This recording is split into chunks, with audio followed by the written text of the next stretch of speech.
だ。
Whoa.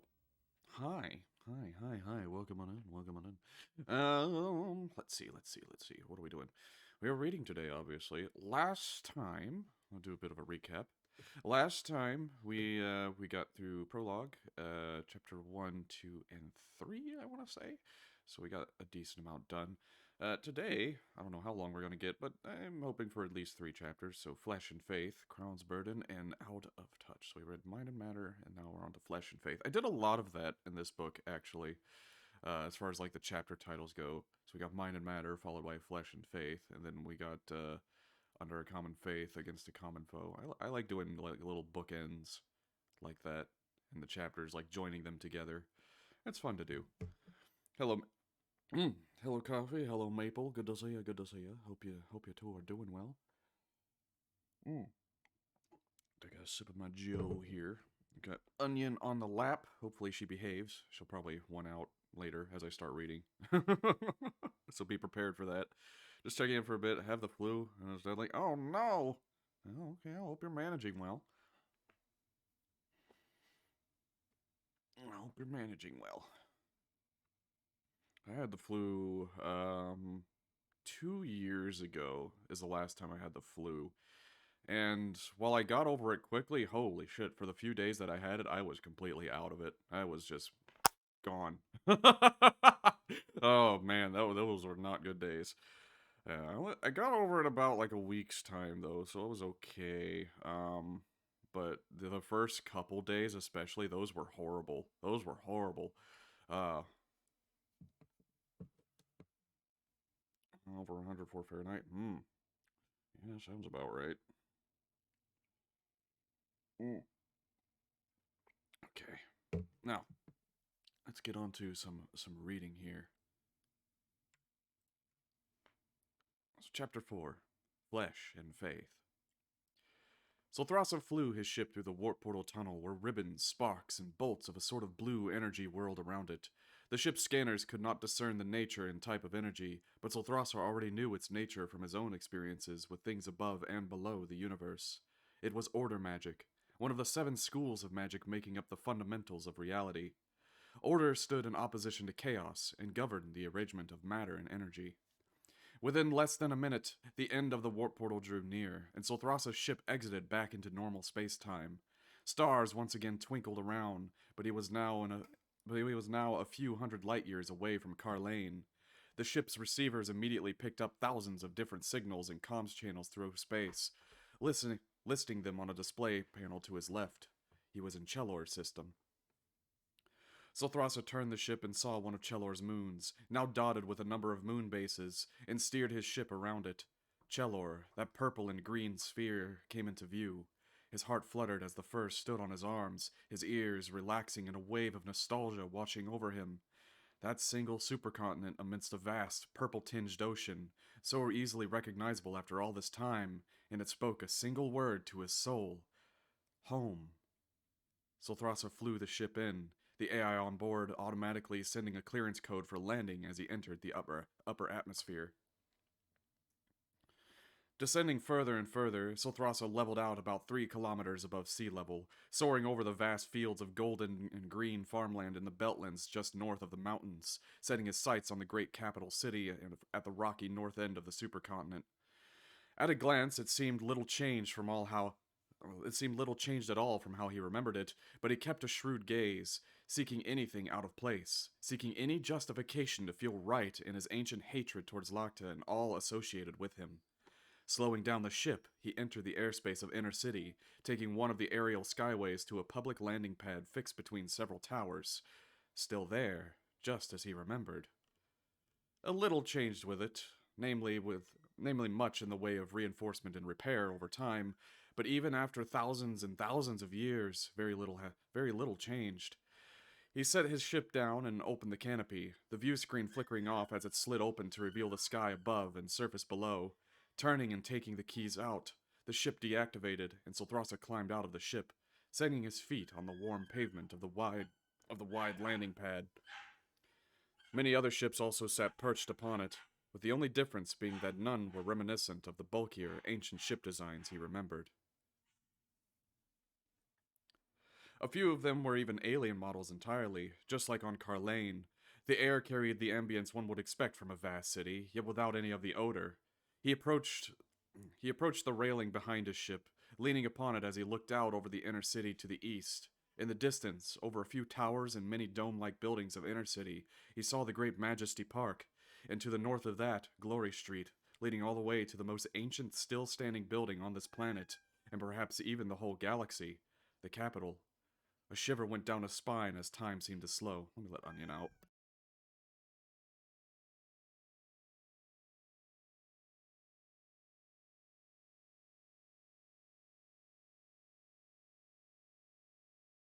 Sorry about that. A shiver went down his spine as time seemed to slow. Lacta was in there, he knew. He'd be delivering an address soon as well. Already many parked their sky and ground cars around the park and Glory Street, getting out and waiting to hear it in person. Zolthrasa turned and went back to his ship, locking it down before scampering to the elevator in the middle of the landing pad. Taking it down to the ground, he exited out onto a sidewalk of a nearby street, which the landing pad and its struts made a sort of artificial tunnel overhead. He strolled along the sidewalk heading east, passing by many other Clepathians and a few aliens, mostly Clonfayar, and saw that, unlike Carlane, very little on Chelor changed. Indeed, it was more as he remembered of it than the UCS, once again having a very regal, royal black paint scheme on to many structures, as opposed to the UCS's silvery gleam. The flags and draping banners, of course, were the H&T's Felthmore Seal flags, not imperial banners. No sickly or homeless crowded the alleyways, the streets clean of litter, and there was nothing in the way of sin-provoking advertisements. All were rather innocent and direct. Zolthrasa wondered how the H&T economy even functioned, now noticing none of the logos he saw on Carlane existed here, but that was not his immediate concern. His immediate concern was in watching and hearing this public address. He made haste to Glory Street. The once small crowd had already swelled into thousands and continued to grow by the second, all looking and facing up to the Capitol building's upper balcony. Zolthrasa joined in the mass of large ears and big eyes, with the whole crowd's various conversations soon becoming an almost a deafening roar as they occupied the entirety of Glory Street. Capitol security guards erected a temporary barrier along the intersecting street in front of it. After several minutes of waiting, a sudden sound of brass horns split the sky over the crowd, hushing it to silence as the H&T's anthem was played. It was strange, Zolthrasa thought. Normally, leaders had their own special theme for ceremonious events, but it seemed Locke to refuse such things, using his nation's anthem instead. Then, after it had finished, Zolthrasa could feel him approach. Even though he was hundreds of meters away, Solthrasa's skin began to sting at the mere presence of him, Locke Felthmore exiting the building and standing on the balcony. There he stood, Solthrasa almost couldn't believe his eyes, staring in awe and fear at him. Locke, a creature both mortal and divine, looking like an angel, white fur coated his 10-foot tall body, like that of a bipedal digitigrade dragon with great white wings upon his back, and a large tapering tail from behind his powerful legs. His head was shaped like a Clopathian's, but with 4 ears instead of 2, and his eyes ablaze with a halo of slowly flickering white flame. Glossy obsidian black armor covered much of his body, and he raised his right 3-digited hand with clawed fingers open in a hail to all his people standing before him. At his side stood none other than a knight Solthrasa recognized easily by the massive hammer carried over his shoulder, Purge. It felt it had been an eternity since he last saw them both, yet also not long at all. Hello, Astros, good to see you. And then Locke spoke. Citizens and allies of our holy nation of truth, I come to you today with the monthly address. As always, I will discuss with you progress in significant recent events, problems we still face, and how I intend to remedy them in ways that will keep our nation happy, clean, and safe for everyone. He began with a smile on his tusked mouth, his voice painful on Solthrasa's ears, yet not for reasons he forced himself to believe. Firstly, I am very glad to say that our crime rates along the border have dropped by nearly 50%. Our security forces are doing an exceptional job in finding and delivering justice to those who would seek to harm us. Locke gestured to a large holographic display of a graph to his left, projected from a hovering drone. Secondly, not less than 300 damaged space stations have been fully repaired and reopened all across our territory, with even more under construction, allowing rest, repair, and refueling for those long journeys. Infrastructure across many of the more rural worlds is slowly but surely improving, bringing better quality of life to our less technologically advanced alien allies as recompense for their contributions to us. Overall, I'm very pleased to say that, in spite of the temporarily halted expansion efforts, and in spite of the unrest on the border worlds, we are still building up and progressing strong. Perhaps not as quickly as before, but slow progress is still progress. Locke put his hands behind his back and firmed his posture, changing his tone to match. And now for our current challenges. Many newer worlds are still, as we all know, proving rather resilient in joining us, even after their official governments have chosen to do so. This is understandable, and I am not condemning those who are shocked and afraid. I myself know what it's like to experience such a radical and sudden change in my perceptions, but I should also remind us that it is change which brought forth this great sovereignty today, unlike the universe has ever seen, paid for in the blood of countless martyrs. Our efforts are being focused not into suppressing or marginalizing these new peoples, discovered with the aid of our Dolor navigational data, but into de-escalation and reassuring these people that we are not conquerors. We are protectors. We are crusaders, each and every one of us. If you are among these people in hearing this, then I extend my open hand to you, asking for nothing more than a few simple agreements. We of the H&T are not imperialist, neither colonialist. We're unique and different peoples, united by a common faith, against a common foe. If you cannot trust the Clopathians, then trust in the others who have joined us and know the safety, happiness, and prosperity we bring as they have. We do not wish to destroy your cultures, your traditions, and your ways of life. We fight for those very things you hold dear to be preserved. Our nation is a holy nation, and our crusade is not against mortals, but to protect and save mortals from the visible and invisible evils that lurk around us. Much of the crowd in Glory Street around Solthrasa broke out into an applause, but as Solthrasa looked around, not everyone cheered on. Some folded their arms with looks of skepticism, or scratched their chins in shrewd consideration. As the applause died down, Locke continued. And now, for the biggest conundrum which has brought worry to so many, the stop of expansion. For the past 500 years, since the death of Sorinth and the scattering of his demonic armies, our nation has rapidly built itself upon a glorious age of expansion and discovering, finding new worlds, new peoples, and even entirely new galaxies to settle or make friends with. All of these adding tremendous life and power to our nation which we have enjoyed, but the exploration responsible has so very unfortunately been cut short by my own authority. Locke glanced down and sighed before continuing. I cut it short, as you all know, because of increasingly dangerous reports from those outside our borders, and what many of us call the fringe. Carpathians in particular have become a target of violent, hateful prejudice to those who have nothing but hatred in their hearts for a strong and beautiful nation. They have been tortured, butchered, made into slaves, and oftentimes never heard from again. Not being a Carpathian doesn't make you immune to this either. Simply flying any ship of H&T origin out there is often more than enough reason to be targeted, robbed, and likely enslaved all the same. Out of my love for you, and my sacred duty to protect you, I cannot risk allowing more. Purge's voice could just faintly be heard in the microphone, interrupting Locta's address. Solthrasa peered up at the balcony as Purge waved Locta over. Locta leaned down as Purge whispered something at his ears. Locta's eyes went wide in surprise, and then both looked directly at Solthrasa. Locta nodded and said something, where Purge then turned and departed back inside. As I was saying, Locta continued where he left off, but now Solthrasa had no interest in hearing more. He felt them coming, his primary heart beating faster until the second one started beating as well, his fur raising and his ears perking as he swiveled his head around anxiously. Over the speech, Solthrasa heard large, heavy footsteps approaching. Knights. He stood on his toes and looked over the crowd, seeing 4 of the 8-foot-tall, bulky armored Carpathians closing in on where he was. Run! Solthrasa suddenly turned and bolted his way through the crowd. Excuse me! Move! Gotta go! He exclaimed as he pushed and shoved others to the side, the knights chasing after, but took care not to trample anyone, slowing them down. Solthrasa dashed out of the crowd onto a now empty street, sprinting as fast as he could back to his ship. You there! Stop! A booming voice from one of the knights shouted from behind, but Solthrasa refused to so much as even look back. He felt so slow, so sluggish and clumsy in this untrained mortal body, hearing their thundering steps on the pavement from the knights quickly closing the distance. He scurried into the landing pad's elevator, turning around and hammering the ascend button over and over with his fist. The knights closed in like living freight trains before the doors closed with their reaching gauntleted hands merely a few feet from grabbing him. Come on, come on! Solthrasa nervously tapped his foot as the elevator arose, his tail whipping left and right as his whole body shook. After what felt like an eternity, the doors slid open, and Solthrasa dashed for his ship.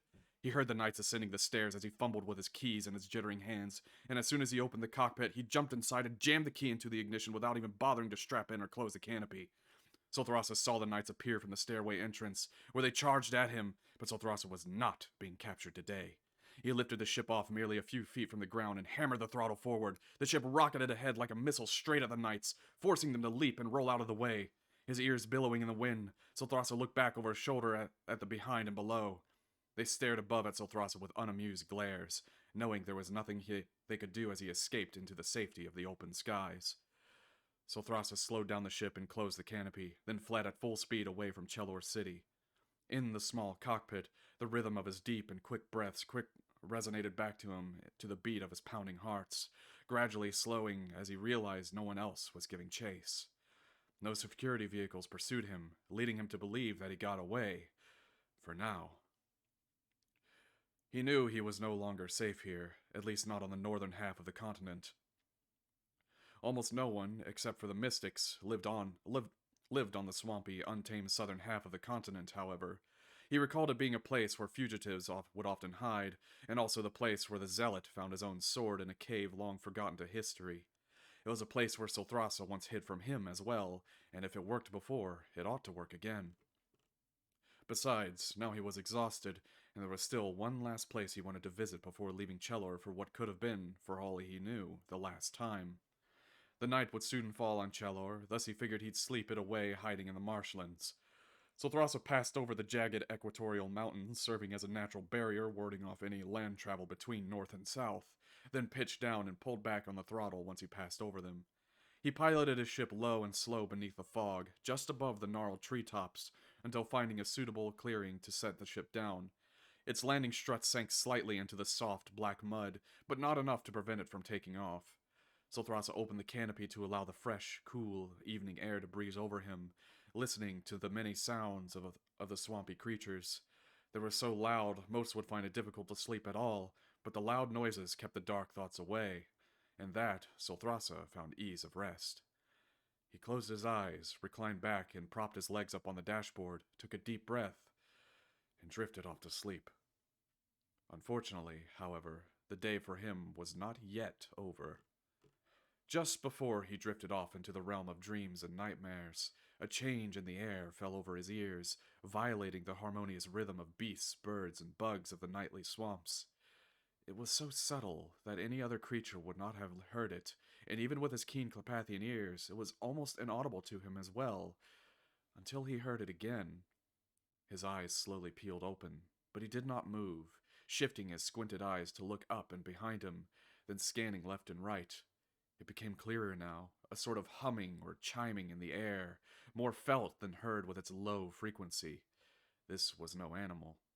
Solthrasa slowly sat up and looked about, the slits at the base of his forearms growing warm as he prepared to extend the styluses in a self-defense against whatever it was that came. Then there was a light in the dense woods, a distant, glowing speck of violet defying the thick shadows cast by the gnarled trees. Then next to it a green one, then orange, and finally blue. As they slowly hovered closer like ghosts in the midnight fog, they took the shape of strange, mystical runes. Solthrasa's eyes widened and his breath grew rapid again. He knew what, or rather who, these runes belonged to. Mystics. His mind hissed at the word. Immediately, Solthrasa sprang into action. He leaped over the side of his ship and bolted into a full sprint into the dark marsh of mud and gnarled trees. Pushing and shoving aside the low-hanging, thick brush, he ran as fast as he could away from those powerful beings, knowing they were after him. What a fool he was to think he could hide here, with the perception of the mystics reaching beyond the edges of their own galaxy. A wretch like him was a festering sore on their blessed swamps. The loose mud beneath him seemed to swallow down his every step, slapping against it, trying to drag him in, while the briars lashed and tore at both clothing and skin. He couldn't see anything more than a couple yards in front of him, and altogether this mixed into an impossible escape attempt. Solthrasa felt his toes snag onto a tree root buried in the slippery mud. His own momentum carried him over, slamming him face first into the black muck. He tried to scurry to his feet, slipping and sliding pathetically with his clawed fingers and toes only serving to dig him deeper. Suddenly, he felt as if gravity collapsed around his wrists and ankles, gripping him while forcefully lifting him into the air. He panicked and struggled, but when he saw the damp leaves and soil reflecting the bright glow of the mystic's runes nearby where he floated helplessly in the air, he knew it was over. Solthrasa ceased struggling as four Clepathian females, dressed in robes of chainmail and ornate armored plating, hovered around him, levitating just above the ground with purple ribbons of magical powers swirling around their ears and feet. They surrounded and faced him with a stern expression, their right palm raised and alight with magical powers as they each channeled spells holding him aloft by his limbs. Well, evening, ladies. Not into bondage myself, but ain't gonna argue with pretty ears like yours if that's your thing. Solthras resorted to crude humor to deflect the fear within him. The mystics, holy and pure women of faith and discipline, were having none of this. A brief bolt of lightning flashed from each of their raised hands, inflicting a sudden burning sensation upon their captain. Ah! Solthrasa yelped out in pain, leaving a burning sting throughout his body and a burden of guilt upon his spirit. He knew this pain. It was no normal lightning of electricity, but holy lightning. On a second thought, maybe I will argue. A little. Solthrasa groaned with his head and ears hanging low, weakened from the blast. With the guilt upon his spirit faded, the stinging only grew, yet it was not from the spell. It was from someone else approaching on the beat of massive wings flapping from overhead. Great gusts of wind billowed through the trees, kicking up fallen leaves and loose twigs as he descended into the swamps before Solthrasa, black sword at his side and shield with that glowing Felthmore seal on his left arm. Locta touched down onto the mud, yet in spite of his massive size, he did not sink with his steps thanks to the large three-digited feet at the end of his powerful legs, shaped almost like symmetrical hands without thumbs. The white-furred creature terrified Solthrasa even more in person now than ever before, because now Solthrasa was so weak, so mortal. Frozen in fear, Solthrasa hung his head in defeat, knowing he had failed, and knowing that hell soon awaited him at the tip of the blackened tears, Locta's holy sword, the embodiment of his being in the shape of that black blade. However, perhaps even worse than that, was Locta's insistence on words. Cadet Relisger, or should I say, Solthrasa?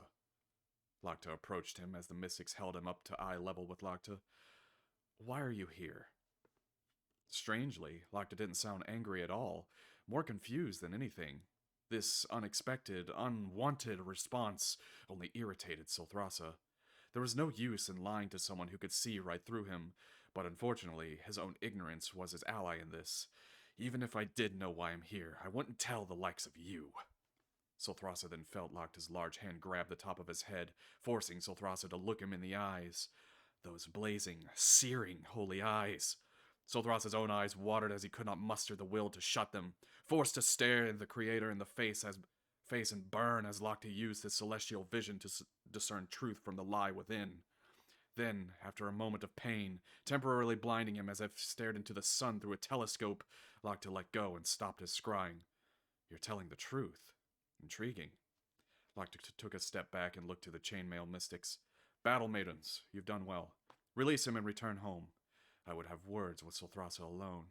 As you wish, the mystics said in unison, dropping Solthrasa to the ground and vanishing away in a flash of glowing purple energy. On his knees, covered in mud, Solthrasa groaned as he stood up, dwarfed by Locta towering over him. So what are you waiting for? Why waste words on me? Solthrasa faced up to him. You know me. Know what atrocities I'm capable of, and that me being here can mean nothing but suffering ahead. You're right. I do know what you're capable of. Locta stowed his blade on his left hip, then placed his hands on his right hip while looking hand on his right hip while looking down at Solthrasa. And you're also right that you can't hold on a minute. And you're also right, again, that your presence here, in this clever mockery of true flesh given to you, can mean nothing short of sinister machinations growing bolder. Machinations I've long suspected for the past several centuries that have only become more and more self-evident over time. In a flash of golden white light, the shield upon Locta's arm disappeared. He knelt down before Solthrasa to get a closer look, still glowering down over him. You, or whoever sent you, has been chasing the dragon, and now it's going to follow them home. You're going to lead me to the source of this, whether you want it or not, right now. He smiled and tilted his head. That's why I'm going to let you go. Solthrasa's jaw clenched as a fire of rage ignited within. Mercy. Undeserved, foolish, and arrogant mercy. He snapped up at Locta. What? Are you an idiot? It's no wonder why your nation decays by the hour now if this is the kind of handoff pacifist excuse for leadership you give. Solthrasa extended his styluses, pointing them up at Locta's neck. What if I were to go home and start butchering your beloved people for their weakness? What if I were to spill the blood of thousands in the time it'd take you to send me to my damnation once more? What then? Would you still forgive me? Even with the tip of the sharp, gilded blade from Solthrasa's arm mere millimeters from his neck, Locta remained stoic and firm. With his right index finger, he gently and slowly pushed Solthrasa's blade aside, the mere touch from the tip of his claw causing the metal born of demonic blood to smoke and burn. Even the cleverest demonic illusion held no domain over him. You'll do no such thing, Locta said calmly with a slight shake of his head. Not as you are, at least. Locta stood up and pointed in the distance, behind Solthrasa. Secondly, you're going to go back to your ship and return home. Enjoy all the pleasures my holy nation and its people has to offer. Backpedaling slowly, Solthrasa retracted his styluses, but pointed a threatening finger at Locta. You'll regret not killing me when you had the chance, he hissed before turning about and running away. He looked back over his shoulder, expecting Locta to give chase, then looked ahead, expecting perhaps another trap. But there was no such thing. The genuine, painful honesty in Locta's words infuriated him. It was not the deception that Solthrasa hated, but the lack thereof, the betrayal of the very arts of warfare instilled within him. Weakness! He arrived at his ship, looking around once more, just to be sure of no pursuers, before hopping in, getting mud all over the seat and interior. Indeed, he did not see Locta anymore, nor feel his presence nearby, thus figured it safe. Unfortunately. He closed the canopy and ignited the engines, lifting the ship out of the mud, aiming it towards the sky, but he had no intentions to leave Chelor just yet. Locta's command be damned, Solthrasa was going to see one last thing he had not seen in so long. With a bank to the left and pulling back on the stick, Solthrasa looped the ship around high in the air and pointed it down not at the marshlands, but at the mountains. Like a jagged belt of icy, rocky spikes, Chelor's mountains lined its equator, rising higher than even the tallest towers on the planet. He flew his ship slowly through the frosty peaks, carefully studying the terrain until, at last, he found the spot He found a spot insignificant to most, yet peculiar to him. It was a small, somewhat flat area at the base of Chelor's tallest mountain, Mount Sion. Setting the ship down upon the ice and packed snow, Sothrasa opened the canopy and instantly shivered, blasted with the freezing cold wind of Chelor's mountain. The sting of ice brought pain to the flesh, but heartfelt memories to the soul. As he climbed out of the ship and looked up to the mountain, reaching high into the starry night sky, the whispers and words of his master, the former Sothrasa, echoed in his mind. Combat is like a game of chess, an initiator followed by counters, counters, and more counters. Fear not the screams of other men, let the screams of your own heart cry over them. Get up, disciple, get up and fight! Defeat is not falling down, but staying down. Does it hurt? Good, pain makes you strong. Do you think you scare me, disciple? Let me teach you lessons in pain. Then go, run away, run as far as you can with tears in your eyes. See if anyone else will care. No one even knows who you are. No one will take you in, wretch. And so you return, as expected, crawling back in defeat. I do not hate you, disciple. I only want what is best for you, and for you to realize that you do not belong to them. Now wipe your tears, and let's continue where we left off. You must not hesitate, only act, for I will show no mercy, and neither will your enemies. Make me proud. Take my name so that you may bestow it on another in time. It's time. Show me your strength. Lost in time, Sothrasa did not even feel the cold bite him anymore. These memories circled in his mind like the windswept snow whirled around the mountains. A master as cruel as he was loving, as hateful as he was kind. There was never any motivation to his words, for motivation was a false religion. Discipline was strength. Sothrasa remembered all those years of training, not just the body, but also the mind, leading up to the point where he ascended the mountain in a ritual duel to the death, in which the disciple claimed the name of Sothrasa. He claimed Sothrasa. The name was ancient, in a long-lost ancient tongue from Clepathian tribal eons on their original homeworld, but even he knew little about its history. After all, it was not the concern of the Sothrasa to preserve history, but to make it. The question over all else now was, could he still make it? Was he still worthy of the once honorable name he tarnished so foul? Sothrasa looked down at his open palms, then back up at the mountain peak. He would find his answer.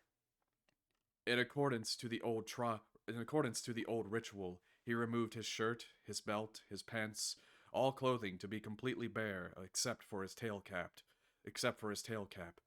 It was just him and his purest self against nature, for in accordance to Sothrasa tradition, he could not overcome nature through their own he who could not overcome nature through their own was unworthy. In the freezing cold, he approached the steep mountain's ice-covered walls, and with a fierce lunge, he thrust the long claws of his right hand into the ice. He followed again with his left, reaching higher. Then as he pulled himself up, he began thrusting his clawed toes into the ice as well. Climbing through puncture was Clepathian instinct. Alas, Clepathians were adapted to climbing the wide trunks of trees, not frigid ice, and while the first 100 meters or so were easy, the trek gradually became worse. Just as before, so very long ago, the wind ripped and shrieked at him, threatening to pry him from the ice, and cold air rendered his extremities numb and frosted over. As the air thinned with the increase in altitude and the pressure dropped, he began to feel nauseous and dizzy. Sothrasa winced as the wind blew hard against him, then looked below and could no longer see the ground through the fog. But as he looked up, the peak was still so very far away. One hand above the other, one foot above the other, he forced himself as hard as he could. Why? Why was this so difficult when climbing the mountain was supposed to be the easy part? In his mind's eye, he saw his master looking down at him from the peak, frowning in grave disappointment. Unworthy. The word thundered in Sothrasa's mind, biting with the wind to his bones. I am unworthy. It was too far. He couldn't do it, but if he let go, the fall would surely kill him. For so long, Sothrasa had been coddled by gifted powers and false perceptions of his own limits, only now realizing just how far he had fallen from the great individual he used to be. And now, after so many thousands of years, Sothrasa finally understood the meaning of climbing the peak. It was only at one's peak when they could be Sothrasa, and all who were unworthy would fall. Shame drilling through his heart, Sothrasa relaxed his grip, closed his eyes, and let go. The icy wind rushed over him, and as he plummeted from over 1,000 meters, he felt so weightless as time seemed to slow, and this brief time in this new life flashed before him again. He found himself at loss for words for what he felt, but only because he never had the humility to admit it for so long. He was grateful. His only regret now was that he could not enjoy it longer. He was not worthy to. Not as he was, at least. No one would have him. No one would accept a traitor. Why should they? Even though he could not see it, he knew the ground approached, and with it a swift death and damnation he needed only this brief time alive to be reminded he deserved. Suddenly, however, he felt something grab him around his legs and torso, feeling the momentum in his descent slow to a halt. Sothrasa opened his eyes, speechless to see that none other than Lagta was carrying him in his feet like a bird would a twig, treading the air upon his flapping, webbed wings. Before he could even begin to question him, Lagta thrust his wings down, taking them both high into the air, repeating this merely 3 times before they were at the mountain peak. Lagta dropped Sothrasa on the edge of a small, flat outcrop, then landed across from Sothrasa at the outcrop's base. "Get up!" Lagta commanded with disdain in his voice. Sothrasa didn't understand, still numb and shivering as he lay there on his side, looking down over the 3-kilometer drop below him. "Get up! Now!" shouted Lagta over the wailing winds. "On your feet, warrior!" Slowly, Sothrasa rolled over and stood, his back to the sheer drop below. Quivering now from both the cold and dread, feeling so small, he faced Lagta.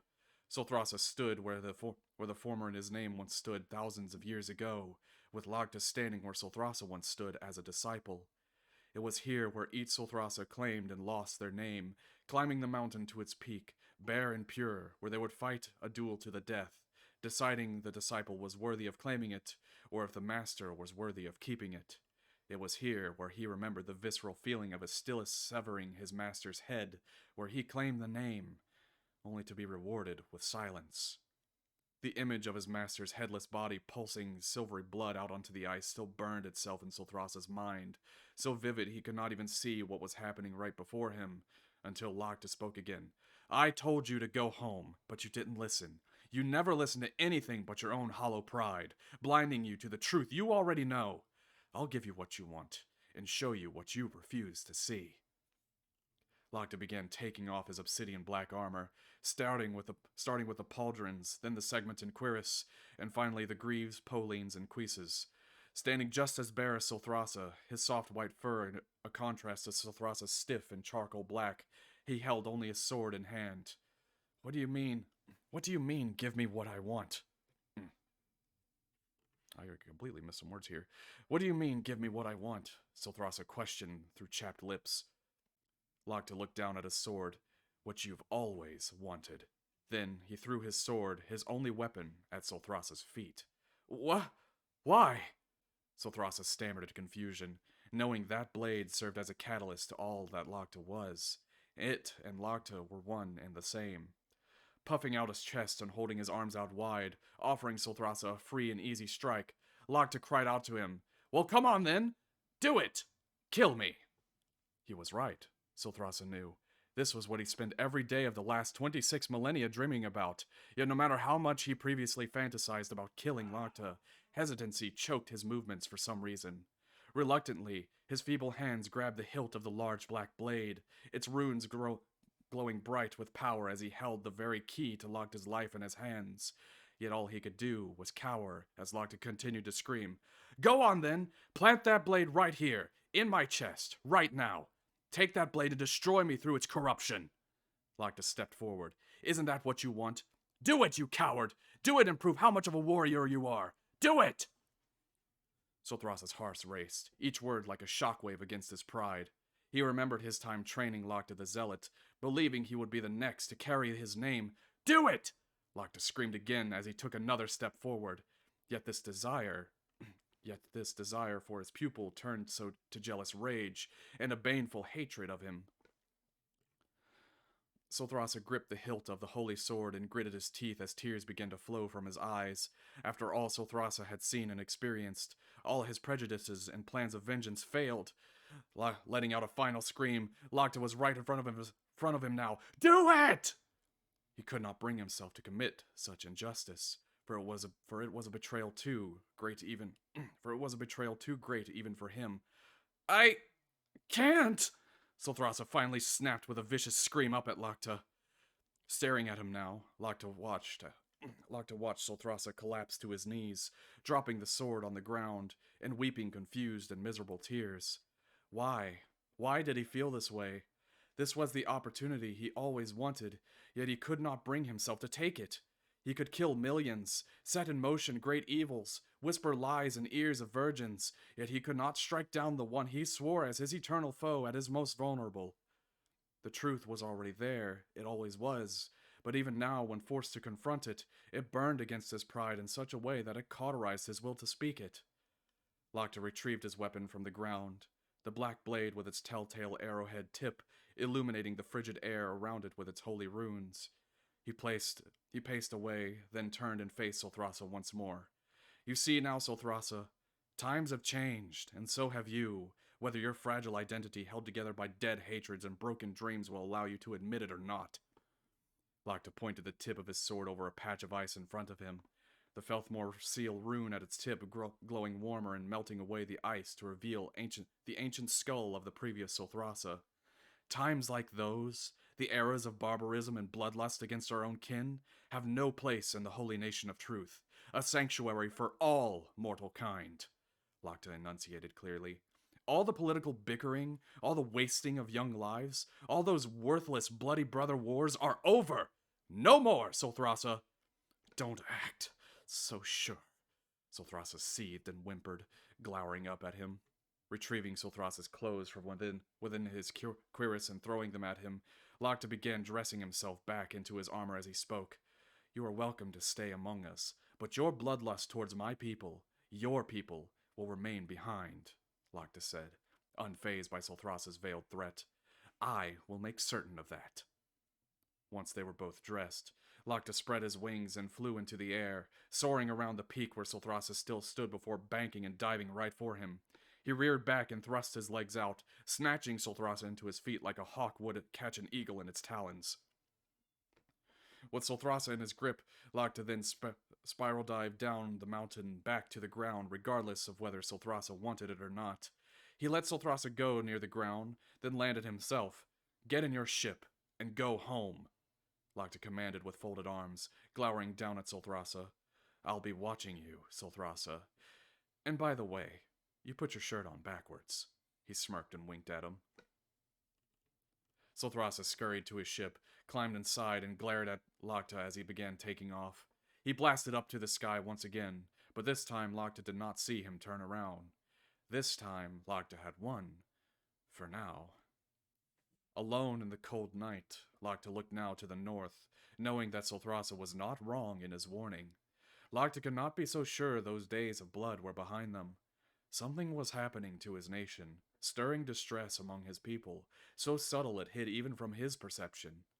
He knew Solthrasa being here must have had something to do with it, but whatever it was, not even Solthrasa himself quite knew. In Solthrasa's soul, Locta saw glimpses of a shadowy organization claiming to manipulate the flow of information, but beyond that, little as to where and who they were. They kept Solthrasa in the dark about critical information as to who worked for them and where they were, as if knowing Locta would find him. One thing for certain was that this foe, this Order of the Nine, was very clever. Spreading his wings, he lifted off and flew north, over the Beltlands and into the city, back to the capital where he touched down just before its steps and wiped the mud from his feet. In a flash of magic, he transformed his wings into a long, draping white cloak, marching up the steps to the doors of the capital.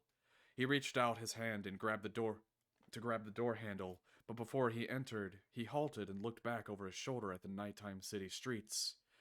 Even though he said his eyes would be on Solthrasa, for several years now, it felt as if eyes were on him. Now he knew it was not just a mere suspicion. Something, perhaps something, maybe even someone, watched him from the shadows, and they had been doing so for centuries. All right, and there's the end of chapter 4. Let's take a sip here. Stammered a little bit at some point. Some of those points were kind of hard to read aloud, where it like did the back and forth dialogue between paragraphs sort of thing.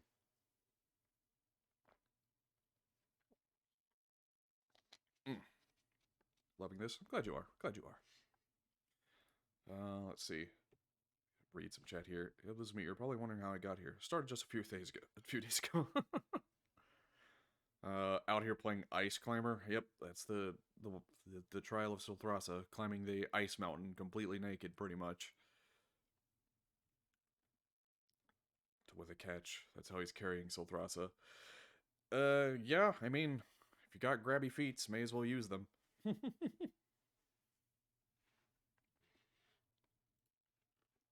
Chapter 5, Crown's Burden. Locta stepped inside the Capitol building's main lobby, yet in spite of ruling for 1,000 years now, he still caught the eyes and stares of so many. It was usually the civilians, given how the main floor of the Capitol was publicly open to all, making it an attractive place for students to study or people to wait on public transit. It wasn't particularly crowded this late at night, unlike the mornings when it served a free breakfast. Still, even with only a dozen or so staring at him, it never failed to make him feel so out of place. After all this time, he still felt like a freak among everyone around him. Perhaps not a defect anymore, but definitely odd. Locke walked to the elevator on the left wall, entering it and riding it up to the floor where the royal quarters were located. Exiting the elevator, he walked down the short, carpeted hallway to the door at the end, entering a code into the keypad, which opened the door to his room. Entering the dark room, the door shut behind him while he turned left and headed to a nightstand next to his large, oval-shaped bed, turning on a lamp. Locke looked around the room with a sigh through his small black nose. This was life. Every day, every week, it was delivering speeches, approving or disapproving bills, moving funds to and from one place or another. Was that all there was? For a time, he thought so, but after his recent encounter with Silthrasa, memories buried beneath mountains of bureaucracy resurfaced again. The crusade, the war against evils, all the bleeding and death to pay for this peace. Locke looked at the H&T flag on a short pole in the corner of his room. Was it really peace, though? Locke sat down on his bed, looking down at himself, this strange body of his, purpose-built for the crusade down to the marrow in his bones. At first, it felt odd and awkward, with him even having difficulty learning how to run with these massive digitigrade legs of his, let alone fly for long periods of time through using his large tail as a stabilizer, but now it felt completely natural to him. Perhaps too natural. Had he forgotten what it was like to be a Clepathian? To be immortal? Though Locke could shift his form back into the Clepathian he once was, it was still not the full Clepathian. In that form, he still had that large tail, three-digited hands, and no styluses as he was prior to his death and resurrection as the Faithful. Still, he remained so easily identifiable, so very different. All of this, he feared, caused a dissonance between him and his people. Newer generations did not know Locke like those he once fought beside, who were now few in number after so many lost in the war against Soren's invasion. He worried that the others did not see him as a leader to follow, but as a king to serve. That's not what Locke wanted. That was not his purpose. He frowned, feeling at a loss for what to do about it. Locke looked up to the two pictures on the wall to his left, masterful paintings of both, Algoris and Krepto, gifted to him a couple years after the Battle of Chelor. In that time, he felt so confident, yet cautiously optimistic, about the future, but now he dearly missed their guidance. In a way, he almost longed for older times in spite of their struggles, when the purpose was clear and without question. It was a matter of survival back then, but in this era of abundance and prosperity, a new battlefront took shape. Dark forces worked to use the idle hands of a tranquil population as their tools of ruin, and even with all the precautions taken to avoid lending his people to the same corruption befalling previous civilizations, it wasn't enough. Locke reflected on his people, and his people reflected him, And as the last several years, and as of the last several years, Locke felt a dark shadow creeping over him. It was no coincidence, of course. That much was clear. Locke stood up and walked over to his desk, sitting at a chair specially tailored to his unique size and shape, supporting the bottoms of his thighs while having a gap in the rear for his thick and lengthy tail. He pushed a button on the keyboard upon his desk, and the monitor in front of him flickered on. Just as expected, and just as it had been since expansion stopped, Locke found himself flooded with so many issues and requests, pleading for his aid in some form or another. Yet though he knew he could not be everywhere at once, he could not shake the feeling that he was betraying them. His body and soul may have been divine, but so too was he mortal in the mind. Still, after so long, Locke felt like a clueless, naive child, following only his instincts and what others wanted from him in accordance to what he learned from his wise teacher and old friend. He shut down the computer and looked at the portraits once again with painful nostalgia in his chest. Oh, how he missed them so dearly. Now, more than ever, he felt he needed them, because with Solthrasa's return came the confirmation of a dark storm brewing on the horizon. He didn't want a repeat of the past. It was not just Solthrasa he spoke to when he asserted there would be no more brother wars, but also himself. He tried to convince himself as much as Solthrasa that they'd moved past such strife, when in reality they'd never tasted it at all. The H&T had been tested from without and barely succeeded, but now in times of silence, it was tested from within. There was a disconnect somewhere, some place where information was hidden, lost, manipulated, or its messages misinterpreted. Yet Locke hadn't the time to investigate it on his own, so bogged down with diplomatic meetings to other worlds, speeches, writing and signing documents, shifting funds. It was too much, and it only became worse by the day now. It wasn't always this way, given the H&T's policy to let other worlds largely be self-governed, with only a few simple exceptions, and recognizing the authority of the king to overrule if needed. Recently, over the past 2 centuries, however, it rapidly escalated to the point he barely even had the time to think anymore. This, he knew all too well, was what drove his father, Skyreath, to insanity. A road Locke did not want to travel down, for he knew what lied at its end. Yet, even with the stresses against his father, his fall to evil was at the influence of darker, sinister forces. That could not happen here, not in his holy nation where throne and altar were one. There were no demons here, but there were mortals. There were trillions of mortals, and Locke could not hope to know the soul of every single one. Every waking moment they nailed their sins into him upon the cross he bore. He felt their prayers for forgiveness in ways beyond words, almost like a constant burning, with his own spirit like a perpetually death-burning crucible in which he absolved all sins laid upon him by others. It hurt him every day in ways no mortal could bear, but he could bear it, for he was the death of death through life, after all. It was his gift to them, to everyone. He placed his elbows on the desk and leaned forward, cradling his head in his hands under the stress. The absolution of sins and expulsion of evil was never cause for concern. Rather, his concern were in the evils he didn't feel. If there were those who worked in the dark while hiding in the light, then how could he find them and bring them to justice? It was a hopeless question to ask, for he lacked the time to know for himself, hoping that perhaps Solthrasa could lead him to the source of the madness. Then, Locke's ruminations were broken by a knocking at the door. Without even looking up, he knew who it was just by those heavy knuckles rapping against the metal. "Come in," Locke said half-heartedly. The door slid open, light entering the room around the silhouette of a hulking 8-foot-tall male Carpathian in gleaming, thick armor. "Locke, are you feeling all right?" he asked, noticing Locke's dismal expression, drooped ears, and low posture. "No, Purge, I'm not feeling all right." Locke sighed in frustration, sitting up and swiveling his chair around to face the window making up the entire wall behind him. Leaning forward, resting his chin on his knuckles with his elbows on thighs, Locke stared out over the countless skyscrapers of North City below, defying the night in a glow of fluorescent neon lights and trails of sky cars like tiny comets through the air. "Well, what's the matter then? I brought you the reports you requested." He heard Purge approach and set a folder of papers down on his desk. "Can I get you something else? Maybe some tea?" Locke groaned at the thought and shook his head.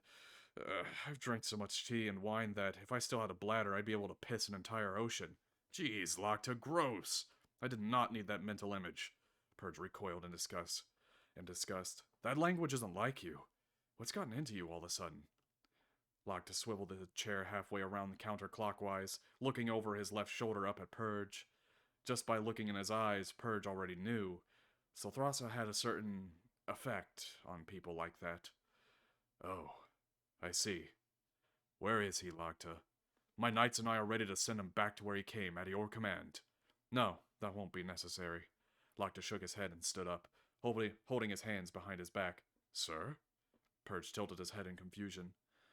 Locke's eyes grew distant, staring at the wall in front of him with the feelings of confusion and even despair.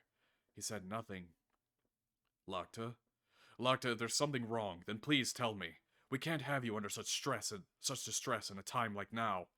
Purge stepped in front of him and pleaded with him.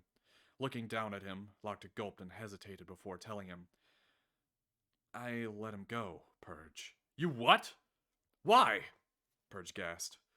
Because he needs to show me what I have been too blinded by Because he needs to show me what I have been too blinded by this nonsense to see. Locke gestured his hand back to the papers on his desk. I could happily go my whole life without seeing another sheet of paper formally addressed to me. This isn't right, Purge. I should be out there again, leading among them, not ruling over them like some shut-in coward looking too afraid to leave his office.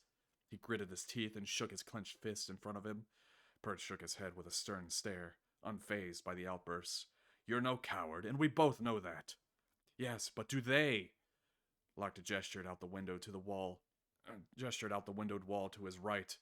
What I am is one thing, what others see me as is another. The quality of a tree is known by its fruits.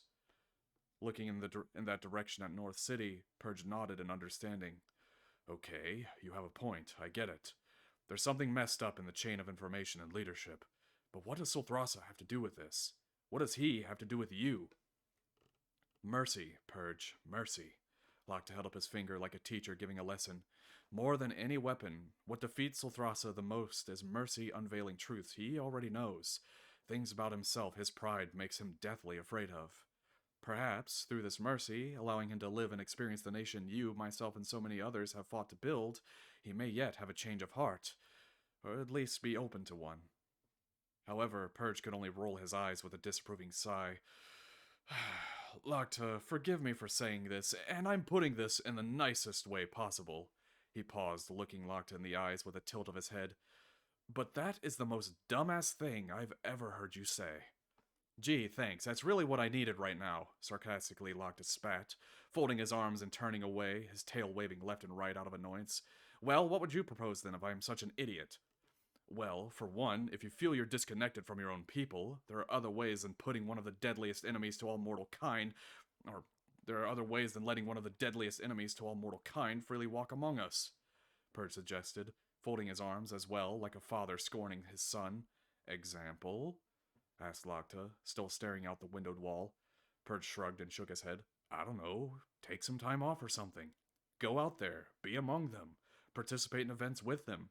Show them that you're one of them, and not this, he gestured his hand about at Locke, iron tyrant sitting fat on his throne. I am not fat. Locke clenched his fists at his side as he turned around and shouted at Purge. Folding his arms, Purge looked down at Locke's very large thighs and thick tail with a skeptical purse of his lips. You want me to prove it to you? I'll show you what these fat legs can do. Locke raised his left leg up, threatening to stomp his foot clean through the floor. That's not needed. Purge held up his palms, trying to calm Locke down.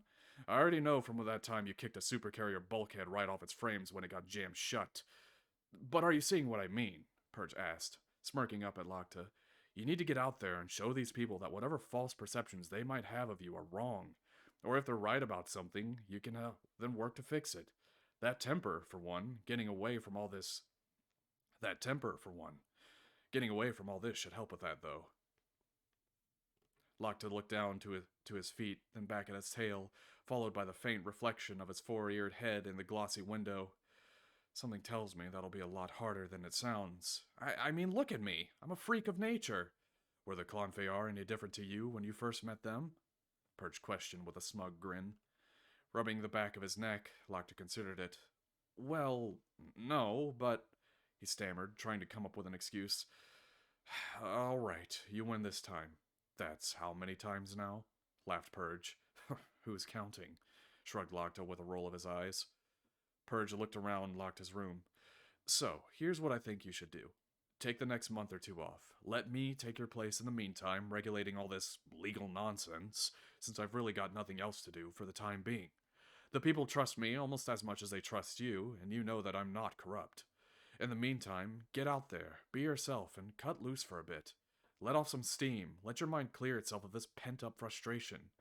It'll do you some good for your mental well being, and as a result, our nation's well being. You sure? Locta asked with a worried gaze at Purge. I mean, I don't doubt you, but this is a lot of stressful. With a smile of confidence, Purge nodded. I'm no divine king, but I'm sure I can handle it for a few months. Additionally, think of it this way: it'll allow you to investigate any oddities you cannot see from here. With your mind clear of worrying about meetings and paperwork, you can focus on a lot more. I see you're still I see you're still suspicious of it too. Locta looked down in a way. Suspicious? With Solthrasa's return, I don't think it's merely a suspicion anymore. Someone or something is out there, stirring distress or manipulating the flow of information to try and turn people against you. It's not just a mistake, it's intentional. Until we can find out who it is and where they're hiding, the best way I believe you can fight back is through proof of actions. I'd go out there myself, but this is a two-front battle only you can win. Purge put his hand on Locta's shoulder. After all, I don't have your celestial vision, and for all we know, they could be hiding in plain sight. After a moment of careful consideration, Locta found himself with little reason to argue with Purge. Indeed, he and Purge had become rather close over the centuries, with Locta often considering Purge his only friend now in a universe that no longer knew him beyond holovision speeches and interviews. He'd come to trust his words, because Locta was not a king who enforced his will over others, rather let others rule through him.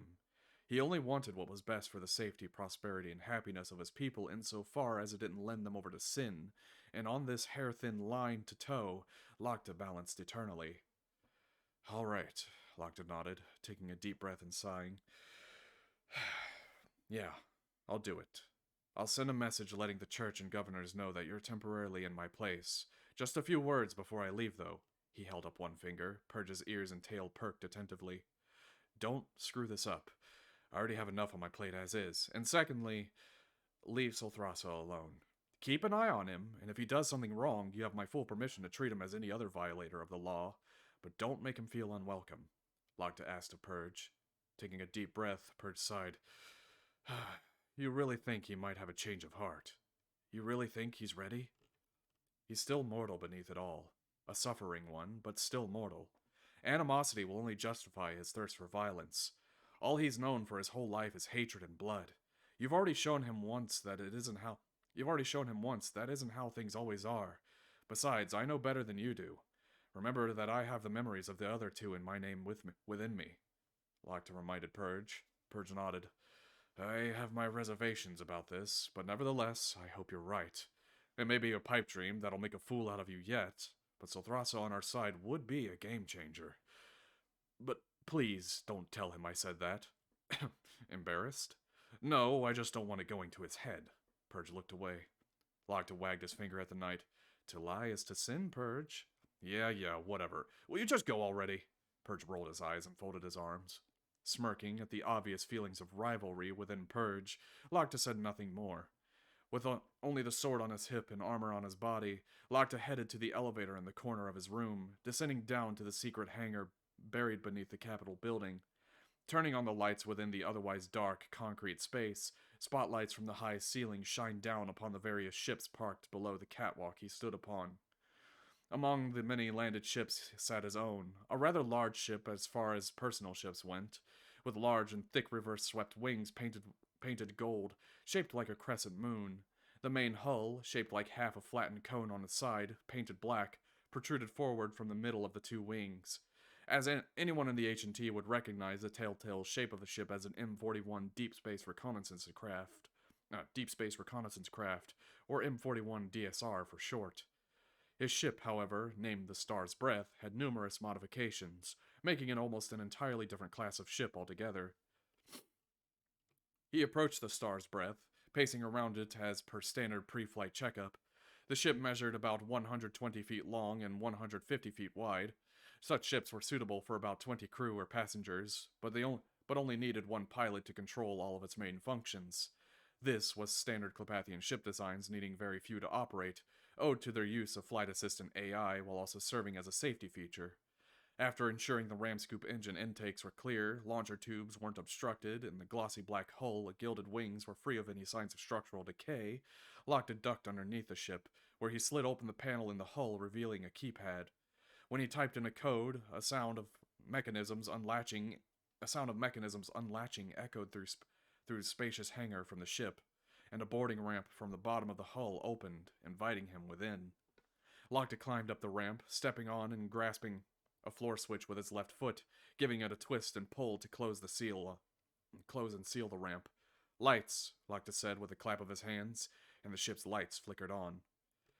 He stood on the lower deck, where the bunks, galley, bathroom, meditation chamber, storage units, and a few other non-essential facilities lie crammed on the port and starboard sides of the ship, with a narrow corridor separating between leading from stern to bow.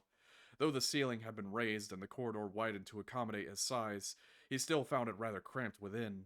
Nevertheless, it carried all the necessary comforts and supplies necessary for any long journey Locke and others who may join him needed.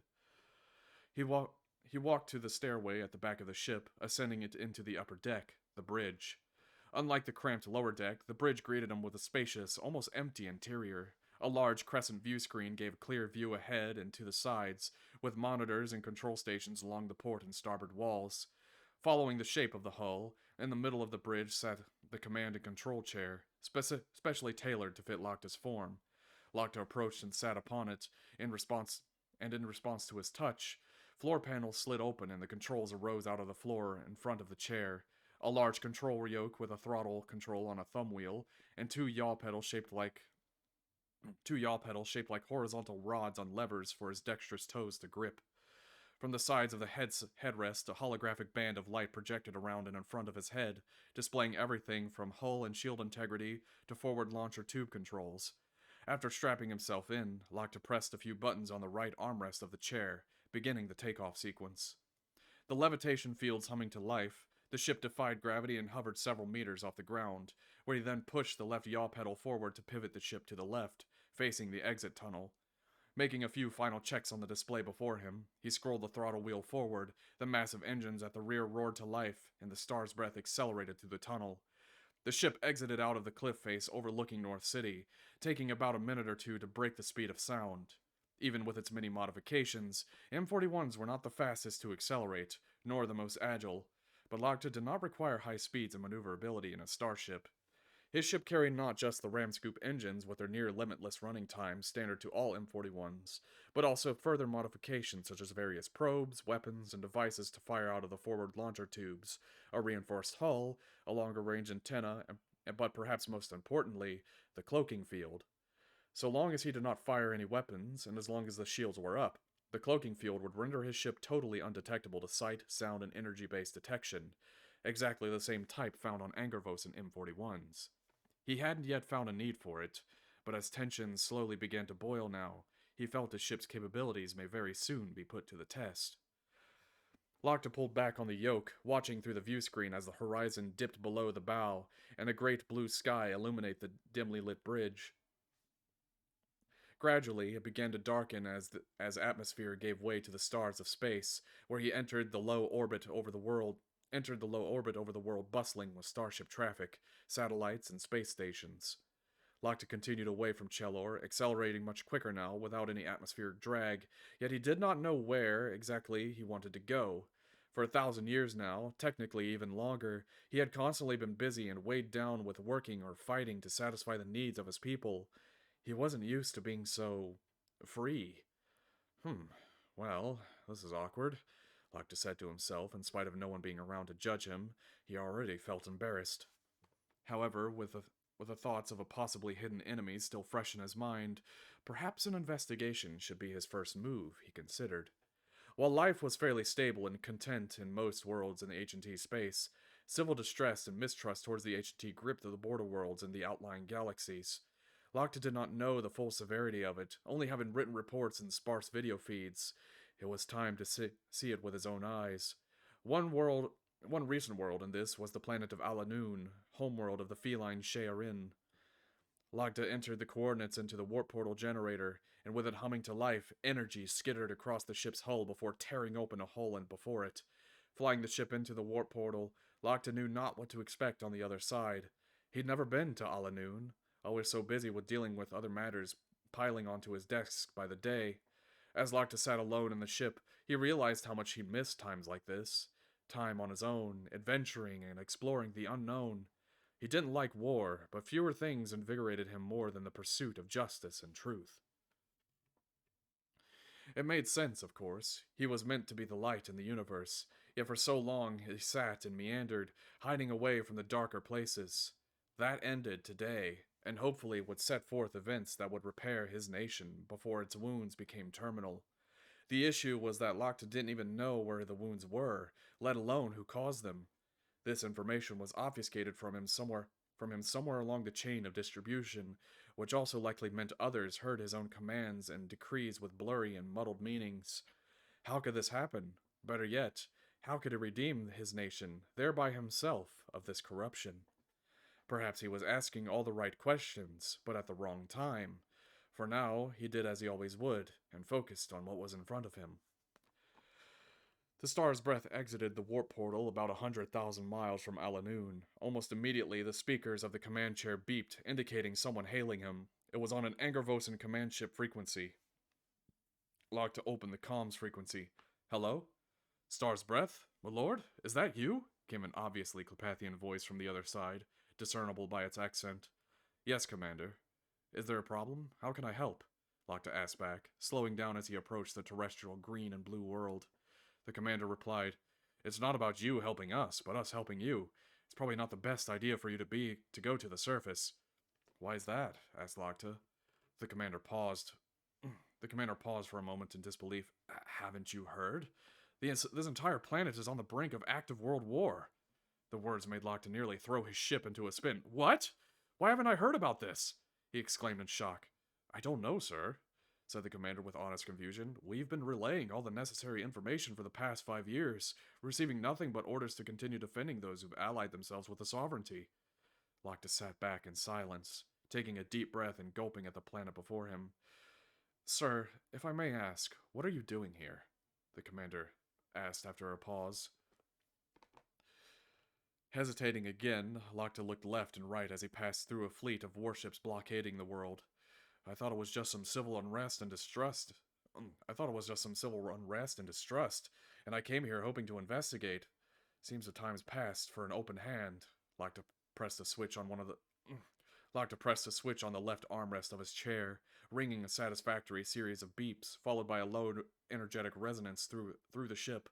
From the view screen, Locke saw the bow and wings shimmer like water before turning completely invisible. The cloak activated. I'm going down there, discreetly. I still want to investigate what's happening, he said. I also want a full list of who you report to sent directly to my ship. Understood? Yes, sir, the commander said. Locke flew his ship down to the surface, watching the displays on the holographic HUD around his head for various radio channels. Tuning into one, he heard reports about ongoing riots in a city called Jerin, where Angervosen peacekeepers held a line against hordes of angry Shearin independents. Flying in cloak over the surface of the world, that was where Locke headed. Seeing the city of ring-like towers around large space elevator on the horizon, Locke slowed the ship down, and already he could see the fires glowing against the night sky. He made a low pass over the streets, banking to the left to give him a view of the violence and looting, where several buildings burned and brawls broke out in the streets, but needed a closer look. Looking ahead, he saw a flat rooftop landing pad and prepped the Star's Breath for landing. It hovered over the pad, extending its 3 landing skids before setting down like a massive, invisible eagle. He kept the engines running and cloaking fear on in fear of needing a hasty escape, unstrapping himself and standing up from his chair. Locke descended down the stairs at the back of the bridge, entering the lower deck where he found a closet next to the bunks towards the bow of the ship, where he pulled out a folded blanket. Unfolding and inspecting it, Locke figured it would serve its purpose, but he was not going to sleep. He knew his very large and obvious silhouette would be impossible to hide, but the shape of the Clepathian he once was would be a lot easier, so long as he didn't get close. Closing his eyes, locked a focus on what he appeared as before taking on the shape as a living angel, and in a flash of white magic, found himself once more as the Clepathian he was before this ascension. The armor on his body, his thick tapering tail in lieu of a slender prehensile one, and his three-digited hands were still a dead giveaway to who he was, but that was what the blanket was for. Using a rope from an open supply crate, he fashioned the blanket into a makeshift hooded cloak, hiding his silhouette. He struggled to tuck both of his ears behind his head, but after managing to do so, he pulled the hood over his head and tightened it so that his ears wouldn't flop out and fling off the hood. Unfortunately, as he looked down to his toes, he knew it would be impossible to hide his feet. He'd have to keep to the rooftops where none could see them. Most of his hold on a minute. Sinuses. Most of his body hidden now, he left his sword inside the ship. There was already enough violence on this world. He went to the back of the ship, using the rear hatch instead, since he lacked the strength in this form to pull the lever of the belly hatch, tapping a few buttons to unlock and open the rear boarding ramp. As it opened, the smell of smoke and fire instantly met Locke's nose, and though his ears were awkwardly tucked, they heard the resonance of shouting, cursing, car alarms, breaking glass, and explosions of what Locke hoped were just fireworks set off by hooligans. He walked down the ramp of the ship, leaping off the landing pad and approaching the ledge of the building, where he crouched down and gazed upon the riots. Countless Sheorin teemed in the streets in a mass of cat-like yellow eyes and bushy squirrel-like tails, hissing and cursing, shouting slogans such as "Holy Nation, Abomination," and "Filthy Rats, Go Back Home, We're Just Fine on Our Own." All of this woven between megaphone speeches about freedom and independence, and as much as it pained Locke to see how much he failed these people, it confused him even more. Freedom? Freedom from what? Freedom to damn themselves? To invite decadence and destruction? Were they not aware of the long-term ruin awaiting them at the end of such a road? The freedom to sin, as Locke knew from experience, was nothing more than a form of slavery. There was no freedom in blindness, only ignorance barreling towards a path of destruction. Alas, the Sheorin did not understand this. Their culture and traditions had no notion of sin or divine right and wrong. From what Locke understood of the Sheorin, they had no lens through which good and evil was perceived, all equally good as long as they were balanced. But that was not the reality they lived in. It was not the reality anyone lived in. They were angry purely out of misunderstanding, but it was not their fault. Locke closed his eyes and palmed his face in grief. It was his fault. He failed in helping them understand, failed in teaching them that the agency was not there to replace them or take them over, as those who cried from the streets below seemed to think, with their accusations of tyranny and fascism as they assaulted those who did wish to join the HNT. Likewise, as he looked upon the various Angervosen peacekeepers patrolling and blockading the streets, with blades drawn and rifles shown, he knew that he never authorized this, and that this heavy-handed tightening of HNT grip on these worlds would mean more and more would slip through its fingers. This was not at all what Locke intended, and the fact that he didn't even know this had been happening proved to him that the chain of information had been corrupted worse than he thought. It could not have been any one place either, for unrest like this must have been happening all across the HNT borders. He stood up, dizzy with the pain in his heart at seeing such corruption happening right under his nose, possibly for centuries now, with him too buried in meetings and paperwork to notice. He'd become detached from his people, and had no one to blame for this corruption of information but himself. No. He cleared his mind of the self-pity, remembering Silthrasa's unintended lessons. His own fault could not have been its cause entirely. Though Locke indeed shared the blame, he knew that there must have been some other presence or force acting against him. Very slowly, over time. Something he could not detect. Or rather, simply would not suspect. He looked up to the moon hanging over the fiery night, knowing that whatever caused this corruption hid in plain sight, and knew Silthrasa must have had ties to it, even if he did not know much about them.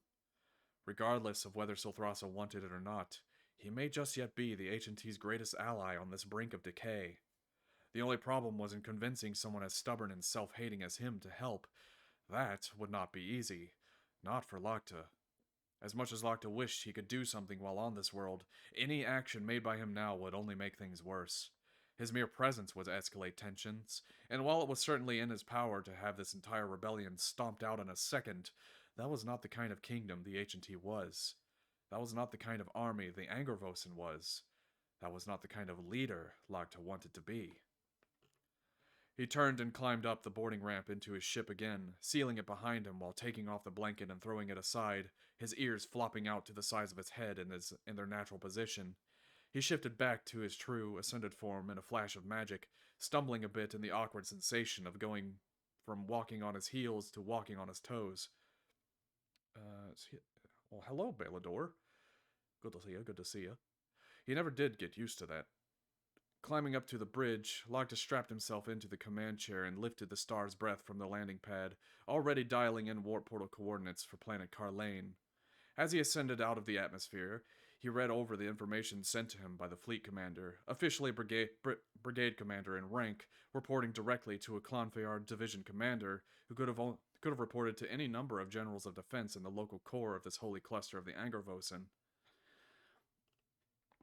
The long chain of command was an absolute necessity for organizing the armies of such a massive government body, but now the drawback of it became clear. With the burden of authority shifted around so many, the risk of corruption increased. That wasn't even considering the matter of information on the civilian side of things. The media, entertainment, holonet, and even public education, all potentially corruptible simply by the fact Locke could not be everywhere at once, especially if constantly distracted by fabricated problems or misdirection. Damn it, Locke, you're thinking like a tinfoil hat retard. Get it together! Locke slapped himself out of the thoughts, but kept themselves in the back of his mind, kept them in the back of his mind. Locke could not let himself be paralyzed by paranoia, yet was in no position to discount anything yet, no matter how absurd it was. He kept this information in mind, but until he knew for certain, he could only act upon what he knew.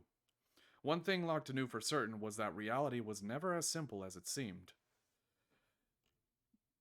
A safe distance from Alanoon now, Locke opened another warp portal, this time to Carlane, where Solthrasa made his home for the time being. As he flew through the somewhat lengthy artificial wormhole of order magic, he thought about Solthrasa, and all that he remembered of him. Though the dominant personality and consciousness of Locke was still that of the faithful, he held all the memories and experiences of the previous two in his name, the Zealot and Repentant.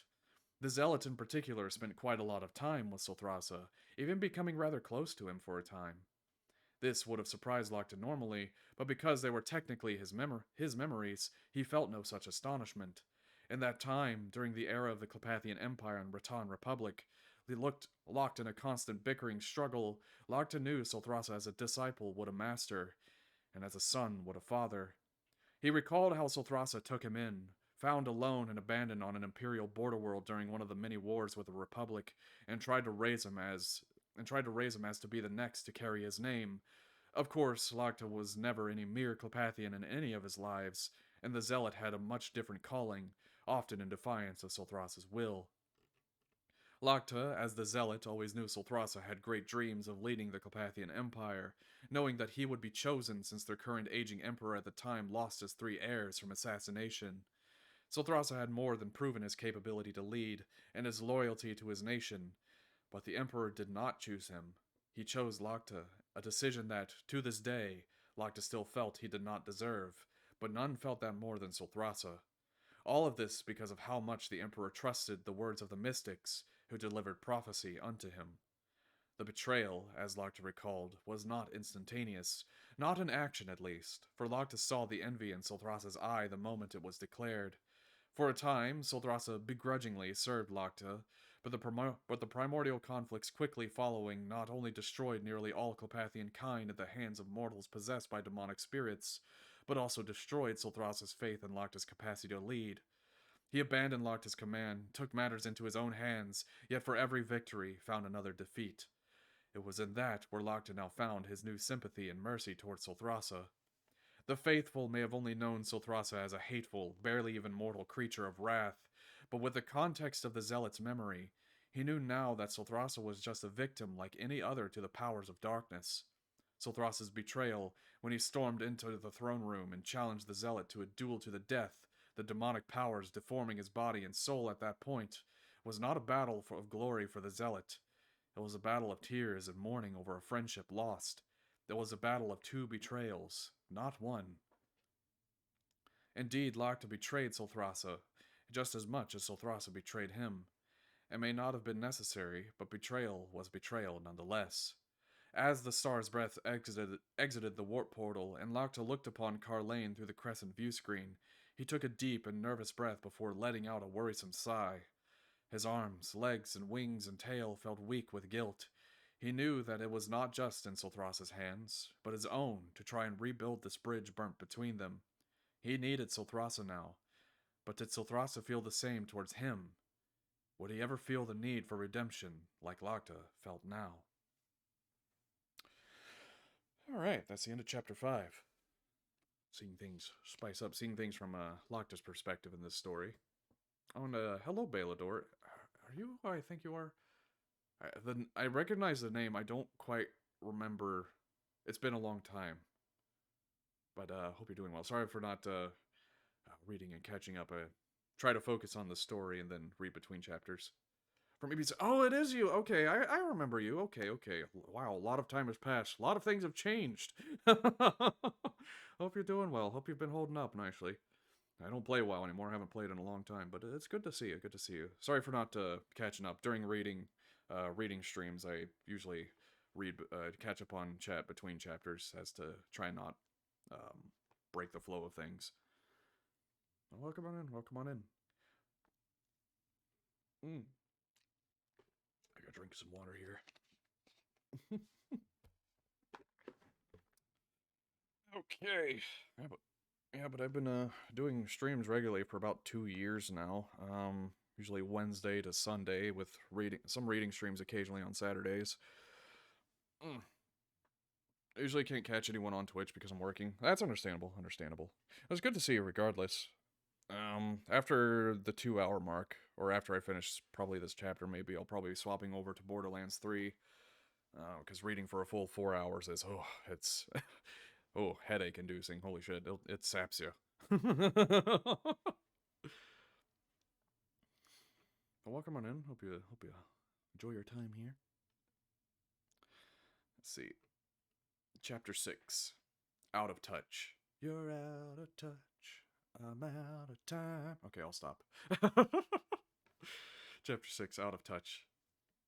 With the Star's Breath computer connected to the global communication network of Carlane, Locke scrolled through its database and searched for Solthrasa, who went under a false alias of Rayleigh's Jur.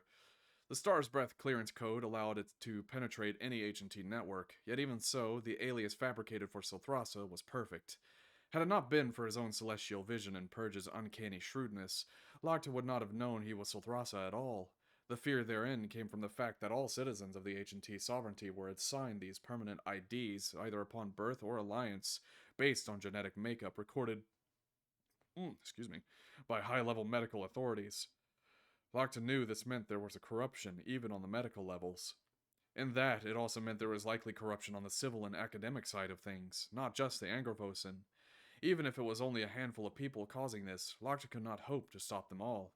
He knew he'd be able to sniff out a few, but who was to say they would talk when questioned? Who was to say there wouldn't be more lined up to replace them? The real question, however, was why? Why would they ever want to destroy this? Locke questioned silently with heavy heart as he flew over the surface of Carlane. All that they'd built, all the splendors and sanctuary, all the peace and true liberties. Why would anyone want to destroy that? Why would anyone be led to hate this in the first place?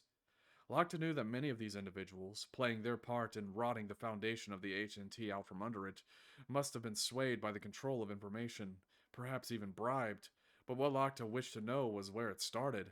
Where and when did all this begin, and why? It couldn't have been for money.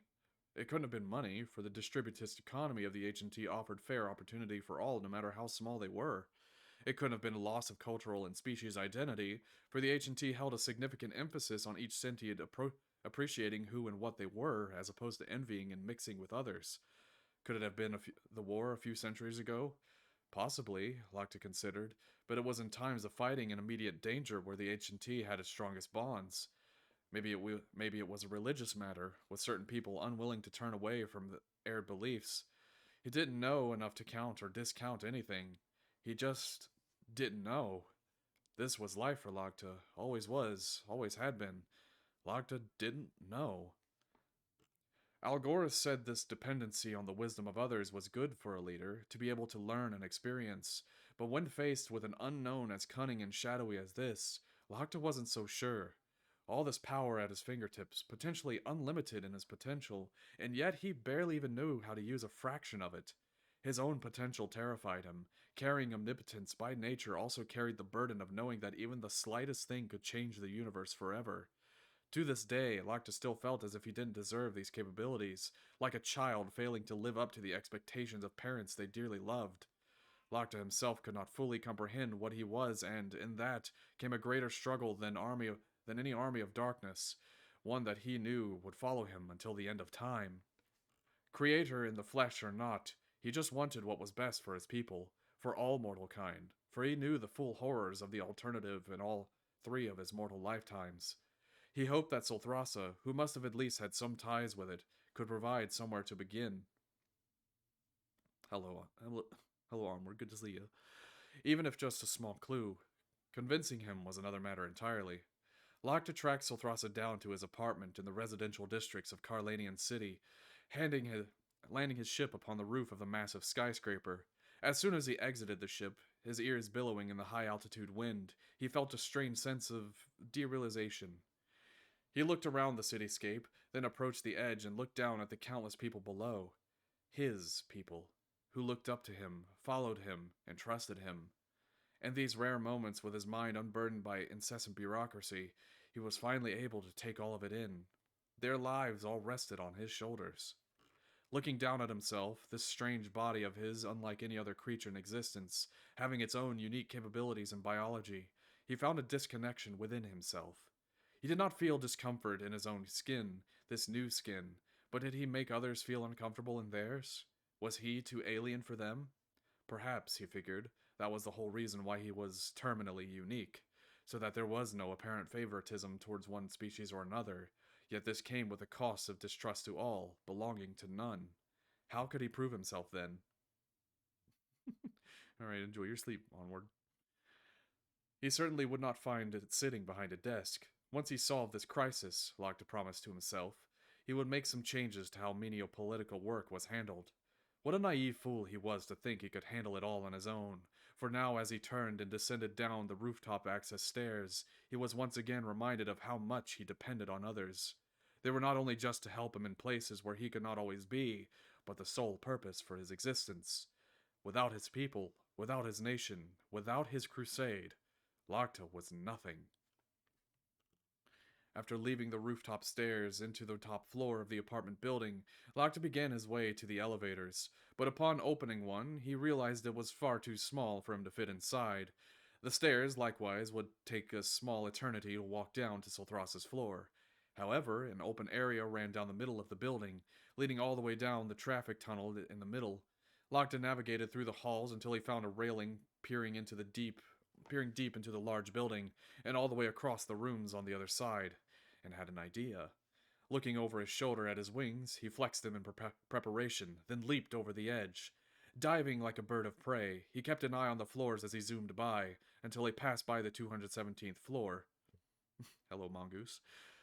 He suddenly spread his wings, catching himself on a cushion of air, flapping them once downward to halt its descent, where he then flew onto this 217th floor, with a heavy thud of his large feet bracing his weight upon the floor. The floor being much more populated, shocked and surprised stares of others along with a cacophony of gas greeted his sudden, unorthodox entrance. He looked around at them all, Clepathians young and old, all frozen in fear upon the very sight of him. With a confused shrug and shake of his head, Locke didn't understand their fear. What? I don't bite, I promise. Still, they exchanged nervous glances in his presence, as if standing before a god, in which they technically were, but that was not who Locke intended to appear as. Well, go on about your day, don't let me interrupt you. I'm just here to speak to someone is all. An old friend of mine. Sorry for startling you. A bit too big for the elevator, you see. He put a hand over his chest in apology. With an apprehensive slowness, those staring at him once again returned to their daily lives and business, all still constantly glancing and staring at him staring at him though as he walked through the halls. Eventually, after several twists and turns, and several more shocked in the sight of him, Locke found Solthrasa's apartment, A20. He reached for the door handle, but it opened before Locke even touched it, with Solthrasa standing within, glaring up at him. "What do you want?"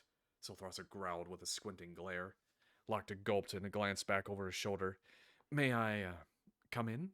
He smiled at Solthrasa and clasped his hands in an innocent gesture. "No," Solthrasa stated flatly and slammed the door in his face. Taking a deep breath, Locke looked up to the very close ceiling and sighed. This was not going to be easy. Locke reached for the handle again, grabbing it with his comparatively large hand and, with a little effort, forced the lock open. A harsh grind and crack of steel came from the breaking mechanism, and the door opened once more. He stepped inside Solthrasa's apartment, looking to the right at the kitchen and dining area. He did not see him, but then heard the whining of a charging particle gun to his left, accompanied by Solthrasa's angry voice. "I said leave!" Locke looked to his left, seeing Solthrasa aiming an illegally modified self-defense pistol at him. The fur on his ears, arms, and tail raising, Locke held up his hands. "I just want to talk." "And I don't! Leave me alone!" Solthrasa squeezed the grip of the pistol tighter. "Come on, Solthrasa. It's been so long. And besides, I get the feeling you and I share the same enemy." Locke shrugged and took a step forward. Relaxing his grip and taking his eyes off the sights, Solthrasa blinked at Locke and peered. "What do you mean?" "Put the gun down, and I'll tell you," said Locke, pointing at the pistol. Solthrasa hesitated, still aiming it at Locke for a minute longer. Locke thought Solthrasa would actually pull the trigger for a moment, and while the blast wouldn't kill Locke, it would have been extremely painful and crippling. But then Solthrasa lowered the gun with a defeated sigh and threw it on a bed behind him. "All right, fine. Now get talking before I change my mind." "Those who brought you here, who are they?" Locke folded his arms. "Oh, there you go! Right to the interrogation as soon as I stop posing a threat!" exclaimed Solthrasa, throwing his arms up into the air and turning his back to Locke. "You disgust me. All that power's really gone to your head." Locke shook his head in confusion. "What? It was a simple question." "A simple question, my tail!" Solthrasa turned and shook his fist at Locke. "You don't get it, do you? Then again, you never did. Everything you own has always been handed to you, all out of some stupid prophecy, while people like me have to bleed and suffer just to earn a single inch in life. Spare me the pity party. You know it's not like that. You know what I've went through because you put me through it yourself," shouted Locke. Solthrasa bore a sinister grin. "And I'd put you through it 1,000,000 times more if I had the chance to show you an inkling of the pain I felt from your... Locke stomped his foot down, his fist balled at his sides. "Well, go on. Say it! Betrayal!" Solthrasa spat finally, a word he'd been wanting to throw at Locke for so long. Recoiling under the verbal hammer thrown against him, Locke bit his lip and swallowed his pride. "And you know what? You're right. Exactly what I..." Solthrasa began an already prepared response, but Locke's confession took him off guard, forcing him to choke on his words. Locke nodded and continued. "You're right. I did betray you, but I never wanted to. The past can't be changed, Solthrasa, but I am sorry. And you know as well as I do that I never hated you. Even when you challenged me in the throne room, I didn't want to kill you, and I believe that's the very reason why you wanted to kill me. I betrayed you and all your hopes for what I could have been. I refused to kill you, betraying your hopes in me as your successor. You hated me because I forgave you. And that's why you still do, isn't it?" Solthrasa's expression fell and softened. His posture relaxed for a moment, but then he forced his eyes shut and gritted his teeth, shaking off whatever it was he felt. No! Shut up and spare me your apologies. You betrayed me because you hated me and every sin in my name carries. You had every reason to, after everything I did, every right to want to kill me. Quit lying through your teeth, you disgusting, unclopathian thing! You're nothing more than an animal now. Spare me your so-called mercy. You lusted for my death. I saw it when you threw yourself against me 1,000 years ago. I saw the retribution in your eyes. That was a different me, who did not know you like Locke tried to explain, but Solthrasa held up his palm as if waving off the words. Shut up! I don't want to hear your excuses to try and justify your lies. Just admit it. You hate me! Solthrasa pointed at himself. You want to kill me, destroy me, rip me apart piece by piece, back together again for all I've done, and the only thing stopping you now is because I'm suddenly a useful tool for you to use. What comes after that, huh? Do you cast me to the side like you did in the Empire? Abandoning and betraying me once my knowledge is no longer useful? Just letting me walk in your shadow forgotten? Locke scoffed and shook his head. Solthrasa, you're making a mistake. Haven't I always? Solthrasa gave a sarcastic roll of his eyes in the middle of Locke's sentence. That's not what I feel at all, Locke emphasized. I don't want to kill you or make you suffer, or anyone for that matter. I hate the evil within people, not the people themselves. That goes for you too. Folding his arms, Solthrasa seethed. Oh, that's real rich. Clever semantics to justify your vile venom. You know, the difference between you and I is that at least I'm honest and forward with what I feel and do, while you like to play a word and mind in games. Shut the fuck up, Locke. Get the fuck out of my home. The last word struck Locke like the strike of midnight. The last word struck Locke like the strike of a midnight bell. Home. Locke turned and began pacing around Solthrasa's apartment. Home, house, apartment, whatever it all means. Same things now. Same thing. Now get out. Solthrasa stressed. No, I don't think it does. Locke smirked at Solthrasa. I think you like it here, and I think it eats you alive that I'm just letting you stay. Solthrasa slapped his palm to his face, dragging it down over his cheeks with a disgruntled sigh. If I tell you what you want to hear, will you leave? Yes, Locke nodded. Promise? Solthrasa pointed a finger at him. Locke held his hand upon his chest. I solemnly swear. Okay, here's what I know, and it's all that I know. Solthrasa began. For the past 500 years, I've been tortured in hell for my failures and betrayal during Purge's little quest against Sorinth, which I'm sure he told you everything about.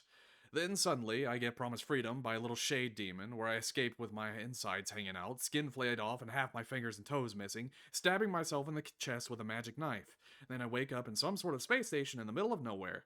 The Shade and a Clepathian vampire or something say I'm supposed to infiltrate here under a false alias, where they knock me unconscious and keep me from leaking their whereabouts. And I wake up aboard a damaged ship full of dead people hurtling towards HT space. I'm picked up, get discharged for psycho-oral trauma, then arrive here. All the while that's happening, I'm told by certain people allied with the Shade and vampire dude hiding in plain sight among the HT to just wait for further orders. He stopped his rant and took a moment to catch his breath. There. You happy? Locke blinked in surprise and tapped his chin. They didn't tell you were supposed to be doing at all? No, and I imagine that's because they knew you'd be questioning me like you are now. They didn't take any risks, Solthrasa said, noticing Locke's disappointment with the rather sparse information. Look, all I want now is to be left alone. I'll be honest with you, after all I've been through, I really don't care anymore. For all I know, they'll probably send an assassin to try and kill me after what little I've told you. These people we're both dealing with are professionals, through and through. They know you and your kingdom because they were once a part of it. You want my suggestion? Get out of your pampered lifestyle and start getting your hands dirty again. You sound like Purge. Locke put his hands on his hips and turned about. Do I? Or does he sound like me? Asked Solthrasa. Purge and I grew to know each other a little bit, and I don't know what he told you about me, but in spite of our harsh disagreements, Purge is a person I can respect. Unlike you, he's straightforward and objective-minded. Locke glared back at Solthrasa over his shoulder. And who do you think raised him that way? That's the problem with you, Solthrasa. You think you've got everyone and everything all figured out. You think you could just run away from anything you can't conquer. But someday you're going to wake up and realize that there are some battles you must fight even if you cannot win them. I think that's where you and I have drawn this line between us. I could say similar things about you. Solthrasa shook his head and sneered. At least one of us is willing to admit it. Locke started to head towards the door. Solthrasa laughed behind his back. Tell that to the people in the fringe. Halting with his hand on the door handle, anger boiled within Locke with Solthrasa's pestering taunts. He had to consciously remind himself not to justify Silthras's antagonism of him, resisting the urge to whirl around and slap him so hard it'd feel like he kissed a train. There was a greater debate being held here than one spoken. He turned about slowly, one last time. You know what? Maybe I will. Maybe I'll go there soon, and maybe I'll have you introduce and teach me what I've been missing. I came to you not to bicker and fight, but for help and maybe an opportunity to start rebuilding a 26,000-year gap between us that I know neither of us really wanted. I said my piece, though, so get the final word if you want. Enjoy your luxury apartment and your billions of counterfeit marks loaded onto your card, and know that though I could have all this stripped away from you in an instant, I won't, because I believe there's still good in you. Because I still forgive you. Silthrasa sat down on the couch, reclining back with his hands behind his head as he grinned. Nah, it's because you need me. I ain't playing your game, son of creator. Locke took a breath, about to retort and argue back, but bit his lip and exhaled through his nose, letting it go. He turned again and opened the door, marching out and slamming it behind him with a whip of his tail. It was like trying to push two magnets of the same pole together. They were so similar, yet completely unable to connect. Silthrasa had a strange, warped impression of Locke, seeing him as some manipulative, slothful liar. But was Locke any better in his impression of Silthrasa? Locke believed Silthrasa a person driven mad, destructive, selfish, and impulsive by failed ambitions, yet there was a razor-sharp logic and reason in many of his words. Locke was no genius, with his wisdom limited only to his own experiences and those around him, so he knew to be shrewd about whatever knowledge others sold him, testing it against greater truths. Yet as he thought over Silthrasa's accusations, many of them were not in dishonest error. Silthrasa had every reason, from his own point of view, to hate Locke, and Locke's sudden refusal to hate him only further justified it. Silthrasa knew Locke as the zealot, not fully understanding the humble nature of the repentant, or hopefulness of the overt faithful within him. Three beings in one, with one ruling over the other two. The zealot, as Locke remembered, was a firm and stoic personality, but that was not who Locke was today. How could Locke show him he was different, that he had changed, and was more than willing to offer Silthrasa a place at his side if he changed too? The answer, of course, was in Silthrasa's words, getting his hands dirty. As Locke leaped over the edge in the center of a building, flapping his great wings repeatedly to ascend up to the top floor, he considered his next move. Like a list in his mind, the things to do continued to pile on, find out who were behind the control of false narratives, but to do that, Silthrasa hinted that he'd find it in the fringe. However, Locke going to the fringe would be suicide, especially without guidance. He could go with an escort, but it would make him too easy to find and avoid. Like the shadowy organization of professionals had agents worming throughout Locke's nation, Locke needed someone on the inside of theirs as well. Of course, he could not do that without finding who or where this organization was in the first place. It was a self-perpetuating cycle. Locke ascended up the steps to the rooftop axis, finding his ship perched on the landing pad, where he climbed inside and made his way to the bridge. After sitting down and strapping in, he paused. What now? Ultimately, to do anything, he needed Silthrasa's help, but he could not justify Silthrasa's hatred and potential backstabbing by forcing him to. He needed Silthrasa to help him willingly, and for that, Locke figured perhaps the best action would be to avoid him. Silthrasa was still in a time and place very strange to him, with just as confused and out of touch as Locke felt, if only for different reasons. This gave Locke an idea, however. He opened a communications channel into his own office, where the view screen of his ship switched from displaying the outside to a live feed of Purge sitting at his desk. Purge, you there? Loud and clear. Where are you? How are things? Purge asked. Locke sighed. Not as good as I'd hoped. Worse than I thought. I'm on Carlane, had a little chat with Silthrasa, trying to get any sort of hints I could. All I learned is that it's definitely people knowingly working with demons. People who were once part of the H&T. Why would anyone want to do that after they nearly wiped us out? Purge questioned. I don't know, but what I also learned is that we will definitely need Silthrasa's aid in the future, but it can't be one we force upon him. It has to be willingly, otherwise there's no telling if he'd betray us or not. Keep an eye on him, but leave him alone. Meanwhile, I'm going to pose a little test for myself, Locked explained, squinting to the side. Perch tilted his head and raised a brow. Test?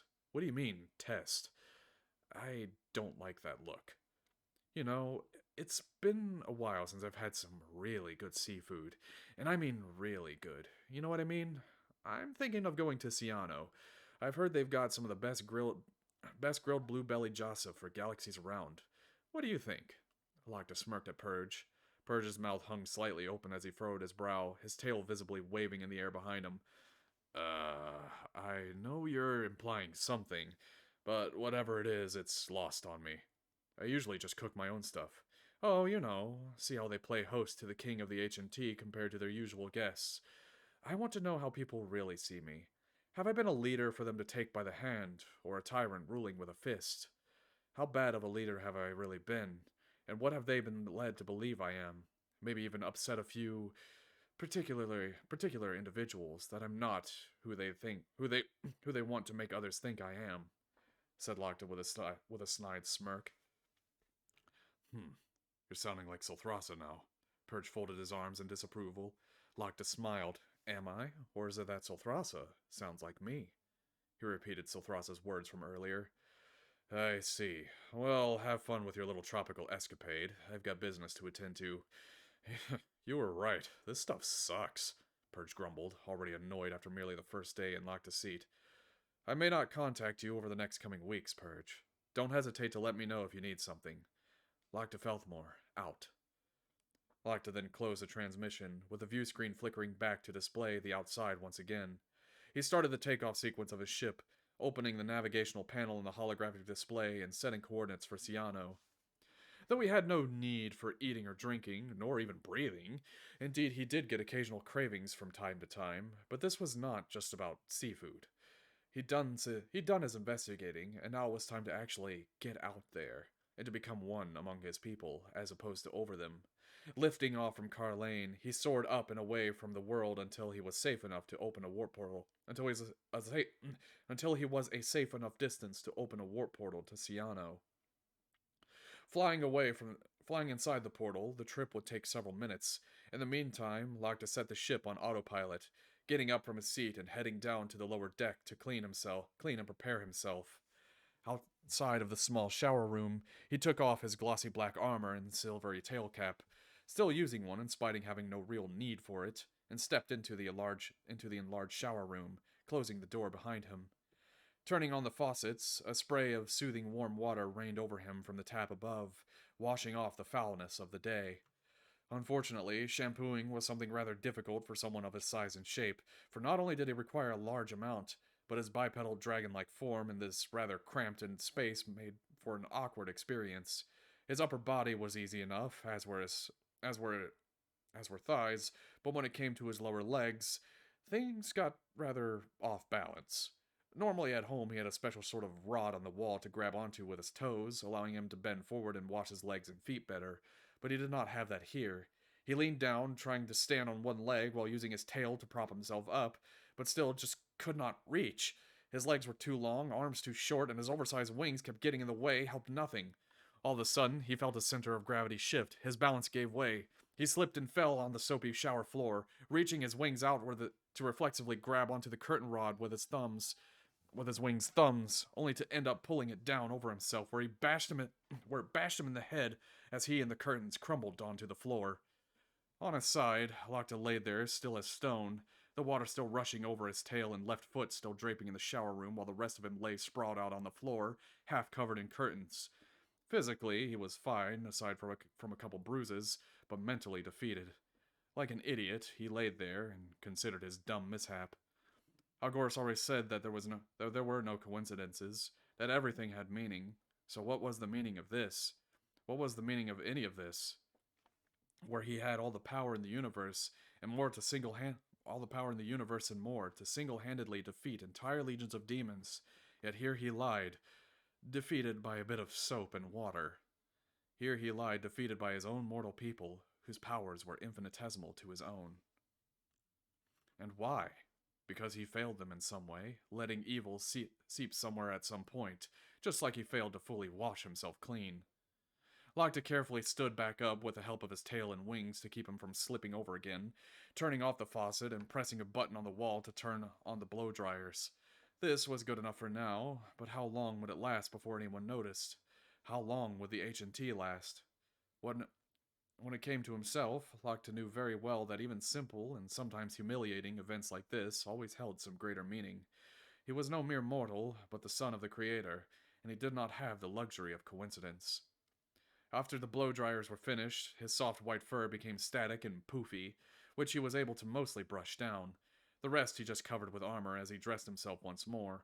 The only other clothes he had were a few pajamas, with each garment having to be custom tailored. He was not built for this kind of casual living. He was built for fighting demons and other dark forces. Being being the light of the universe, it was like driving the he was not built for this kind of casual living. He was built for fighting demons and other dark forces, being the light of the universe. It was like driving a tank for a daily commute. How, then, could he lead as one among people in times of peace as well as he did in times of war? The answer to that question came easy. He had to try. Everything that came easy to regular mortals, and once came easy to him, now came with much difficulty no other had to face, be it physical or social. Like he had to prove himself worthy to lead in battle before his ascension, now he had to prove himself worthy to lead in peace.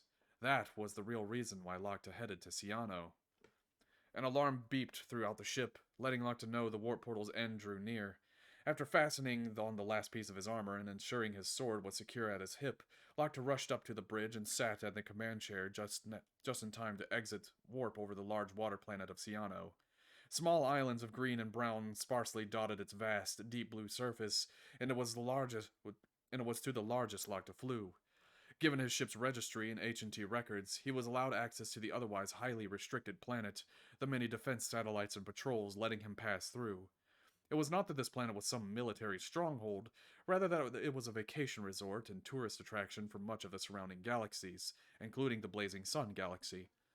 Not only did the colorful nebulae around it make for a stunning location, but the vast underwater towns and islands above made it attractive to all sorts of all ages.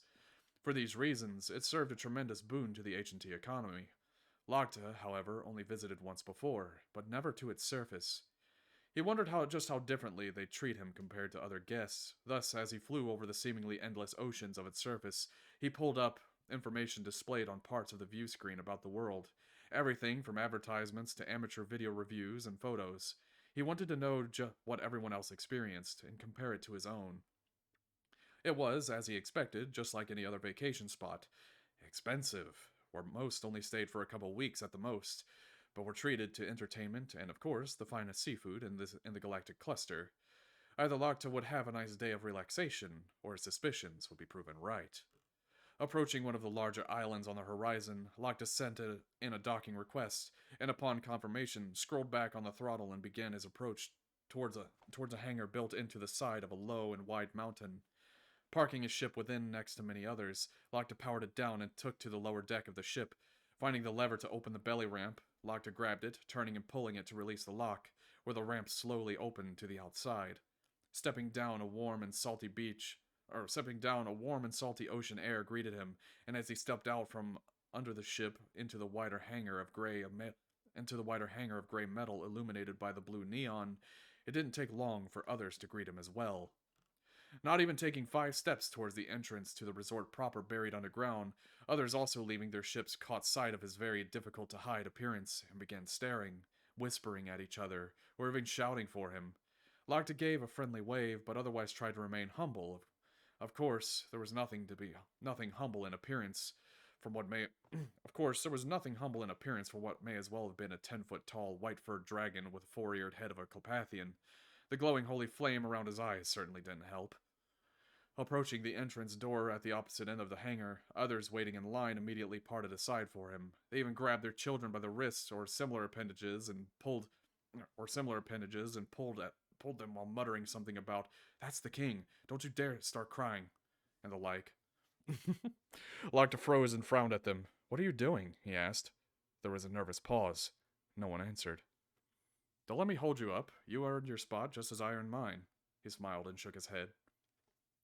Slowly, those who Those who parted and offered way before him shuffled back into their queue, yet all their conversations in his presence halted into an awkward silence.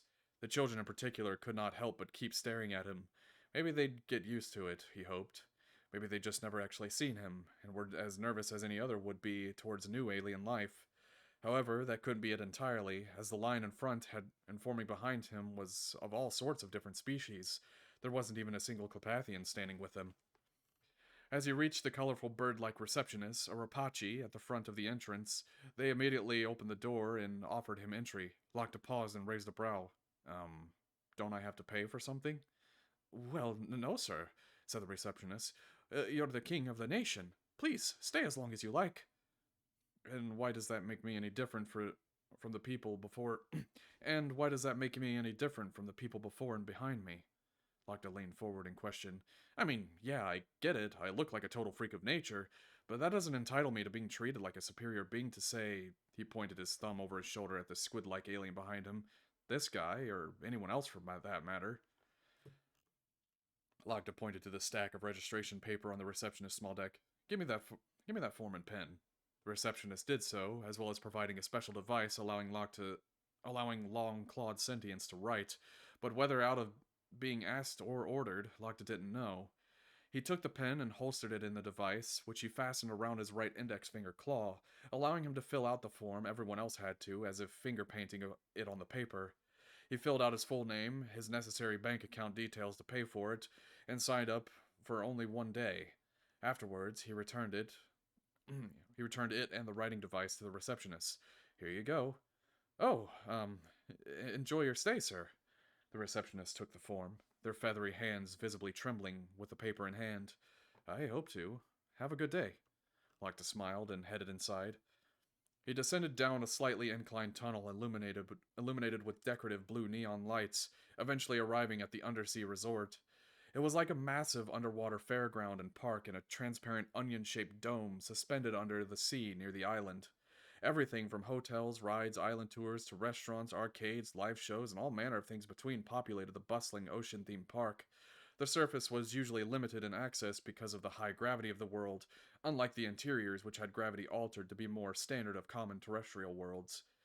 As Locke entered, suddenly an announcement came over the entire resort. Ladies and gentlemen, and those whose biology lie in between, today we have a very special guest, none other than the king of the holy nation of truth himself, Locke Felthmore. Locke's heart sank like a stone as a knot twisted in his gut. Suddenly all eyes were on him, along with thousands of camera flashes. Many rushed up with shirts, journals, and souvenirs for him to sign, or questions to ask. My lord, can you sign my shirt? I'd love if you could say something to the wife back home. Can I get a picture with you?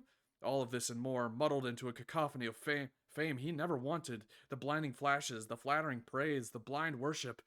It was all wrong. Buried under an ocean of words and a mountain of people all piling around him, Locke could barely even think, let alone speak. Eyes darting around in confusion, ears trembling under the oral assault of so many, and nowhere to turn or move. His heart beat faster. Breast grew shallow in the panic. He could take it no more. The fire around his eyes blazed bright. He took a deep breath and let out a terrific scream into the sky. Enough! The entire resort became as silent as a grave. Everyone, all 10,000 or so of them hoarding around him, stood silent and frozen in fear at Locke's terrific shout. Even the small children did not so much as cry. After several deep, trembling breaths, Locke shook his head and spoke to them. Why? Why do you see me this way? What makes any of you think I am better than you? He dragged a pointed finger from left to right across the whole crowd. Who taught you to see me as this overlord, to be served like a slave would a master? That's not the nation I and so many others bled and died for. I didn't give all of this to be flattered or have my feet kissed. He looked down in disgust and moved his foot back from someone who was actually doing just that. This vanity, this celebrity worship, this isn't right. A small voice spoke up from within the crowd. Well, then what do you want? Looking in the direction of the voice, unable to see them within the mass of heads, eyes, tendrils, crests, scales, fur, and feathers, Locke replied, Love. Love is all I've ever wanted, and all that this nation is built upon. It is not the vain and flattering type of love, but the true and honoring type. If you wish to honor and love me, then honor and love the Creator. Listen to him. When you visit your churches and temples, treat it not as a place to hang out or look upright in my eyes, but the house of the God of all gods. You will show your love for me through your love for him. You cannot flatter your way into salvation any more than you could flatter your way into my favor. I love all of you for who you really are, not for who you pretend to be, and that's all I've ever asked in return. Now, I want to know, who do you think I really am? Am I a leader to you? A person you follow because you see yourself in them? Or have you been led to believe I'm a vain tyrant who will harshly punish disobedience? He questioned, but the crowd remained silent. Lakta, however, would not rest without an answer. Well, who am I? Still, much to his dismay, there was no answer. That's okay, Lakta said softly, bowing his head as tears of failure welled in his eyes, knowing that it was his failure which caused this. Do not blame yourselves. Do not feel like you owe a debt to me because of today. Who but the shepherd is to blame when his sheep travels astray?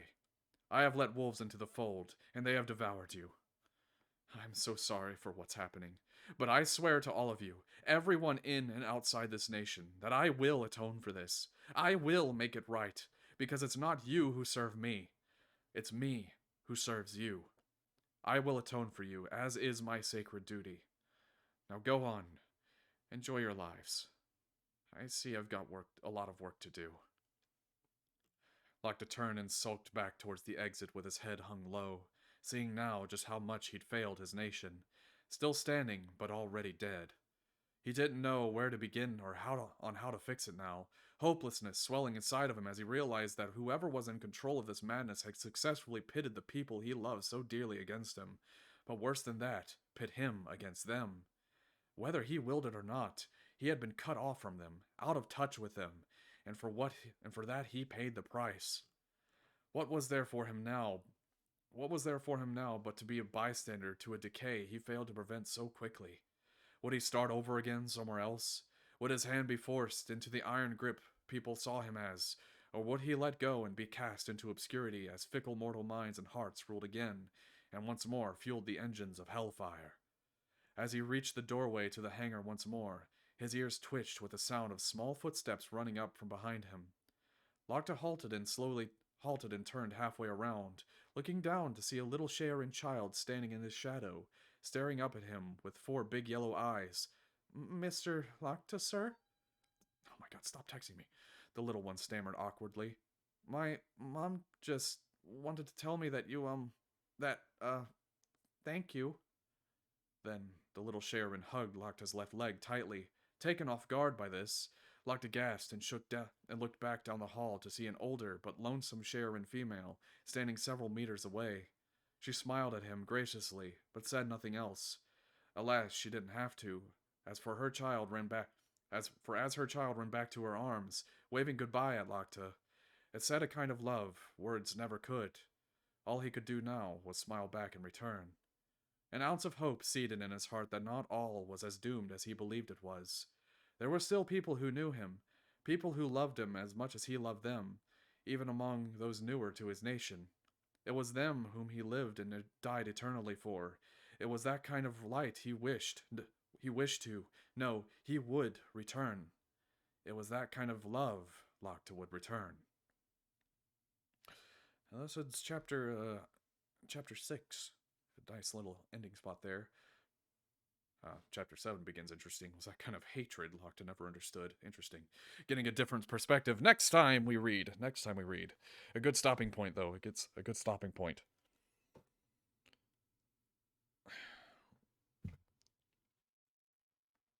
But I hope you guys have been enjoying the story so far. We're going to be swapping over to Borderlands 2. Now would be a good time to get up and take a break if you need to. I have exported the first VOD of this story onto YouTube as of yesterday. I forgot to do so last week. Oops, but it is on YouTube now for those who want to catch up to the first reading of this story. Get the intro out of the way, what's going on, the background and whatnot. This VOD will also be going up just as all my story VODs do, and after they're all uploaded, after we finish, they'll be organized into a playlist for your enjoyment. Getting along shirt is happening. Alright, hold on. Kiss a train. Come on, you two. Put on your this are getting along shirt. Yeah. Well, we'll see. We'll see where their relationship goes. Locked poof emote, yes. Unlike Clopathian's, Locta has actually soft fur, so it does poof out. Clopathian fur usually does not, because it's kind of prickly. Right. Okay, I'm gonna save this for some reason. Just habit. Every time I exit an office document, I always save. Habits. Alright, we're gonna swap over to some Borderlands 3. We're gonna have some fun. Then we're gonna hit the road very hard with our heads. Yeah, it's gonna be awesome. No. What shall I name the title today? Peas. There. It's gonna be peas.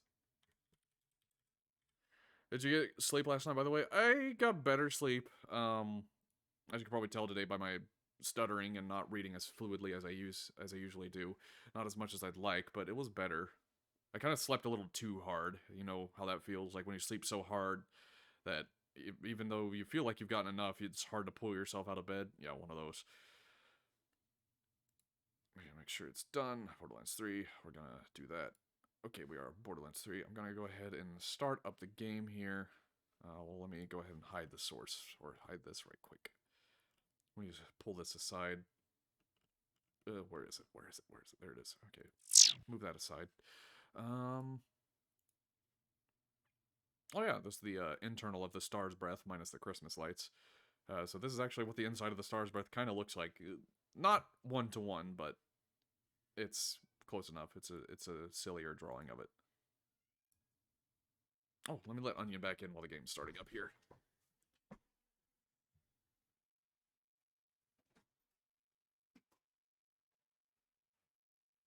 I've always wanted to do more ship interiors, like art-wise. I think that'd be kind of cool to like show like how some of the interiors look. Oh, I can't see OBS right at the moment because it's on the loud noises. I hate that these are loud. Can't skip them. Ow. Ow. Why? I'm gonna find a mod to disable these. I know there's gotta be one. Okay. I can put this on. Wait.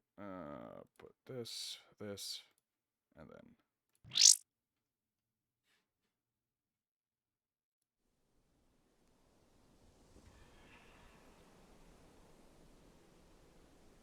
All right.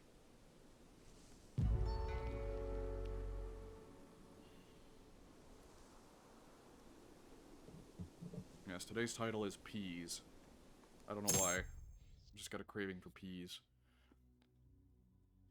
Mm.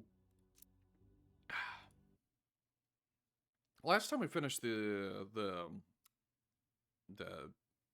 heist DLC, the Handsome Jack heist DLC, it was pretty fun, Check your mail. Torg and Ember. Alright. Wait, social.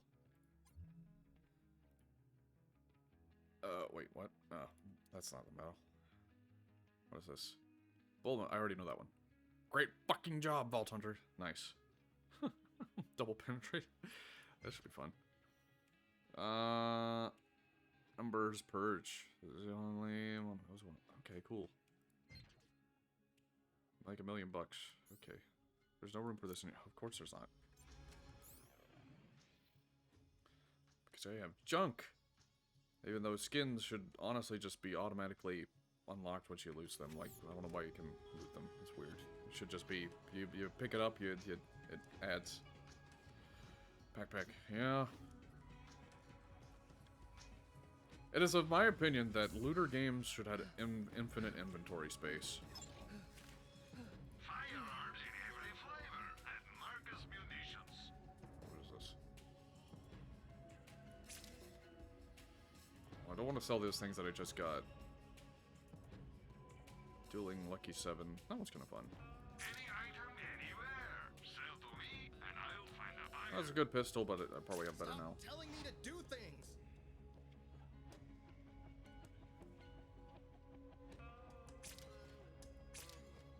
What is this? Do you Bearcat? Nice.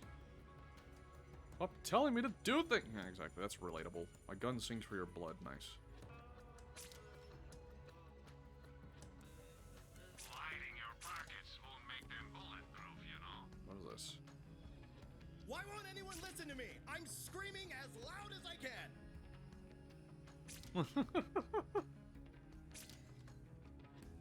So much stuff that I can't really use.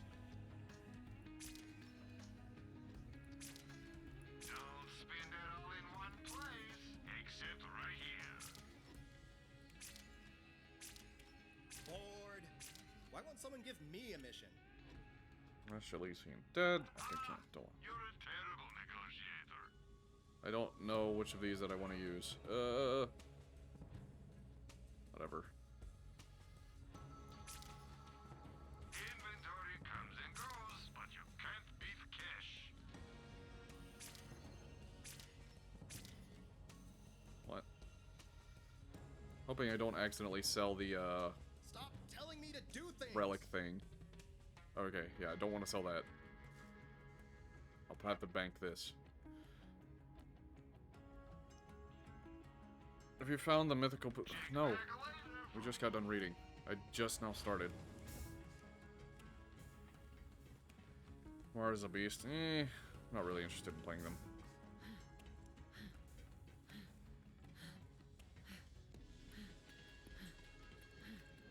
Cat.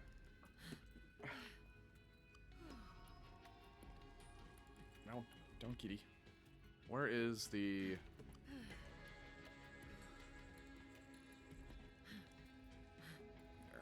I'm having to strafe sideways because my mouse hand is giving pets right now. There we go.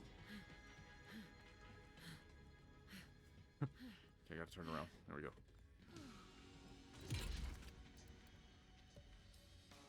Oh, you're gonna destroy enemies since you did the DLC. Yeah. Let me go ahead and put that in the bank just so I don't accidentally. I don't need all this crap. I'm gonna keep a couple of these.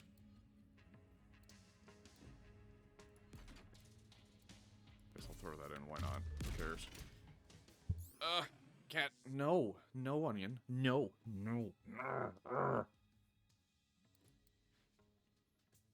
Let's see. Double penetrating. Scoville. Pepper. Wouldn't you like to be a pepper too? And Ember's Purge. Your book more, I'm realizing much more my own space will get even worse reactions from other. Yeah. Probably. What a warlord. 30% chance to not consume ammo in a large magazine. I like that.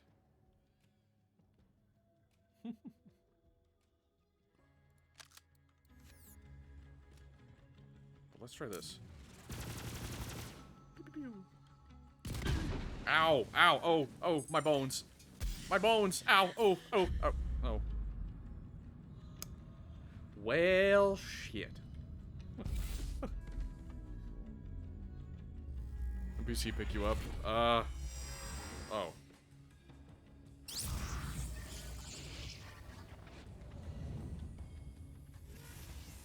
By using New You, you forfeit all rights to your life story to Hyperion. My way. It's basically a grenade Tastes launcher. like copper.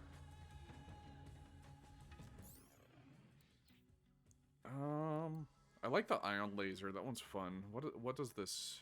Oh, not that one. What is this? This doll.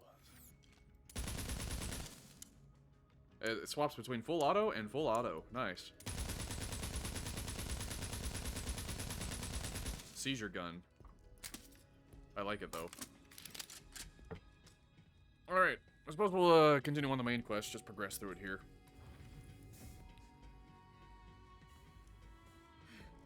Just get it done.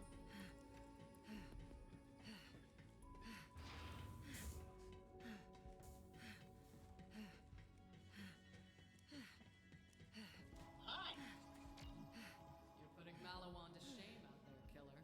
Thanks to you, Atlas might just survive this war after all. But we can't lose sight of the vault. We've got to get there before the Calypsos. That's our mission. Let's check in with Reese. He said he's got intel on the final key fragment. Dialing in Reese Strongfork. Man, what a cool name. I bet his ancestors didn't get bullied at all. Hey guys, thanks for fixing my little death laser problem. Alright. Morale is soaring. You're welcome. So, you said you know where the last key fragment is? That's kind of weird. There's a scope, but Well, I'm not like looking that. through the scope. I'm looking through the dot side above it. I have the third key fragment here in Atlas headquarters. You've been keeping that from us the whole time? I knew we couldn't trust a guy with a mustache. It's a seat mustache, okay? Look, key fragments are worth billions. The research benefits alone could keep Atlas profitable for decades. I've already done some experiments with it. Taste test, that sort of thing, but at this point, we've earned it. I'll swap to other pull auto. Well, You don't look through the you scope? still want it, even if you licked it. No spoilers, but Oh, okay. come on down to Atlas and I'll have Zero let you in through these. That's weird. I'm not sure what purpose that serves, but okay. I think the red dot's easier. More field of view. Wait, does that mean it... No, it doesn't really change anything. I like how it shoots like just one laser beam every now and then. Just like, okay, here's a laser, just throw it in there. Don't worry, I ain't a cannibal. Go to Meridian Metroplex.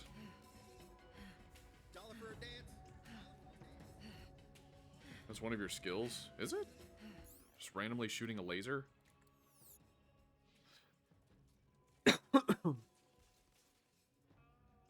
Or is it... There's a chance of secondary explosion. Top left. Oh, okay. I didn't know that. Okay.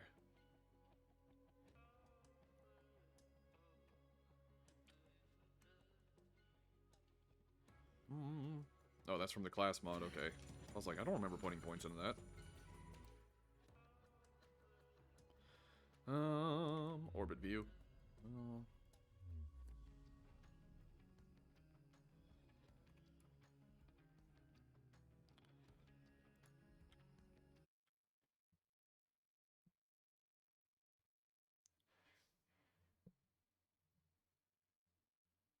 If you're too impatient for reload or just want to kill with more personal choice, try melee attack. The problem in Borderlands is unless you're a melee built class, melee sucks. Zero will let you in. Katagawa's been quiet. He must still be pissed off that we blew up his ship. Weirdo's probably crying somewhere in a fondue jacuzzi or whatever he's into. Super fan! Ooh, hope you don't mind me listening in. But your echo encryption is broke as hell. I had a chat with Katagawa. He thought he could win a war from an anti-grav swimming pool. So I gave him a little push.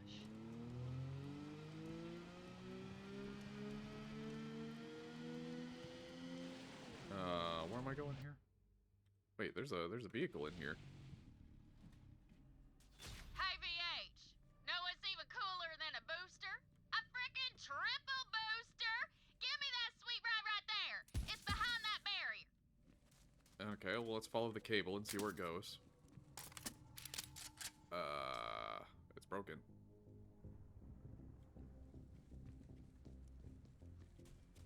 Top left? What? Did you want to experiment with the Iridian cartels? Not really. No.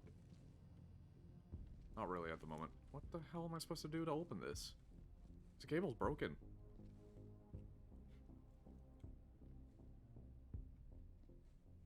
Huh? Shoot the pipe? Pipe? There's a pipe? This pipe? Oh, what? How the fuck is anyone supposed to figure that out? How in the hell do people figure that out?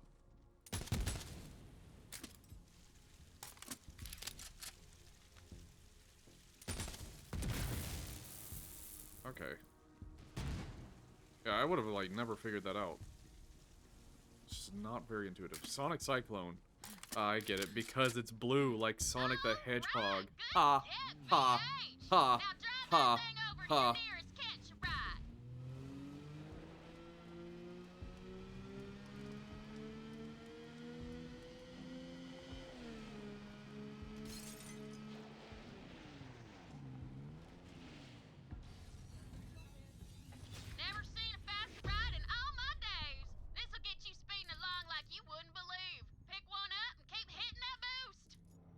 Okay, you don't need to yell, Ellie.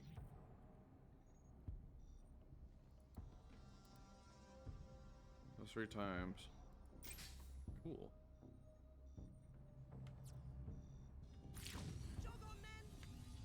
Cat! Stop. If you're up here, it's lap or nothing.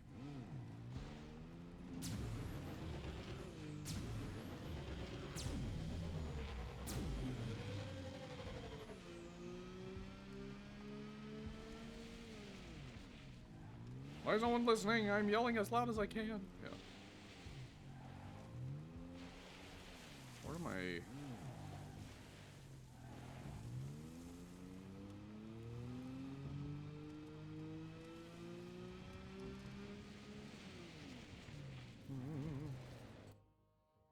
Where am I going? Okay, so I gotta go like this way.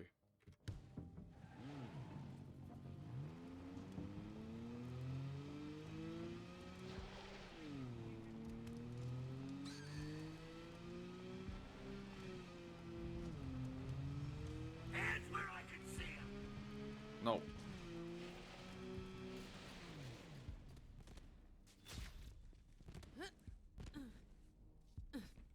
I found the key just sitting there in front of the vault. Good thing I didn't open it myself. I gave the vault key to Edwin. Got a load of cash. The rest is history. Anyway, as soon as I made my money, who shows up at my door but Aslan de Vega, saying I owe him half of the cut? Baloney! I was on my own. And after that, whenever somebody wanted to find Iridian ruins, they called me, Typhon de Leon, the first vault hunter.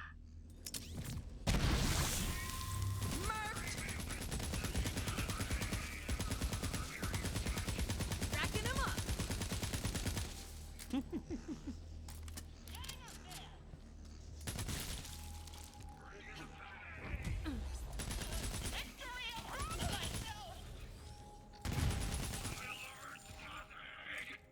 Nice.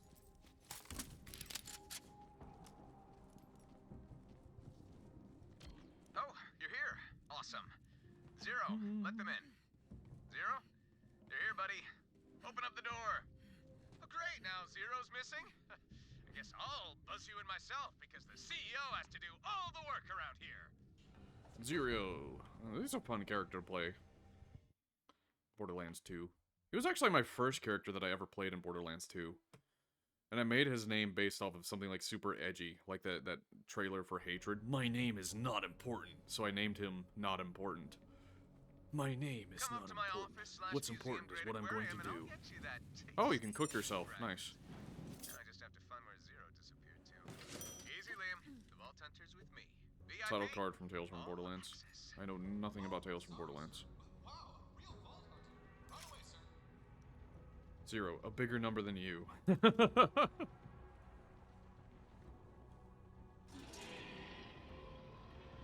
to Atlas.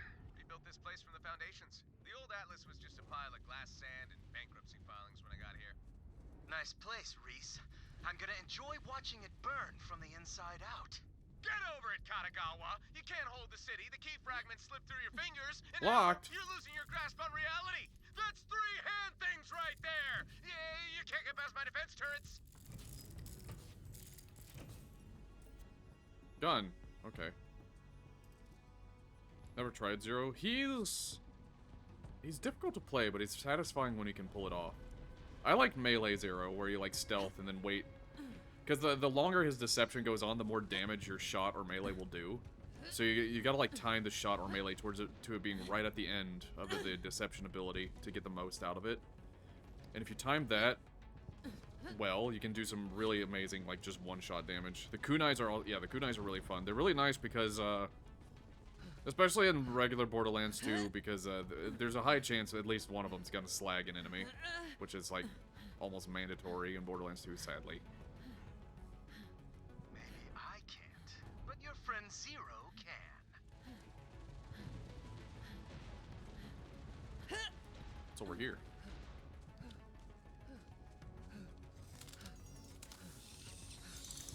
A gun! Okay.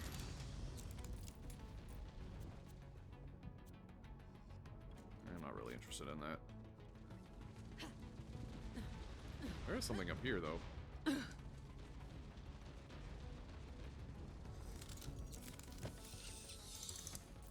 Another gun! I think we have all the guns we need for a while.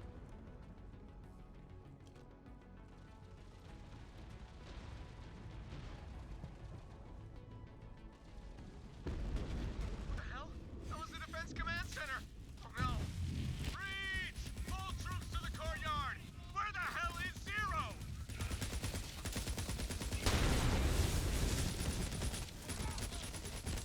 Without the turrets, we're sitting ducks! We cannot lose Atlas!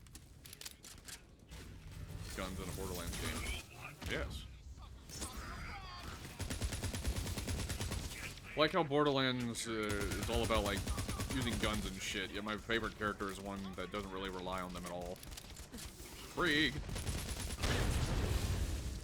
Wow. Okay.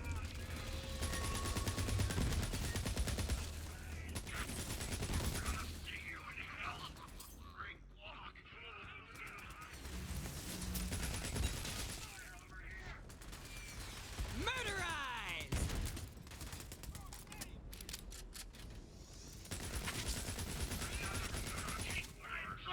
If you want a rail doll sniper. The problem is I out-level this place. I've noticed the guns dropping are like level 20-ish. Oh, he resisted. Oh.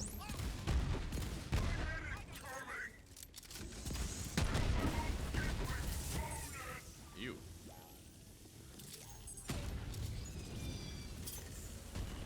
If we keep losing turrets, there won't be any defenses to turn back on! Hurry!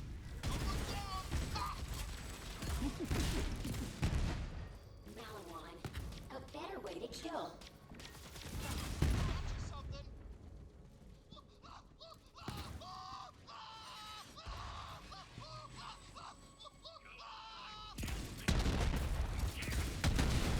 Oh, you can rapid fire it. Nice.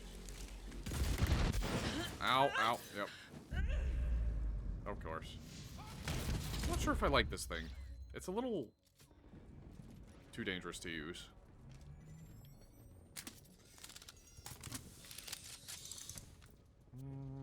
Eh. Your best bud Zero stabbed you in the back. How's it feel, Reese?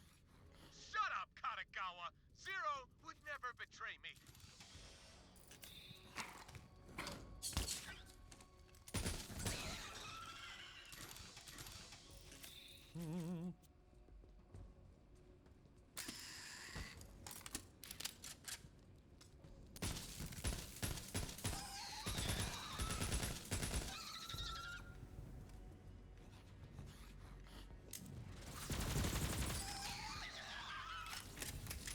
Cryptocurrency. No. Reese, it looks like Zero murdered all the defense personnel. No! Zero's loyalty is not in question. Wherever he is, he must have a good reason. You just focus on kicking out Malawan.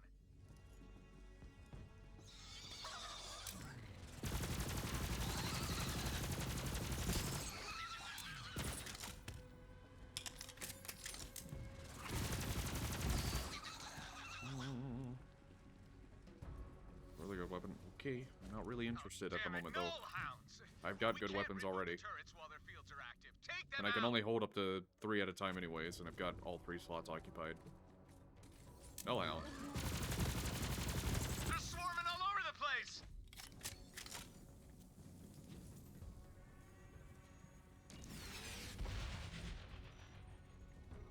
If I get bogged down just farming weapons on every opportunity, I'm never going to complete this game. Yeah! Courtyard defenses are back online. Cool. Get the rear Laser light defenses show. up too, we might actually survive this. Head through Atlas Tower. My troops are still holding it. Welcome to the kill zone. Oh. Contacts to the north and I hate how you have to Mechs coming over the pick them up. Like, just... Malawan on the ground. I want to pose on joining. If you want to come me, let me know. Especially for the DLC arms race. I'm probably not gonna do arms race until, like, I need better loot. Like, if I feel like my guns are shit or something like that. So it'll probably be a little bit before I decide to do that again. Another one down.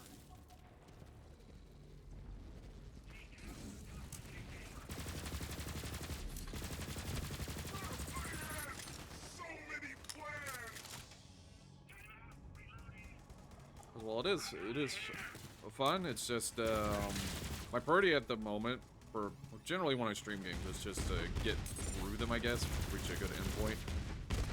Because otherwise, if I were just focusing on, you know, building the best character and stuff like that, I'd be playing this for eons.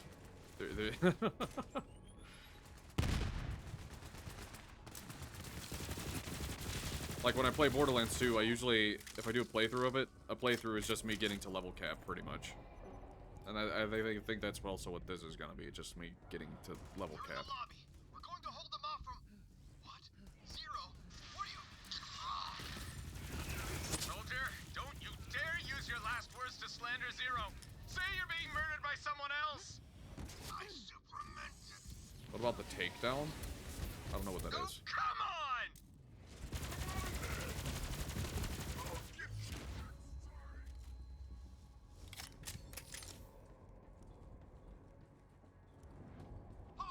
L1 takedown leads to a raid boss. I've never done raid bosses in these games. Because I've never had people to do them with.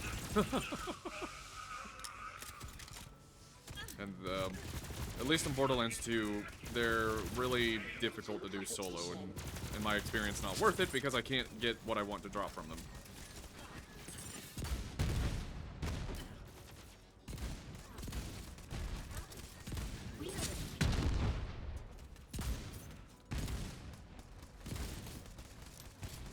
It's like, oh, just do raid bosses for all this cool loot X, Y, and Z. It's like, here, let me spend 20 to 30 minutes desperately trying to solo it. And then not getting it to drop. Getting like 2 blues and 5 greens to drop from it.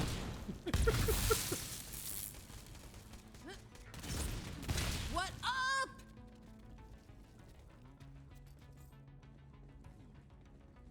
Granted, that's Borderlands 2, which is a lot more stingy with loot, I've noticed. At least in my experience. I have never gotten anything above Legendary to drop in Borderlands 2. And even then, Legendaries are extremely rare. Like, I can count on one hand the amount that have dropped for me, unmodded. Like, before I started tinkering around with Reborn mod.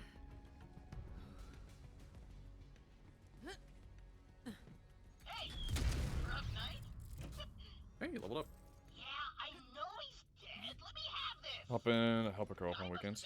Yeah, if I feel it, if I'm feeling it. Serious firewall. At the moment, I'm a little winded, You never know what kind of nasty network from reading. Knew a guy who dated a TD or shotgun? Maybe tomorrow we'll see, we'll see. Right off his axle. Let's see my luck!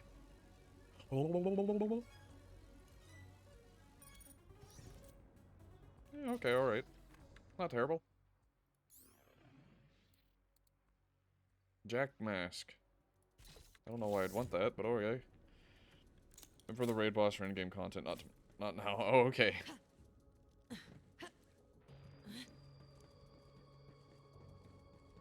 Atlas, they lied to me. Bastards said Reese, I don't even want Atlas anymore. What? Your brand is over. they lied to I'll me. make more profits. Bastards Shut up, selling Katagawa, I'm listening. organs Vault than tech to your make guns. Promethea paradise, but all they did was quadruple their... Oh, I gotta spend this. Well, I got the capstone skill of this, so I should probably... Oh, I remember, I was gonna invest into Orange Tree because, what is it? This one seems like it has a lot of survivability, which will be nice. Because that's the problem I've been facing, is I keep dying too easily. I'm gonna try to get some survivability here. Self-vengeance. Whenever Mose reloads, gives a small portion of her health and grants additional incendiary damage. Okay. Iron Baron gains a bubble shield. Ooh. That sounds fun. I mean, yeah, I could get this and then put some points into this. Yeah, so I'll do that. There we go. Tim Yukatagawa, my brand! My brand! Atlas, they lied to me. Bastards said that they were gonna use the Vault tech to make Promethea paradise, but all they did was quadruple their standing army and added a No, new kitty. feather in their cap, the Crimson Lance. Those bastards bled the people dry and worked them to the bone. After a while, I said to myself, screw Atlas. I gotta get out of here.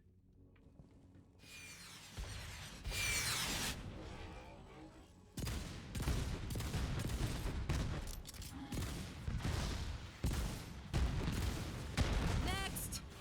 Palawan command ship is over Okay, so it works really well for this thing. Get the turrets to Long take it distance down. This whole lobbing. assault falls flat on its face.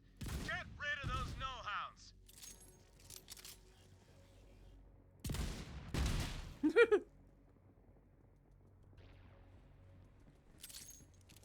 I like this. I like this. I really like the weapons in this game. This game does really well with the weapons fun. I'm not sure about the charge up fact for Malawan weapons. That is kind of annoying, but they're really strong at least, so that offsets it. Cat, stop! Jeez. Every single day.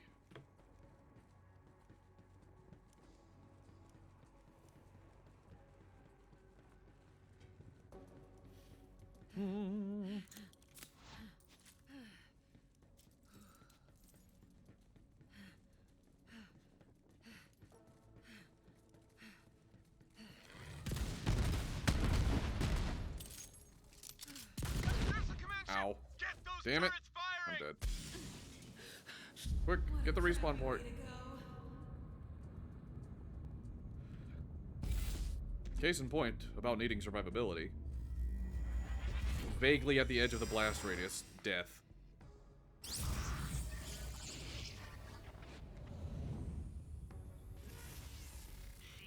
That wasn't so bad.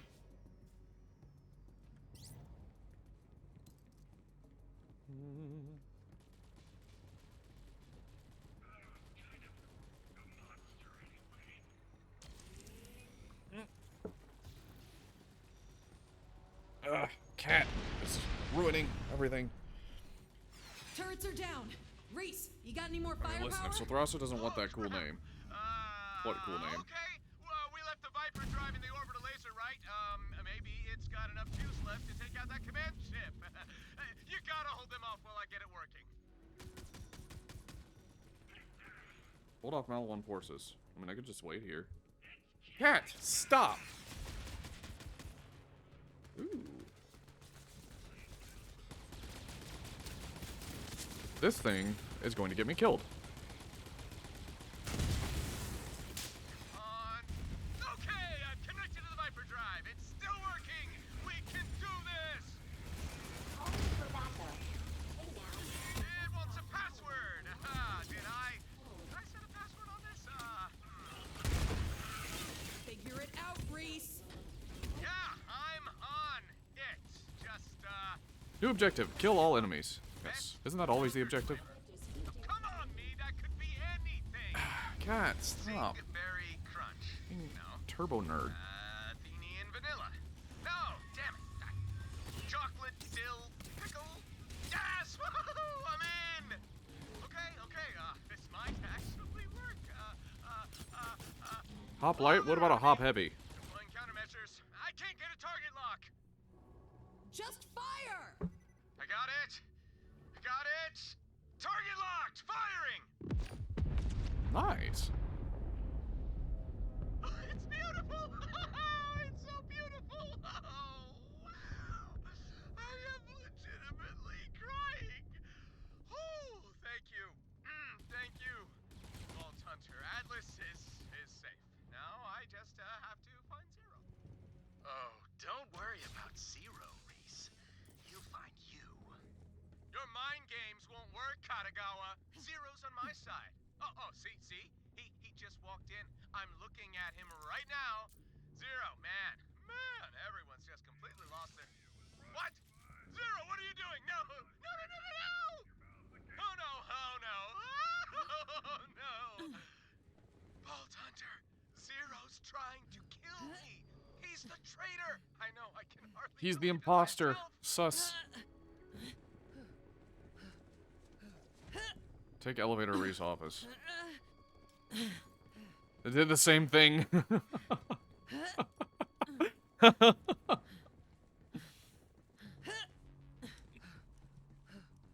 Feel 3 waiting syndrome, just running around aimlessly while waiting for text. Yep. You just don't get it, do you, Reese? This whole war could have been nice and quick. I move in, take Promethea, and make Oh, Atlas that pop a in. subsidiary of Malawan. Then I make you vice president of beach drinks. Yeah, this game does have a bit too many That's how it excessive works. just wait That's how wait it's for always NPCs to worked. stop talking You were things. special, Reese. I saw that. You brought this bottom off-the-shelf company back from the dead. A bit too much. You and the family Like, it's could okay turn if used Malawan in the into right a quantity, but universal monopoly. this one has a bit too You and much. me, brothers, selling the only Like, is weapons this anyone elevator would ever segment need really in all necessary? 6 galaxies. But I reached out my hand. And you split, Reese. Now you're not fair. Competition. It's not okay if you play the game a lot more. Yeah, that's the problem. Like, for a first playthrough, I imagine it's not too terrible, aside from the fact the story itself isn't great. But, you know, doing it on repeat playthroughs without a way to skip it, that's gotta get old fast. Ooh, nice couches. These look comfy. I'd sit on these. Would you sit there? I'd sit there. A book! The Hunters.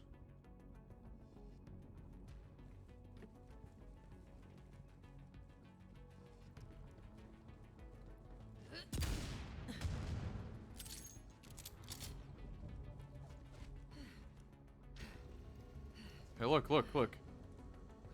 It's my biggest fan.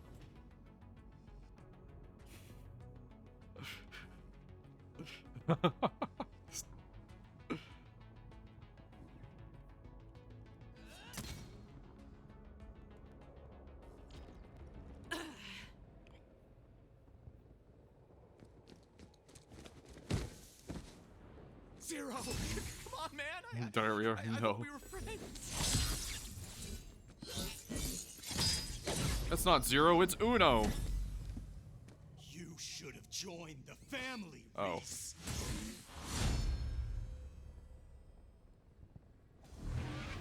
Oh, I.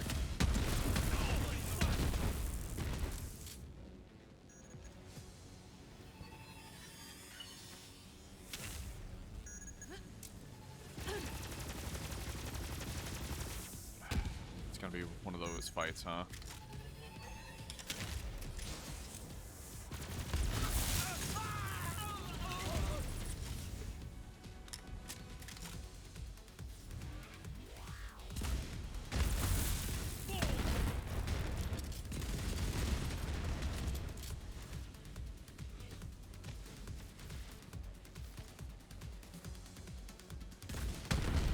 That's why you're stuck in middle management.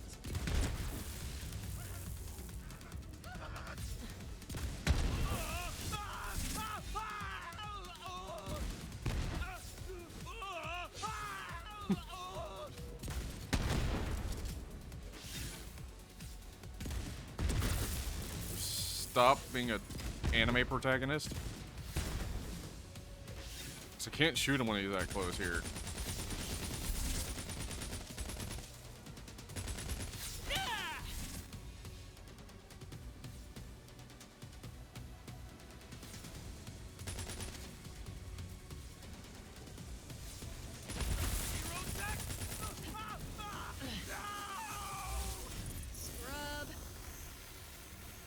Cool. This boss is a joke in Mayhem levels. I know I assume I can one-shot him, so it's easy to farm. It's good because he has a Mayhem exclusive drop. Oh, cool. It doesn't look like anything good. I over-leveled most of it. Hey, what's this actually? Action skill cooldown rate. The Iron Bank and match set. Well, we'll take that just to look at it.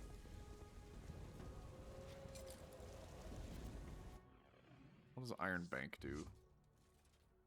Oh, okay.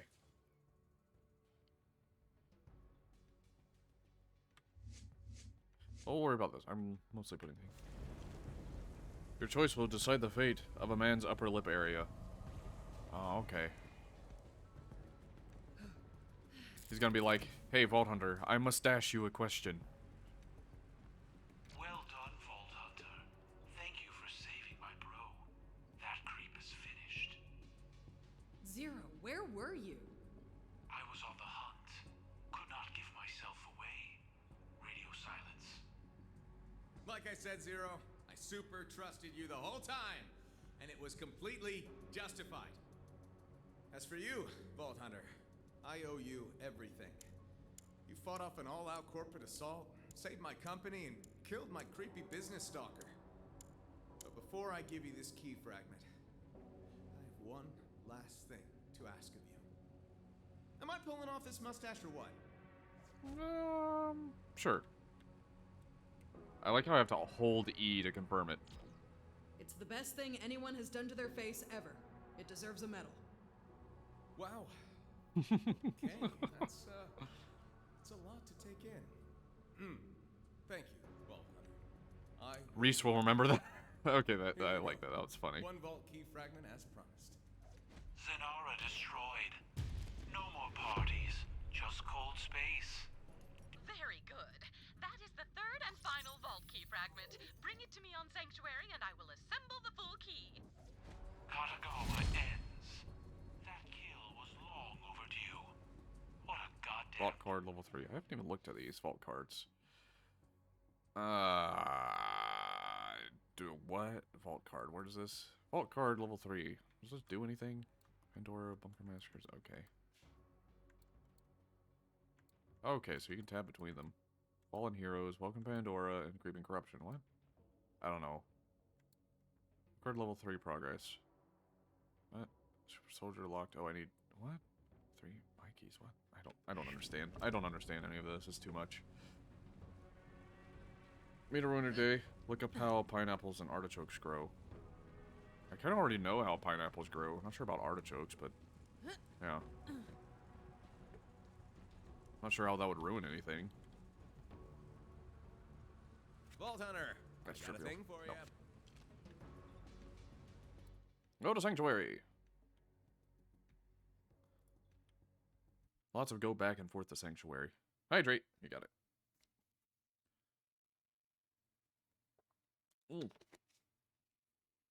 Good stretch. Nice.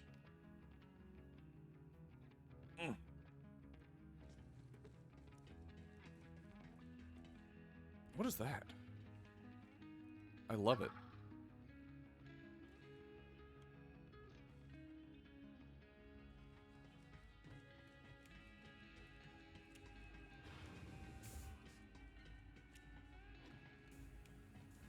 Keep petting it. JT.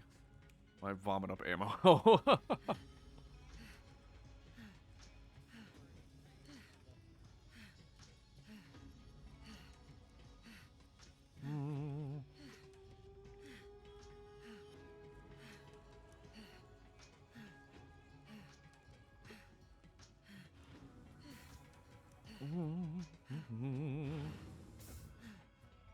Yeah.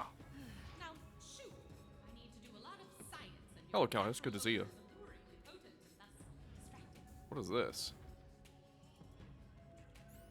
Crimson Raiders to the bridge. Oh.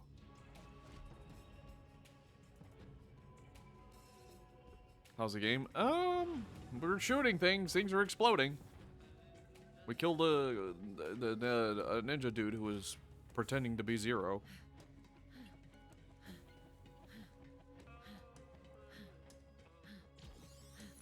You did it, killer.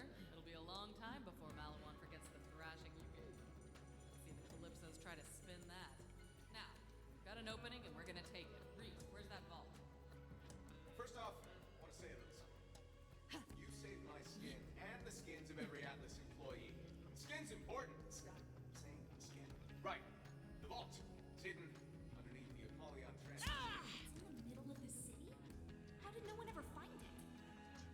The old Atlas Corporation just paved right over it. I found it when I took over, but I wasn't about to pop the top on that thing. What's that say? Area. Opening the vault is messy stuff. But I'll leave that up to you. Reese. Oh. We'll have to be fast. Suppository. Going through the Oh. skyway by vehicle. Got it. Oh. I'll take point with the Vault Hunter. This one's mine. We're opening a vault mine. You expect me to miss that? I can handle myself, siren or not. Lilith, we don't know what's down there. It could get ugly. You brought me back to the Raiders for a reason. You're the commander. Use the weapons you've got. Okay. This one's all you. Next vault, we do it together. Once you've got your wings back. Yeah. All right, Maya, let's gear up. Shut up, First Ava. vault, what should I bring? Nope, stay with Lilith. Seriously? Yes. What have I been training for? I'm ready, Maya. Not. Okay. Back to Promethea again. Back to. Are we gonna spend the whole level here? Or the whole game here? Come on.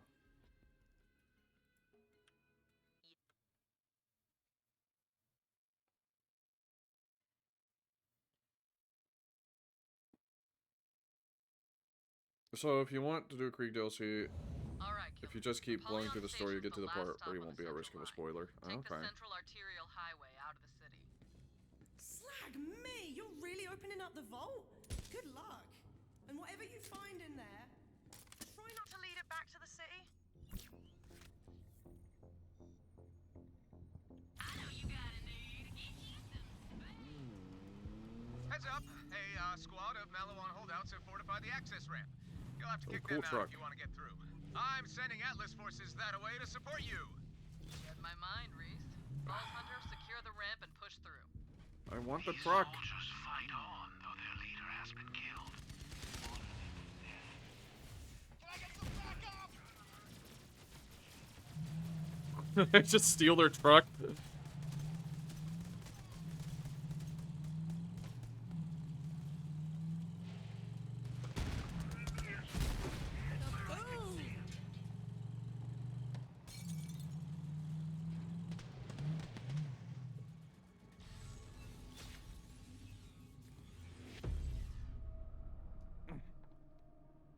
New parts.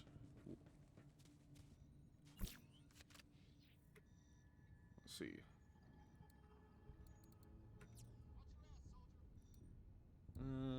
Sticky bombs.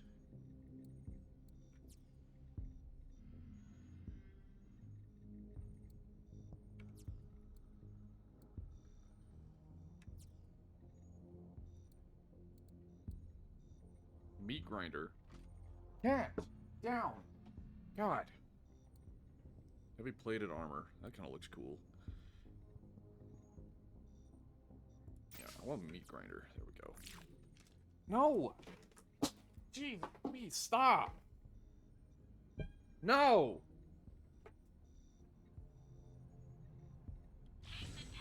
Jeez Louise.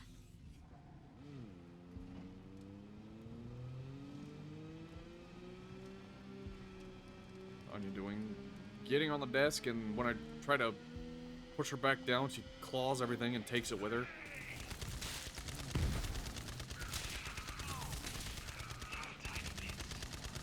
Try to pick her up, she reaches for all the cables and shit. Racking 'em up.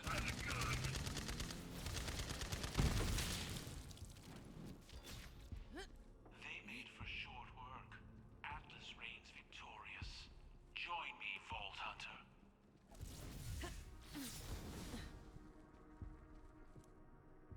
Okay. Do thing. You seek the highway. I will clear the path for you. Cool swords are handy.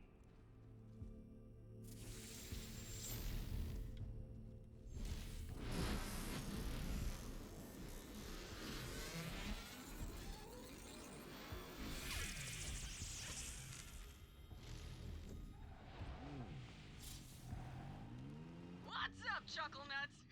Too bad. Not listening.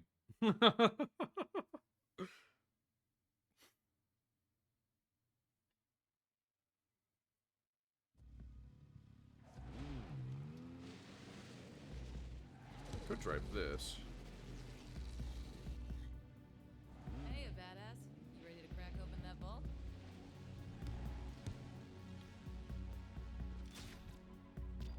"10-4.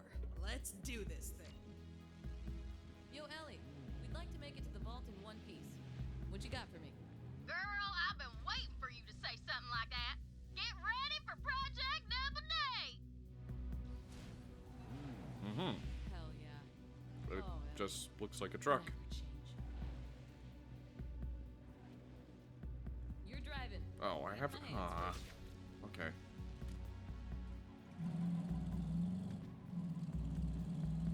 We need some tunes. Let's see what Ellie's got on here. Oh no. Really? Hey, superfan, what's the hurry? Going somewhere important? You wanna This ride isn't my- Kickstart My Heart or I don't Free know, Bird. Come broadcast on. your location to every maniac on the planet? No? You sure? Cool. I was gonna do it anyway. Don't worry about her. We got this. Just like on Athenas, right? Here they come. Light them up. Get me close and I'll blast them.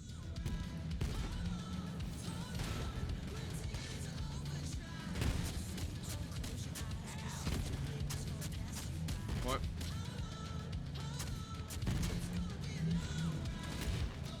Roadblock ahead.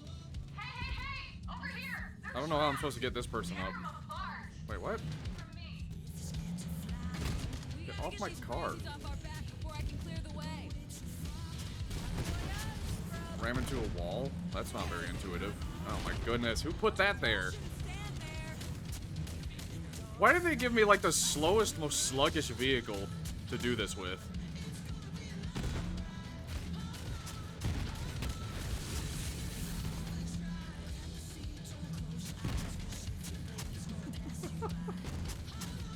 The wheel bike would have been better. Keep trying! Tyree believes in you! Okay, The those guys fire's are so on slow. fire now. Don't worry, we'll see them again at the Great Vault. Until then, make those thieves pay for what they did. I have to destruct another? Clear Ah! that entrance and I'll clear the way. Oh my god. Okay, this is awful.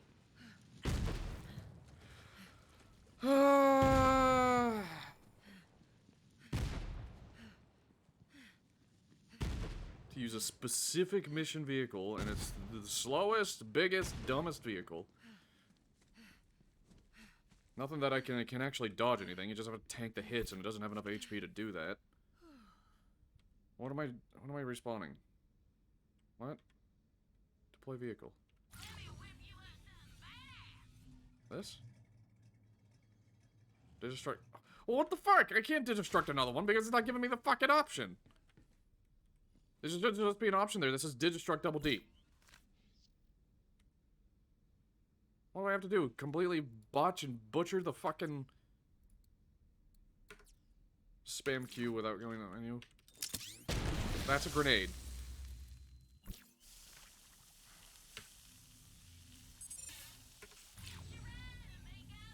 No, that's not working. What?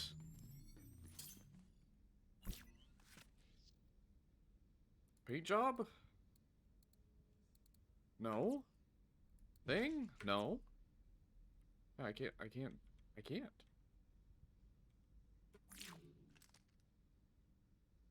Vehicle respawn? Okay. That is dumb. I don't like this.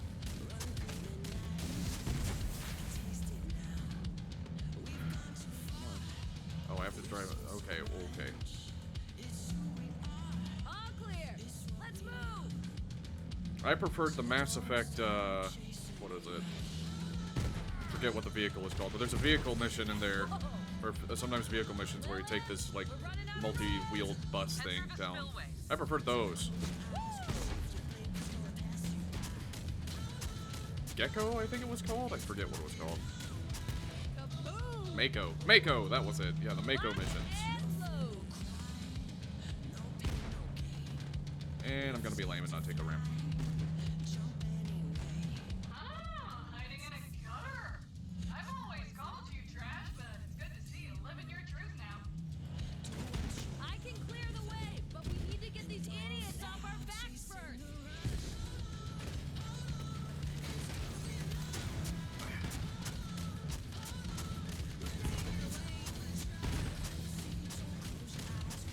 This shotgun thing is garbage. Why the fuck does this exist? I can't hit shit with it. Like, why? I have no range with it. And getting close is to ask for damage. Clear the way.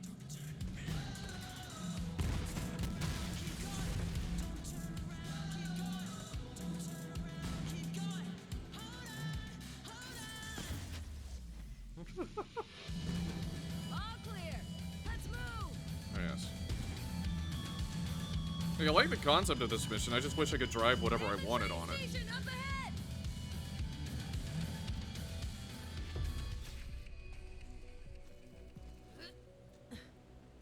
You can. It wouldn't let me do it.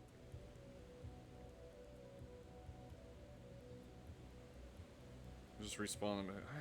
That's so jank. Just spawn it and be like, you need to use this mission vehicle. Wheelbike is great. It's fragile, but you can evade so many things in it. You can dodge so many things. Regular cart isn't bad either, because the rocket launcher is better than the barrel launcher. That way, yes. Thank you, Frank Sinatra.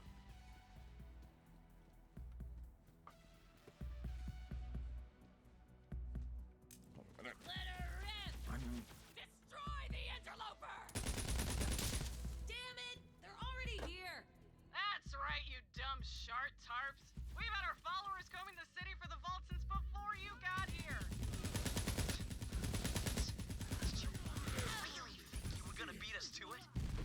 Don't worry, Vault Hunter. We're the ones with the key. That vault is ours. Shoot up.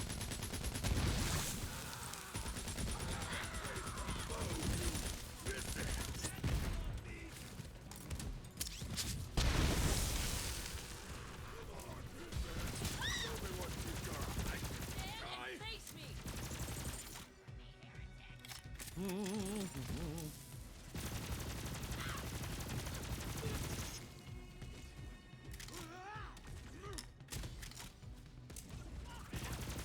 Damn it!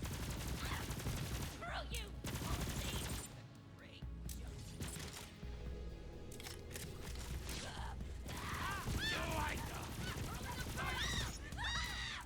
The green vault was I know it's a small thing, but I like if in Borderlands 4 characters could eventually call Vault Hunters by name instead of just Vault Hunter. Yeah, that'd be cool.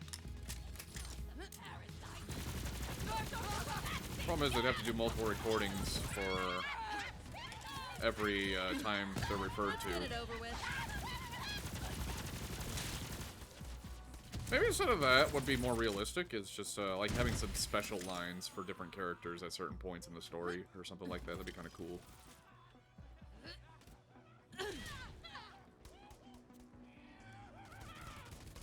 Yeah! You're out of your league, baby cakes. Vault Hunter style.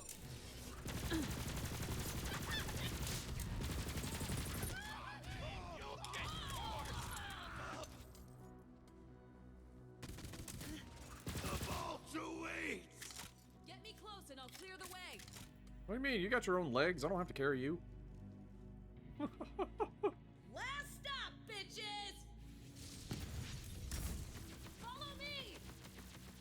Welcome to Apollyon Station, where Atlas takes you farther than your journey. I am not a damn child! Apollyon Station welcomes you like an old friend. Hey there, bud.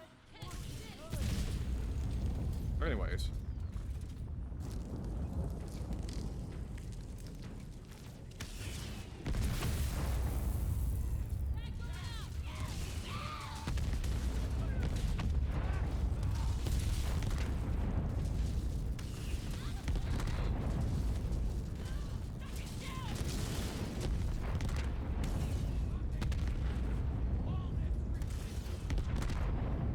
How is this thing still? Oh my goodness.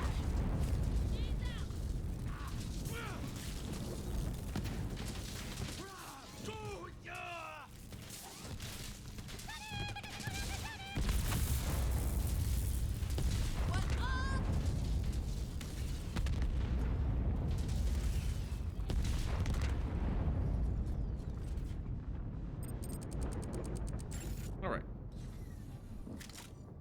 Call a chiropractor. I need a chiropractor. Slowly pulls out sunglasses for my for my back from all this carrying. Let's do this! Oh, okay. Apollyon Station, at the intersection of industry and transportation and luxury. It's a three-way intersection. Apollyon Station. Try our new private transit pods. Fart up your commute in peace. Sliding down stairs like that, it's gotta be painful. Like, just imagine just... Apollyon Station. Ow. Just blast that subway car with your butt stink. Stop! Stop it! Now arriving.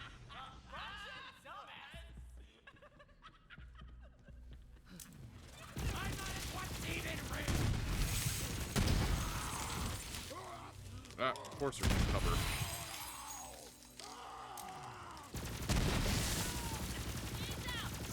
Welcome to the So kill Mario zone. 64, Mario sliding upstairs. Oh yeah, and the little speed run trick people do. Coming at ya. Oh!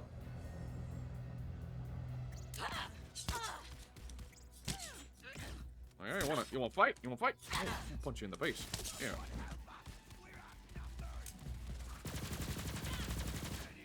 Smacked it down.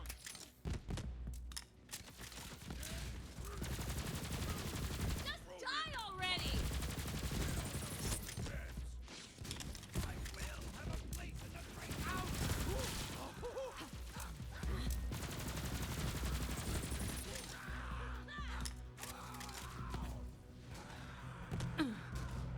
Oh, there's a claptrap part. Another claptrap. Drowned beneath the crushing wheels of the It's back broken. Oh, what do we steal from it? That's just lovely. A new antenna accessory for my new friend. Excellent.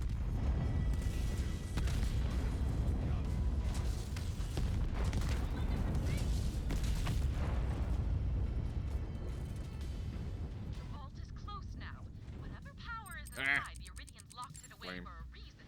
Can't fit. Let's not let the Calypsos acquire it for themselves. Who's that?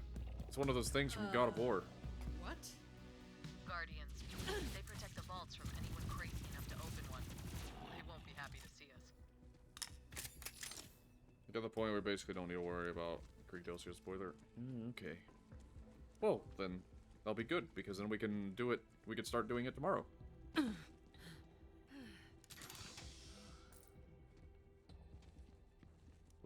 I mean, I just say we collectively because, you know, because we're all here, I guess.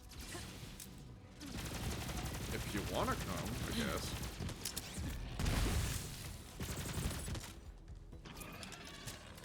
Get over here, dickweeds.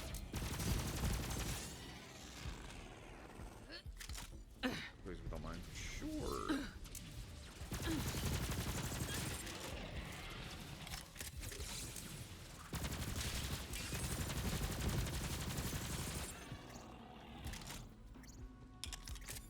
Great DLC.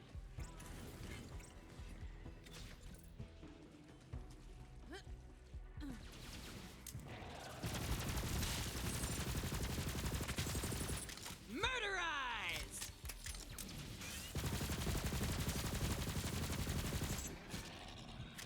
This isn't a DLC plot spoiler, so I don't care about saying it. There's an enemy called SpongeBob No Chance. Interesting.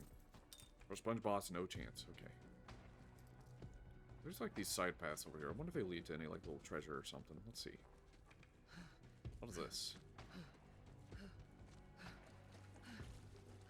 Just a bunch of scribbles, as far as I can tell. Nothing! I'll probably be able to open that later, I guess. I don't know.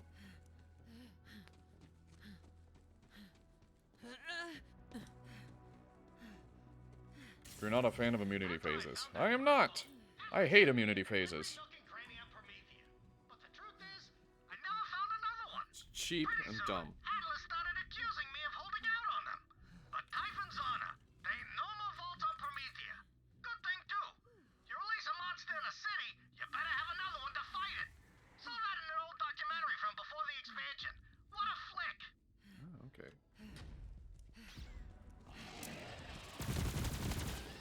Well, I found where the cache is. Maybe there's another one back here or something. I don't know. I can look on the map here. Probably not.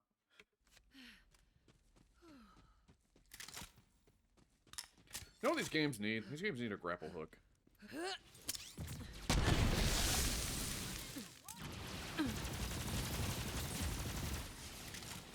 for like people to like, you know, just push buttons, zip around, fling through the air, that sort of thing. It'd be fun.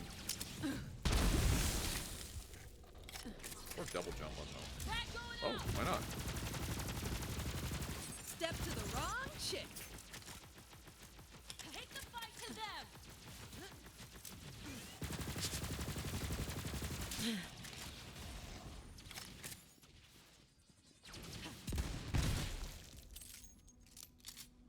Wow, I got an annoyingly loud notification that said, "You know what this game needs? Loud notification." But nope. I'm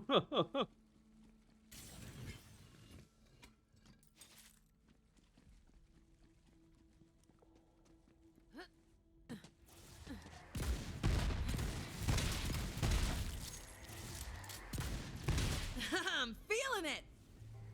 So you know what this game it needs a grapple hook.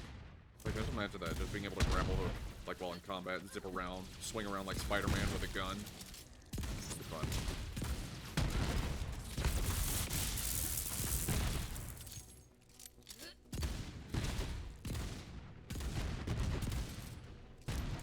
Come on.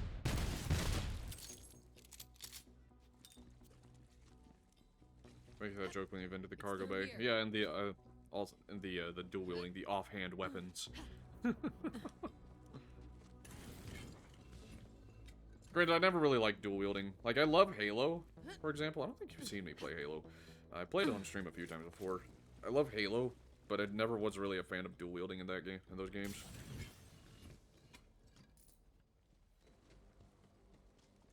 That was jetpacks and left-handed guns. Yep.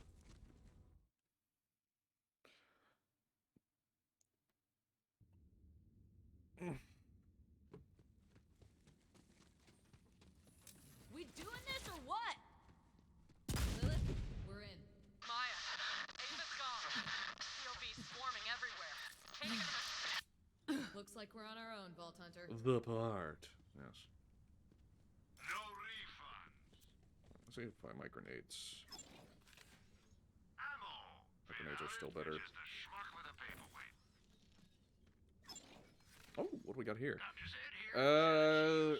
Just for measures, 10 red line. Pieces of brain too, if you're buying. Weapon charge speed. Ooh. This here's my favorite for the next few minutes at least. 10 red line. Sure, why not? Insurance when you got good gear. Wow. Wasn't sure I'd ever see another vault. Oh, I'm glad you brought me back. Imagine all the people who lived out their lives on the surface.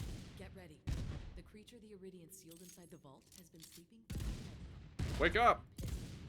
Wake it up. Wake up! There. Wake up! That arch is the entrance. Put the key in that pedestal. Let's see what you got. Here we go.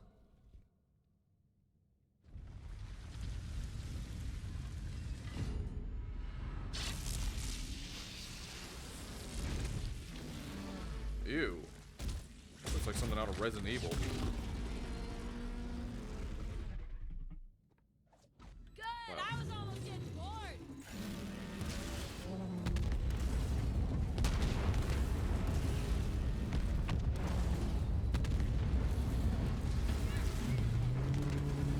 It's injured! Hit it hard!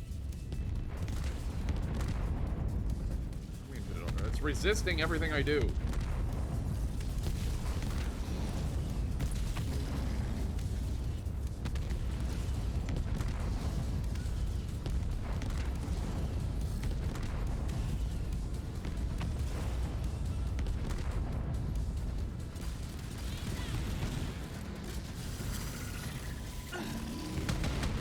Now's our chance! Light this thing up! It's not taking any damage! Shoot those things! What things? Oh, those things. I can't hit all that.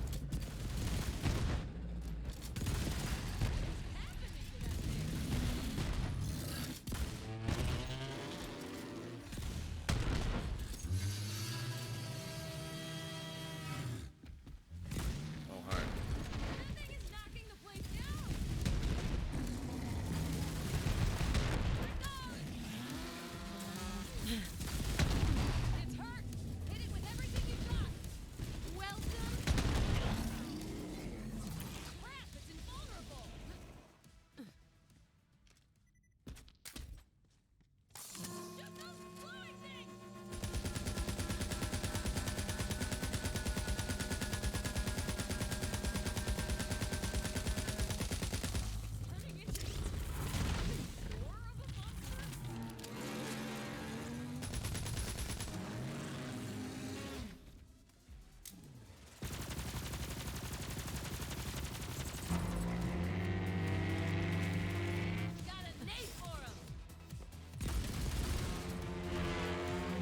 Wow, whoa, whoa, okay. Holy crap, this place is getting wrecked. Well, how am I supposed to dodge this shit? Hope that wasn't load bearing. At least it doesn't do much damage, but still. Crap, this place is getting wrecked. That thing is knocking the place down. You don't say. No mercy. Now's our chance. Light this thing up. Back on now. Holy crap, this place is getting wrecked.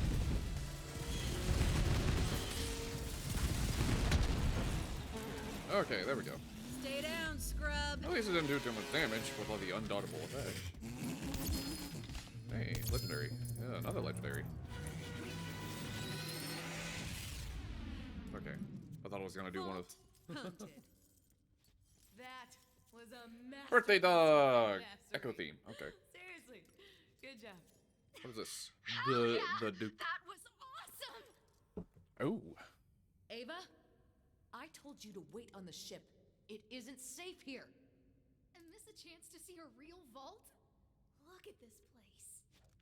Ava, you're not a vault hunter yet. There's a lot more Oh, that's to it fun. than running headfirst into danger. Oh, okay, that's fun. Right, yeah, totally. Vault hunter. Oh, I you can should push go the body inside. around. Take your Let me just move this out. I need Move this to out of the way. chat with my apprentice. To the badass goes the loot. This place must be like 100 years old. Maybe even 200. Ava, we need to talk. Yeah. This isn't a joke. Vault Hunter, can you hear me? Do not panic. I'm simply testing a new communication device based on Why do they limited make them powers. real faces? It's Echo so cannot off-putting in penetrate this the game. boundaries of the vault, so I am forced to use Like, it this. just doesn't fit with the style at all. Curious to know what you find inside. Loot. Hey, okay. Rad ginormous gunnerang. A gunnerang. Okay, that sounds like fun. When do I get to carry more than 3 weapons at a time?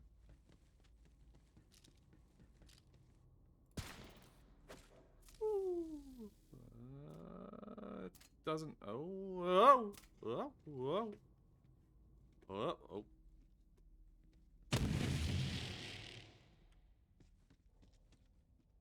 Hold on. Try again. Does it like go where I aim? No. Oh. Okay. Cool.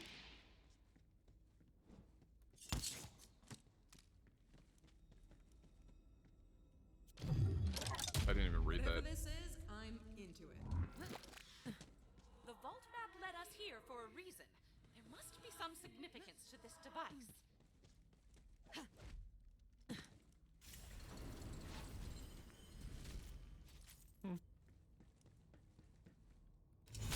Oh, I can break these now. Cool.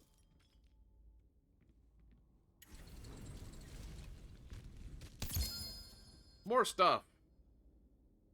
Gratifying Devil's Foursome. Wait, is that? No, that's not what I have. That sounds fun, though. Oh, it's even stronger. Well, not really. Kind of yes, but kind of no. You know? I just realized these are lower level than what I have. Ah, that's a shame. Because this seems fun. Just bang the hammer and very quick reload. I like that. It's a bit lower level than what I was using, though. Eh. Yeah, I'll put it back. Wait, no. And we'll take out, there we go. So unfortunately, we kind of over-level a lot of these. I mean, I'm sure they're still usable, just Let's crack it open. not as good as what I have. And... Alright, just a solid little sniper rifle. What's that? Okay.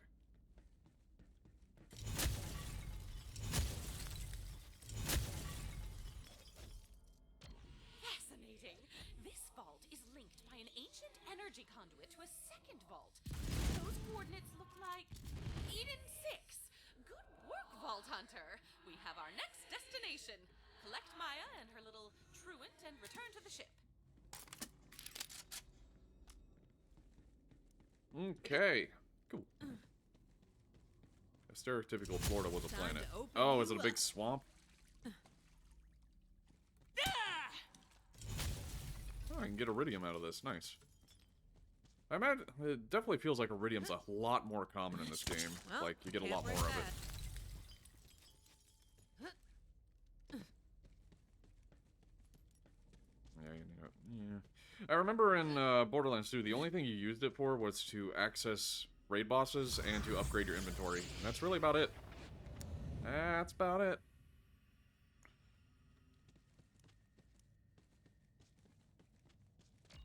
Okay. Ava, I'm trying to keep you safe. By just ditching me on the ship? You said I could be a vault hunter like you. You promised. You will. When you're ready. What's up, bitches? Ow, Troy, look what they left for us. Thanks for doing all the hard work. Man, you vault thieves only think with your trigger fingers, huh? Keep this up and I'll be a god for real. We'll be gods. That's what I said. Now, let me do my thing.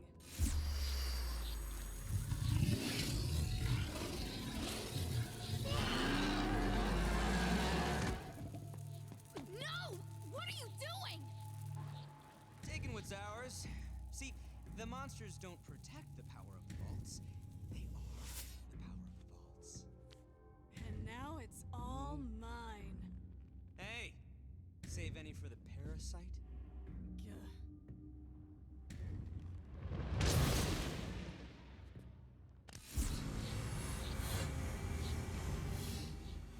We're leaving. Now. We should be kicking their asses. So who's the brat? You I get, but what's her deal? She's no one. I'm your problem. I'm gonna be a siren, and then I'm gonna mop the floor with assholes like you. You're gonna... Is that how you think this works? Honey, you're not even gonna leave this place.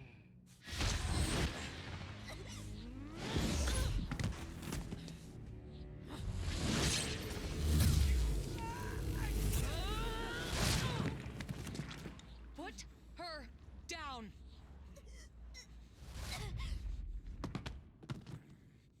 That's what I thought.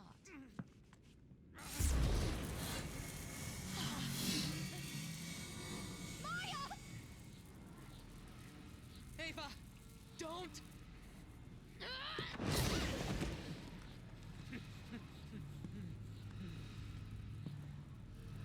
Be ready.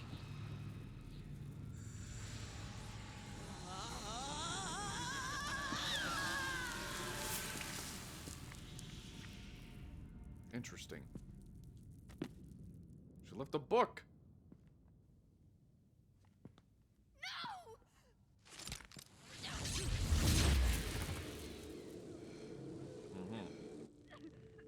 Oh, I didn't know she died in this game. I thought you could only take from me. I guess it's any siren. Come on. We got what we came for. Yeah, a lot more. But hey, if that siren thing ever works out for you.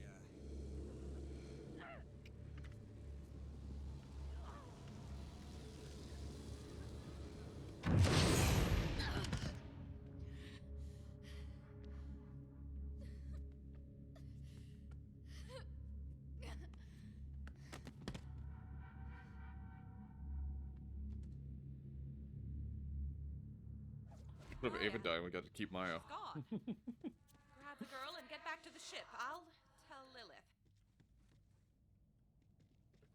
Look, BL3 dialogue and characters weren't like, yeah, they cut out like half or maybe at least a quarter of the dialogue in the game, and then actually rework the villains to make them a bit more sympathetic. She's dead. Like, you know, you could understand where they're coming from, Come on, let's get the hell out of here. rather than just being obnoxious. I must have more power.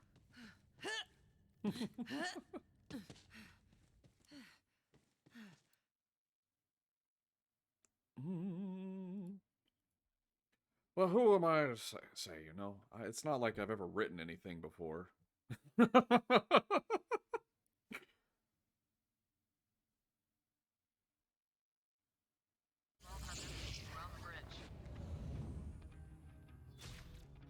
Okay.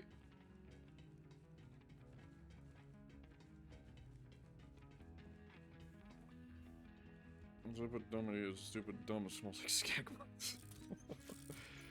Yeah.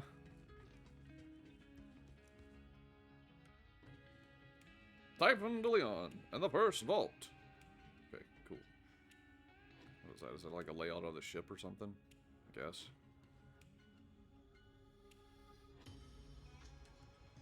Cool. Just looking at the posters. Okay. So we did that chain of the quest. We'll probably start the DLC tomorrow.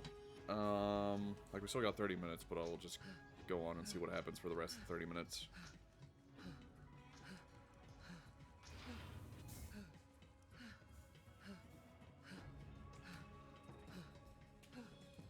Wait. Sorry, Voldemort. Okay. There was nothing you could do.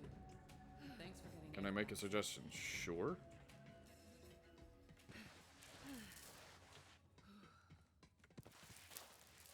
Lilith, you have to say something.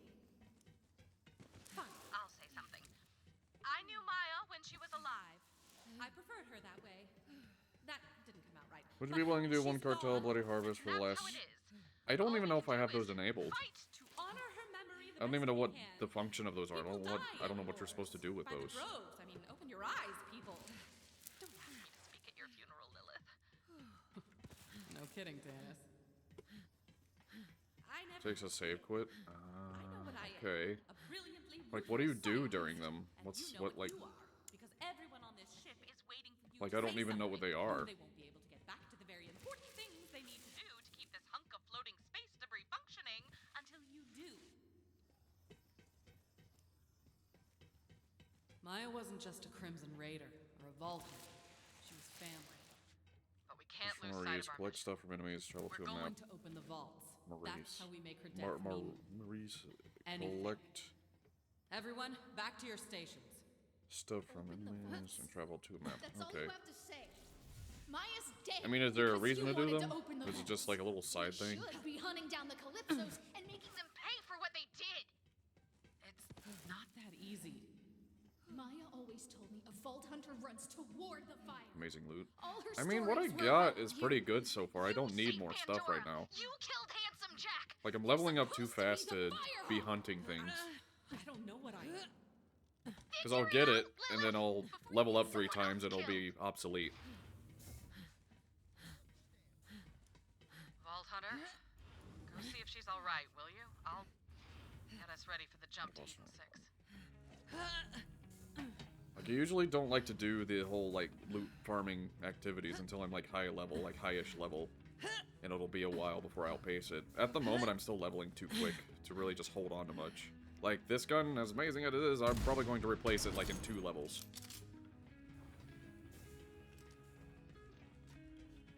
Like, those previous guns weren't.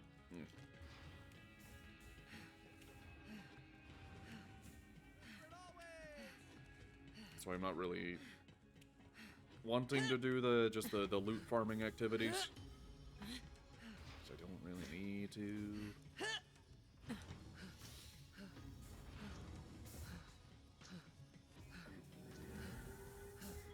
Like, if there comes a time where I need new guns, sure, but at the moment I'm happy with what I have.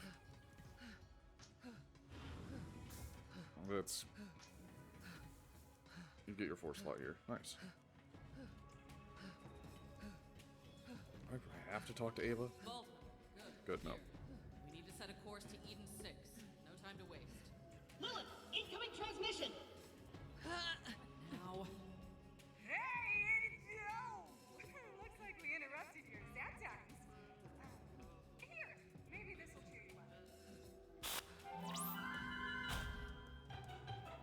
up. Anyways.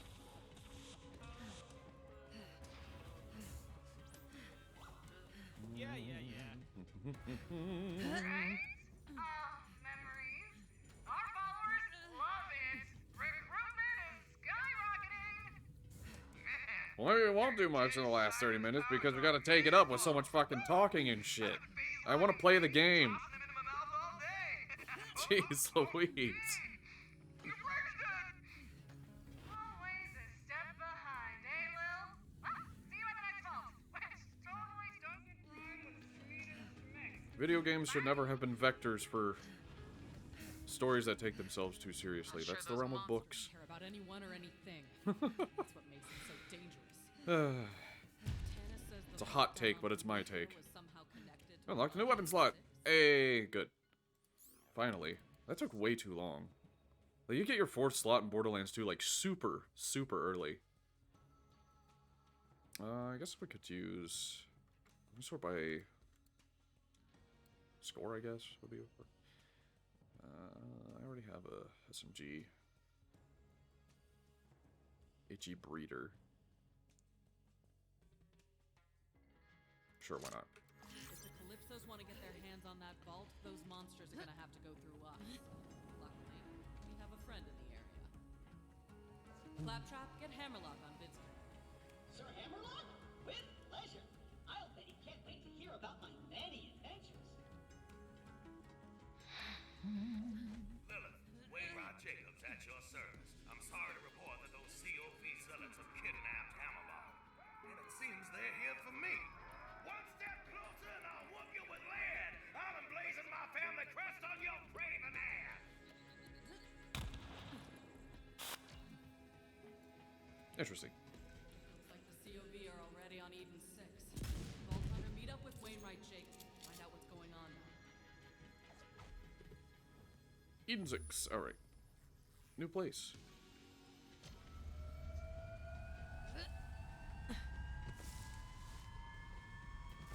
Now, I'll worry about the side looty farming activities when I get to high level, or higher level, I guess, and start actually needing new weapons. But the ones that I have, they're just fine. And by the time they start to get obsolete, I always end up finding something new in the first place. I don't really feel the need to go get more things, especially because this game has rather limited inventory space. Now, I imagine what I could do is do the same thing I did in Borderlands 2 and completely unlock all my inventory slots. Because there's a way you can save at Borderlands 2 or profile edit, and you can give yourself like 500 inventory space. Last long it'd be. It doesn't really feel that way. Like, it feels like, you know, they get obsolete pretty, like, around the same rate. Like, you get like 3 or 4 levels higher and they're done.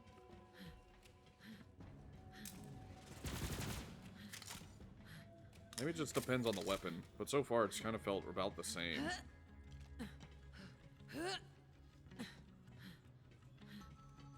It's probably because I'm having a hard time figuring out what the actual effects are. That's something I've always hated about Borderlands. They put this red text on it that doesn't tell you at all what the fuck it does. Like, what is... She's the only one who knows what it means to bird. What does that even mean? What does that even mean? I hate that. I don't know what the gun does. It just feels like a regular fire Malawan SMG so far. I don't know what this does. What the hell should I about it still do work? I do not. I sold it.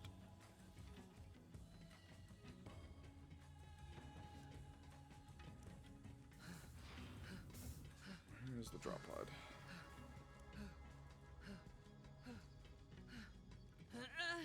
$1 for a dance. $1 for a dance.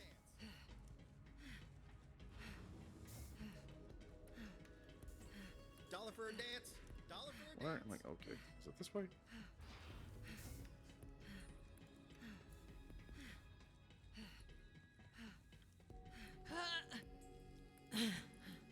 I will worry about bigger loot upgrades later, when they feel needed.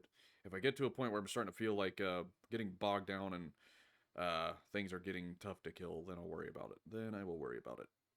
For now, I'm doing fine. And that's kind of how I've always done these games, up until, except for Destiny 2. Destiny 2, I actually went after specific builds. Then I actually did a lot of farming. Vault Hunter, I wish I could give you the proper Jacob's welcome to Eden 6, but those COV devils are everywhere.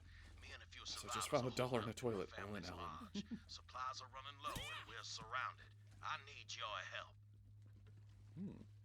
I always did like this aesthetic though, like old crashed ships on overgrown worlds. I've always liked that aesthetic. That is nice.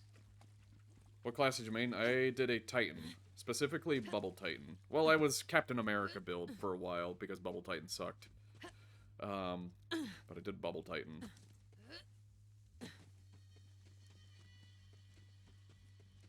And I love to use swords, even when swords were actually not very good. For like most of year 1 and a lot of year 2.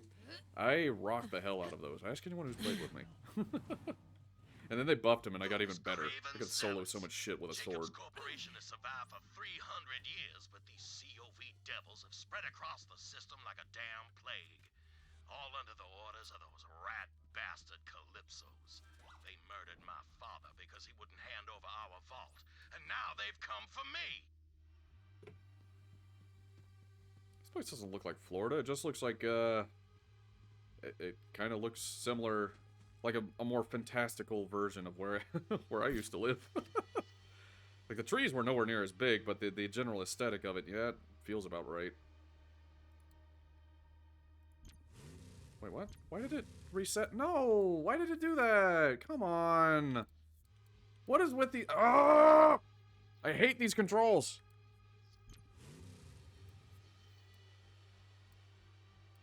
Tesla coil.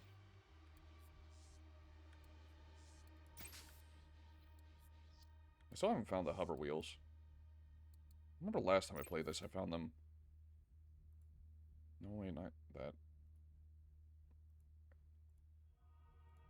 Repaint everything. Thank you. Should be white, black, and yellow. Now, can I just deploy vehicle? Okay. Wait, I'm going the wrong way. Whoops.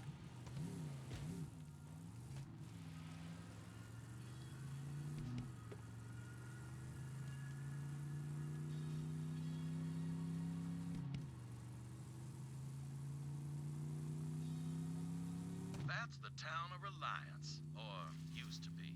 Home to our finest gunsmiths, central to our logging operations, too. At least my father's not allowed to see it's fallen to those bandit devils. You'll find the lodge at the peak. We'll fight these devils off best we can, but I suggest you hurry.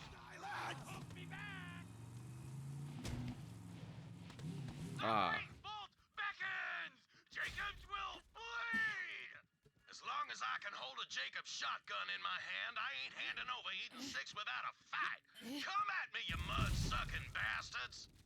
You just keep going, don't you, Vault Thief? Have you considered, I don't know, laying down and dying? Seemed to work for your siren friend. Oh, nothing over here. Heard any complaints from her?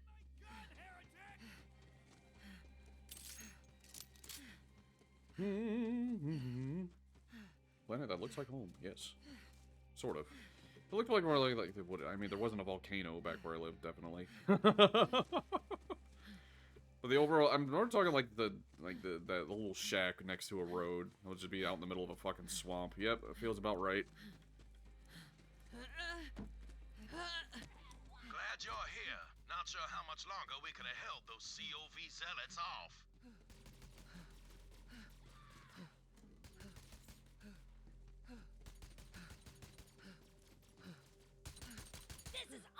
Did you see that animation? They're just standing. That was weird.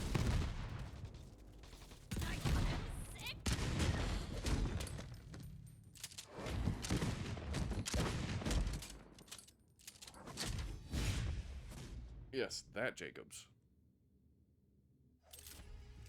Vault Hunter, you just saved my damn life, and I am in your debt. It's Tom. My name is Wainwright Jacobs, but I'm afraid my name's all I have left. Devils have taken everything else. Well, come on in.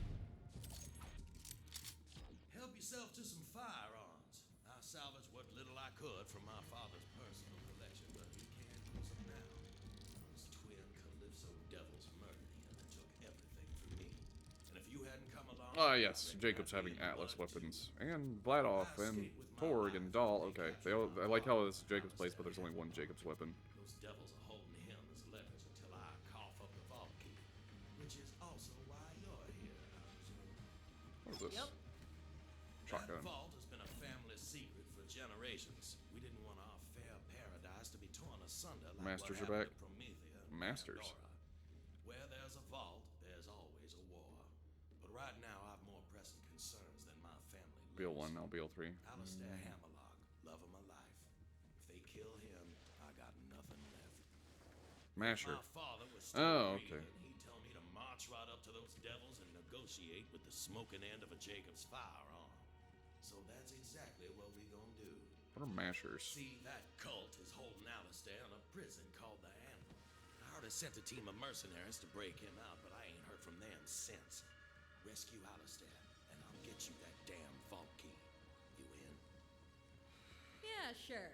It's been a while since I worked a Shotgun prison break. pistols. Oh, okay. All right. The team's muscle, codenamed Meat Slab, should be securing an escape route as we speak. He'll be near the prison's front gate. Find him and get Alistair out of there alive. I'll hold down the fort and protect what's left of my people. Good luck. That is a tall chair. Now, I'm not worried about Meat Slab biting. He's more of a mountain than a man and much angrier. But attention span ain't his strong suit, particularly when there's punches to be thrown.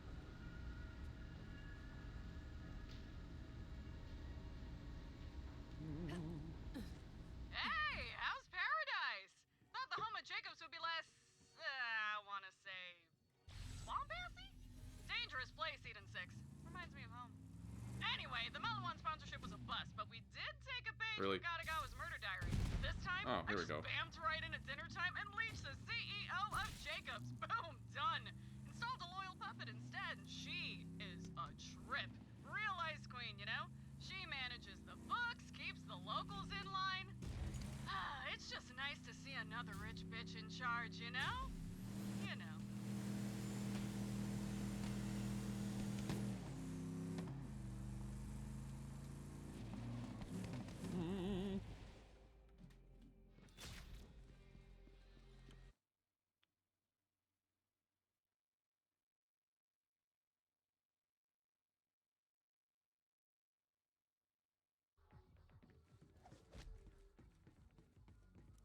Interesting. I like that bunker. That's pretty cool. I like that boulder. That is a nice boulder.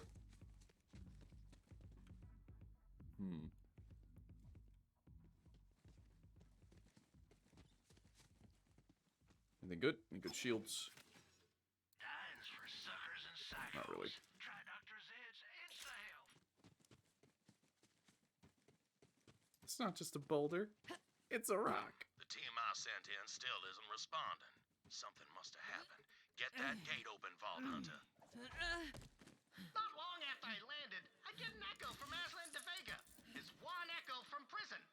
Well, he asked me to visit and to bring him a hunk of Herculean ham for old time's sake. He'd been booked for a conspiracy to steal a vault. Last time I saw old Aslan was on that skywell when he tried to kill me. But I stole the guy's ship, so I figured we were even. Anywho, I went to pay old Aslan a visit. This gun is really stable. Oh, what? How the fuck did you get up here?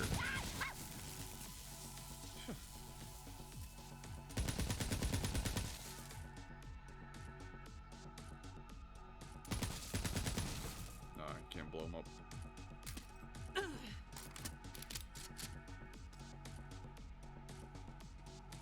Hey, what's over here? Find out.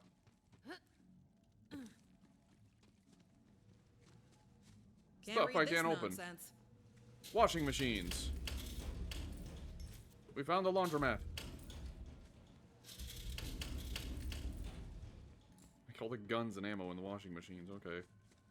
Always remember to, you know, put your washing machine on double spin cycle when you clean your guns. I don't know.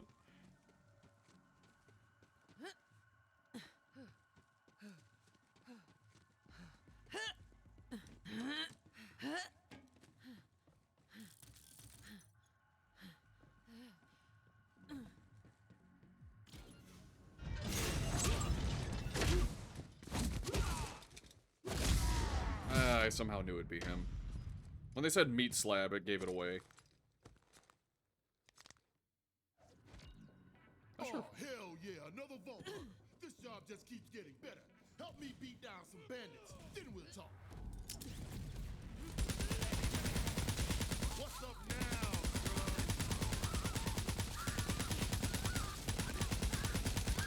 Shoot up.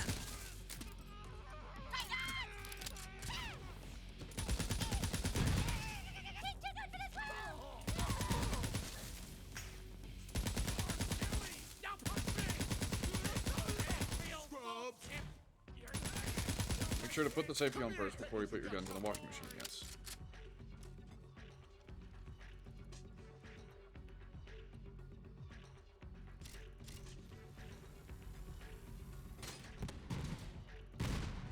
Let's...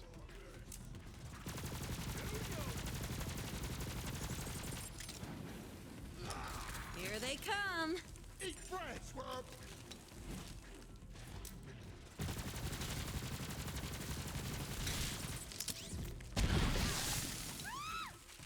Bees? More like cookies. Eh? Okay. Okay. Hello, Roxina. Roxina. Or Roxina? Fox in a box. Why did I call you Roxina? Oh, it's because of the RH. My bad. I'm sorry. I was reading today and... Bleh. Reading always takes me out of it. The Calypsos will protect me! Serving up.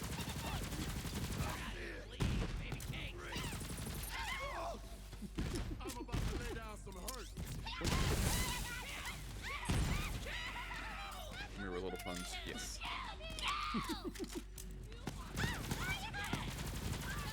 Wait, I lost count.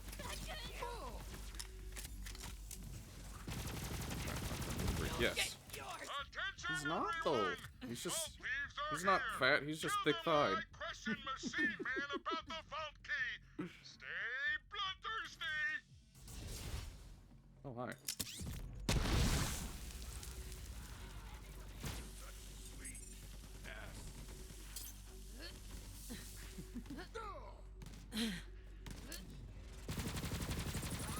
You'll remember my name!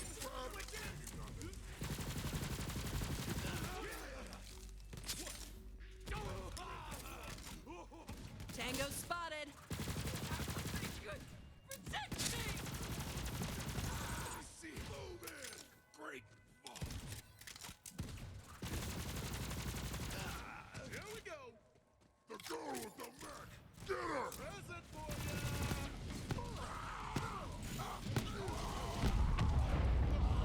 You were saying.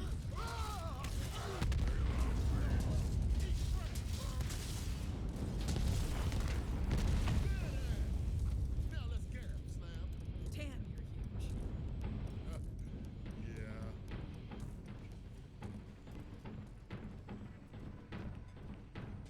Glad you're here. Things got complicated. I was waiting for the signal from our demolition expert, but something went down. Must have been zealots or COV or whatever we're calling them now. Name doesn't matter. As long as I get to hit them hard. Hit them real hard. I gotta get you to our demolitionist team. Right. We're supposed to be using code names. Crook Bunny needs your help. Follow me. Hold on a minute. Let me. There we go. How much time we got left? When we get to like the next little area, I'll probably call it for the day. We'll continue this tomorrow, though. We'll continue this tomorrow. They call me the doorman. The And doorman. Meat Slab, I'm a lot of things. This way. I've been called worse things. You're gonna get purged, heretic! All right. More punches back. Let's get up personal life.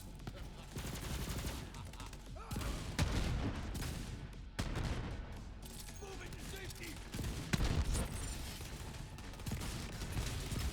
Better luck next life. I'm feeling it. Here we go. Tick, tock, scrub.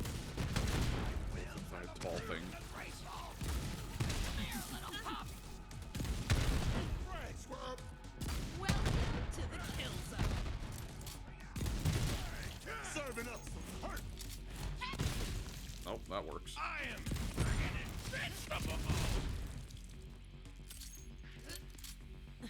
What? Holy hell, Troy!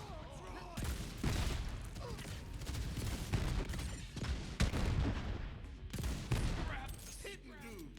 It's my job and my hobby. I hope Hammerlock's all right.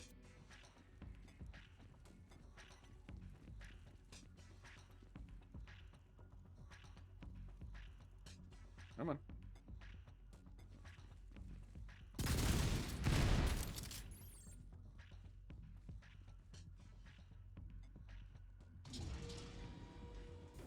We're almost there, and trust me, you don't want to keep Crunk Bunny waiting. Keep who waiting?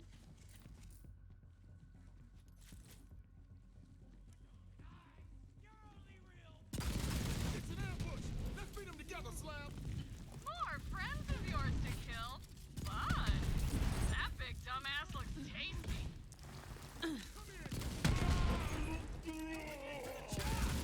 Oh no, more guards! Way to slay, Bear.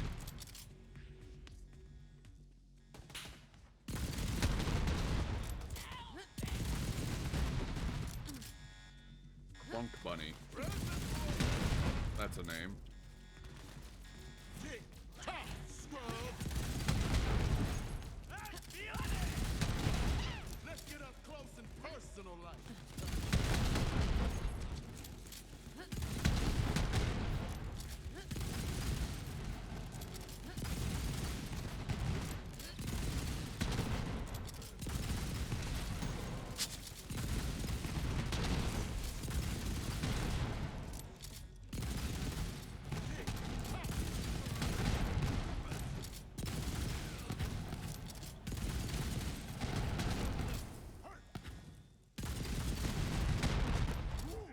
I am order! Yo, Meat Slab, you coming, man?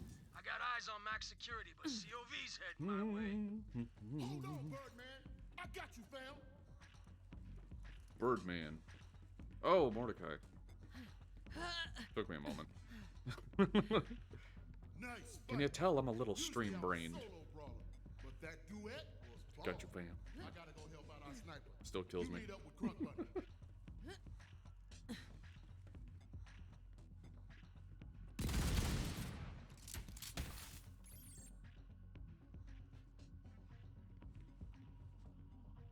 I'm surprised the explosions don't come down. I remember in Borderlands 2, if you play as Krieg, you can actually kill yourself with your own axe if you throw it up in the air and catch it with your face. Crunk Bunny is a damn prodigy with explosives, but how do I say this?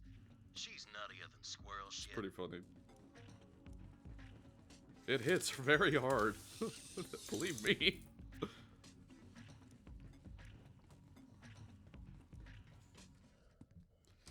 Victory reading had so many satisfying moments in it. Really enjoying the reading overall. I'm looking forward to next Saturday. Also tomorrow for the DLC. Yeah. I will now read the crimes Oh, I know who of this the is. day. You kidnapped my... You moved. Whatever. Tina. She looks a little different. All grown up, still insane.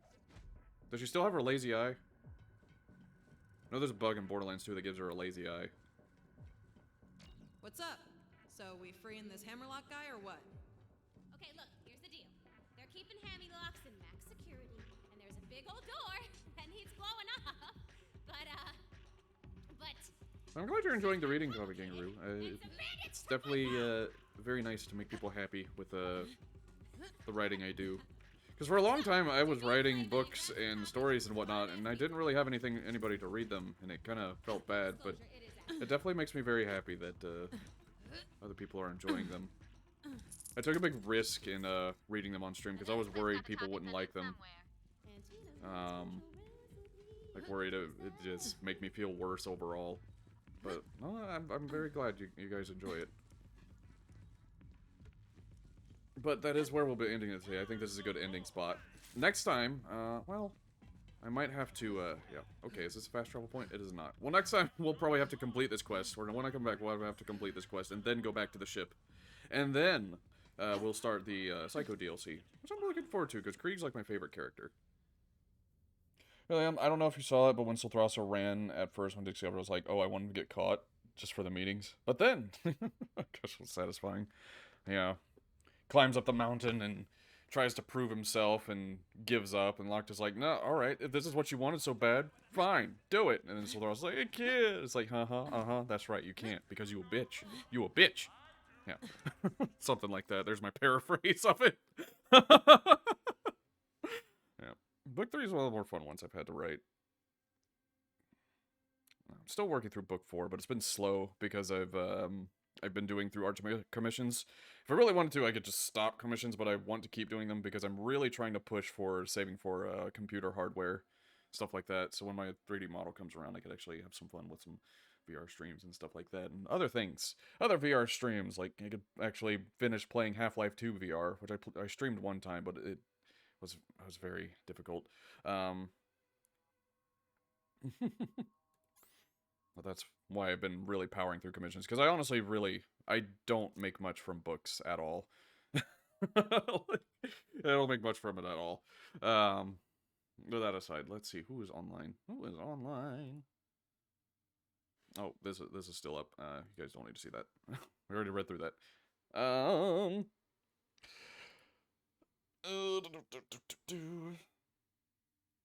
me do a refresh of the page here. Hopefully it doesn't crash. That looks like it's good. It's good. Okay. What are we eating? Boxy is building some things with wood, I think. Neiman is playing Fall Guys. Zeus is playing Arma. Ace Fox is playing Escape Room. I've got to control myself with the comms too, because I have ideas. I mean, I'm really pushing towards saving up for things, so if you're willing to pay, I'm willing to work.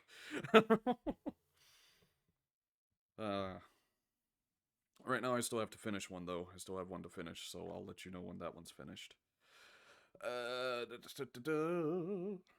Let's see. I guess I could raid an Ace Fox. What is he doing? He's playing Escape from Tarkov. Just message me when you're all free? Yeah. It looks like he just started to.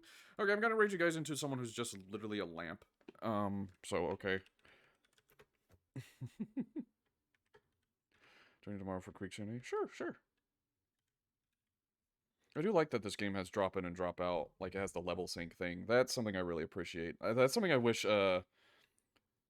Borderlands 2 had, was, that sort of, like, level sync. Because it's really hard to do a co-op playthrough of Borderlands 2 and trying to keep everybody all synced up. Suggest doing side quests, by the way, they're short, but it's Krieg DLC. Yeah, I'll probably do that. I did it with the previous DLC, so I'll probably do them with Krieg DLC. Alright, but with that said, thank you all for coming. Thank you all for hanging out. Next Saturday, we'll be continuing the story. Tomorrow, we'll be continuing this game. We'll be playing the Krieg DLC, Borderlands 3.